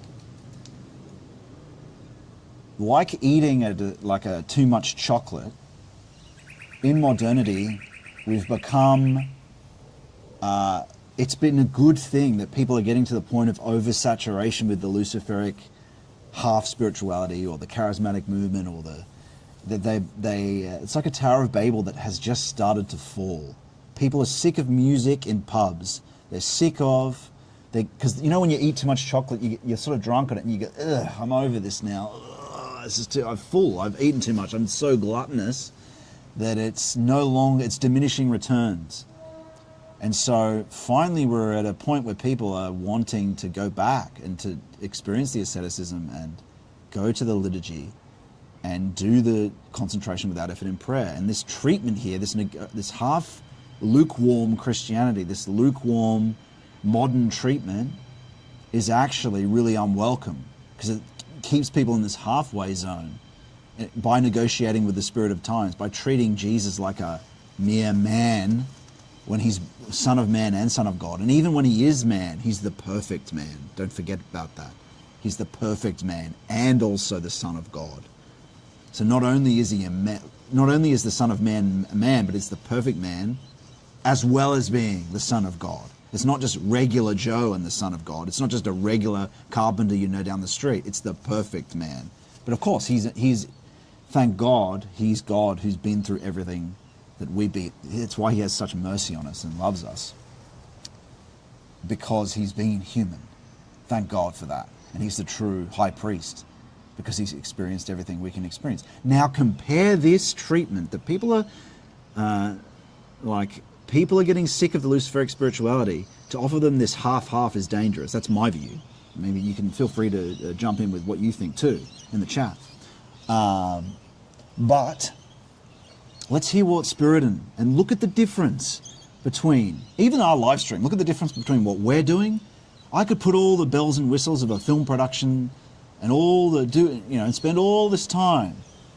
But look at the treatment of Spiritan, Father Spiritan. Oh no, what's going on here?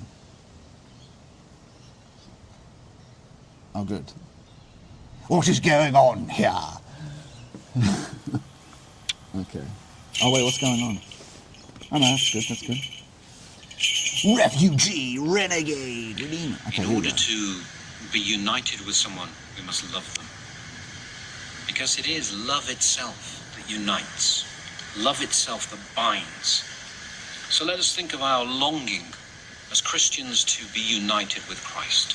Notice him in We then must ask ourselves, what does nature, it truly just like mean we to are. love Christ? What does this love require of us? What does this love demand of us? No music. To be a lover of Christ is not a matter of mere feelings, emotion, or sentiment. Psychology isn't what we were being presented. Was with psychological feeling, music, graphics, human, not divine things, human insertion between the message and contrivance and technical, psychological, in a sense, manipulation, which a lot of the film industry is, and a lot of film production is. It can't be reduced to these kinds of feelings. Now, of course, the heart will naturally move when we love Christ. And this is good. But the love of Christ is more than simply having these kinds of feelings. It isn't just a matter of emotion. To truly love Christ means to enter crucifixion with him. We are called to enter crucifixion with Christ in order to be united with him. God teaches us that we must carry our cross, take up our cross and follow him. It means crucifixion. And not just accepting crucifixion, but adopting the same attitude that Christ himself has to crucifixion. We must adopt Christ's attitude towards suffering and towards those who inflict suffering. It's an attitude of forgiveness. This is how we enter union with Christ and how we how we truly love him, by entering into Christ's spirit. Christians are called to suffer with Christ. We're called to suffer freely, to choose to completely identify, to be with Christ in his suffering. When we look at the martyrs through the ages who've demonstrated to us this union with Christ, we see also that they have entered into his victory over death. Because this is the fruit of union with Christ. Victory over death, victory over evil, victory over Satan himself. So notice the treatment of that, the difference. But even what he's talking about there is exactly what we've been talking about all day. That firstly, it's a crucifixion of emotiveness, right? A crucifixion of human antipathies and sympathies. The Luciferic will, feeling, and thought.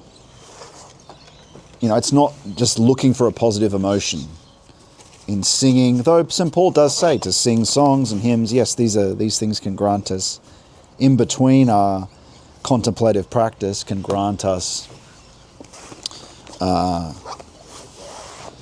consolation and help against despondency in between when we're doing our practice. In between when we're becoming empty in spirit. We're dissolving the imagistic unconscious before we experience what is not merely psychological, but what is divine emotiveness, divine. Like the love of God, divine love, like I said, it's not something psychological, it's a spiritual. It comes with phenomena that you're not familiar with in normal psychological. And it comes with celestial gravity, with spiritual touch. So it's not merely a emotiveness. So for one thing, it's not merely an emotiveness. That's one. It's like I said, a viscous, thick love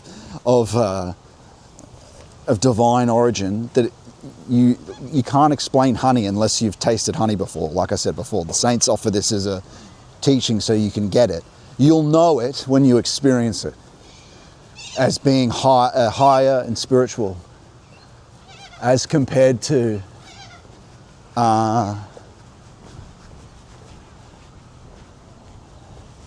psychology. The spiritual is not. The spiritual peace or Christian peace is not the same as a yogic peace, or even a psychological peace, or a yogic peace or bliss. Beatific is higher, and you're granted special, and like I said, other phenomena that are far more concrete from the heart, entering the literally physical heart, the spiritual touch, right? Like a second sense all over your, mainly behind the eyes, but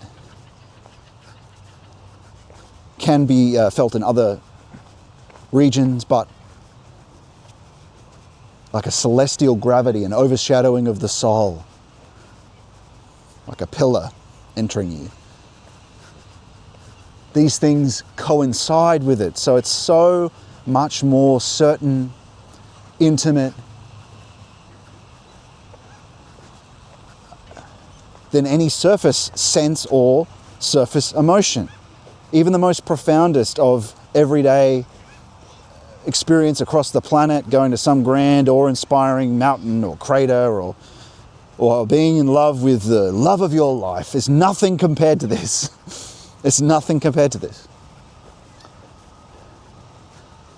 Like I've said so many times, fact of experience. A fact of experience. Christ is a fact of experience. And so, we just had a look at the videos again. I'm glad we did. We saw a complete contrast. Is that people are sick of film production it was always slop, really, a manipulative slop. I used to think it was noble, telling a story, a meaningful story. Yeah, there is a skill to it, but you could thank God for YouTube, because now it's more a raw thing. We can just have, like almost the philosophers of old, but the apostles especially, we can pray to the Lord and have His Spirit flow through us to others and tell stories, and it's like we're just hanging out we're at the pub and we're speaking to each other directly. And that can be enough to overcome this polished production, because now AI slop content is going to be everywhere. High production value is easy to mimic with AI. So that's actually, we don't want this treatment of Bear Grylls. Look at Father Spirit and Bailey. He's probably got higher views than Bear Grylls has. 147,000 people watched that video we just had a look at. But look how important it, anyone who the Lord speaks through them like He does through him, should consider the treatment. If you have the beautiful English countryside, that's a great place to do it. Forget the studio. Go out there like he does. Because it's setting itself up in opposition, but not governed by opposition to the other thing. It's done simply by following divine will, really, or following an intuition or something close to that, where it's known that we're walking away. Like, all he puts on it is a sound effect of, because he's a priest, the jingling of the liturgy implement. No music, just the sounds that are there in the English countryside. So that is a preferable way now of delivering the message, because it's allowing the Spirit to come forth, because the Lord is behind all that's happening. It's not a contrivance of music. It's not Luciferic. It just is what it is, and what the Lord might influence in that reality around him with the birds, it's open to happen. And especially through his speaking, where he's speaking, and the word would be governing and helping the articulation, like he does for me every stream, like I pray for every stream for his divine. He certainly has, I can say. Because speaking about such a thing for 5 hours while we're walking around to places that we don't know and haven't been before, no, it's not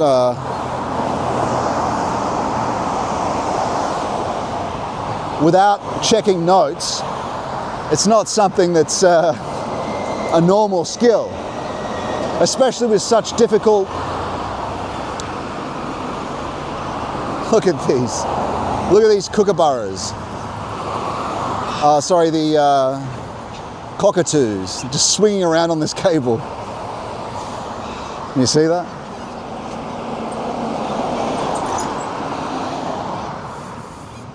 Yeah, it's not a normal skill.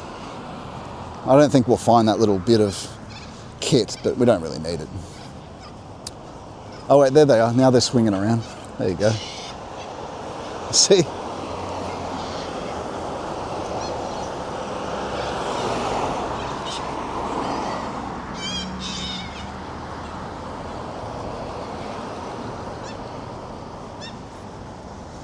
What a wonderful bird. Hanging upside down on it. Funny.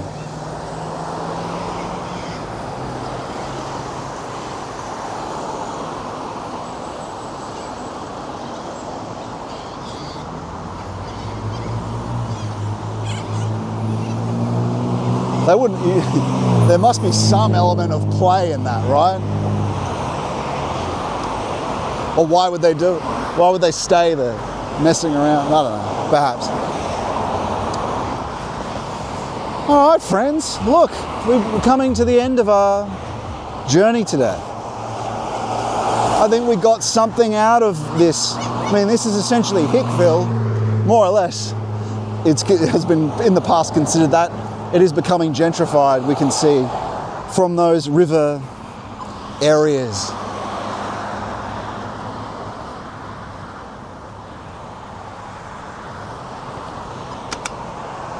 It's been a pleasure.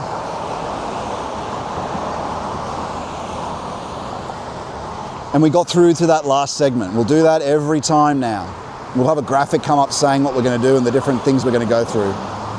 Walk and talk, reading. We'll be reading from the Philokalia soon. But I still want to finish this Steiner book. Well, I don't want to. I'm going to contemplate about it.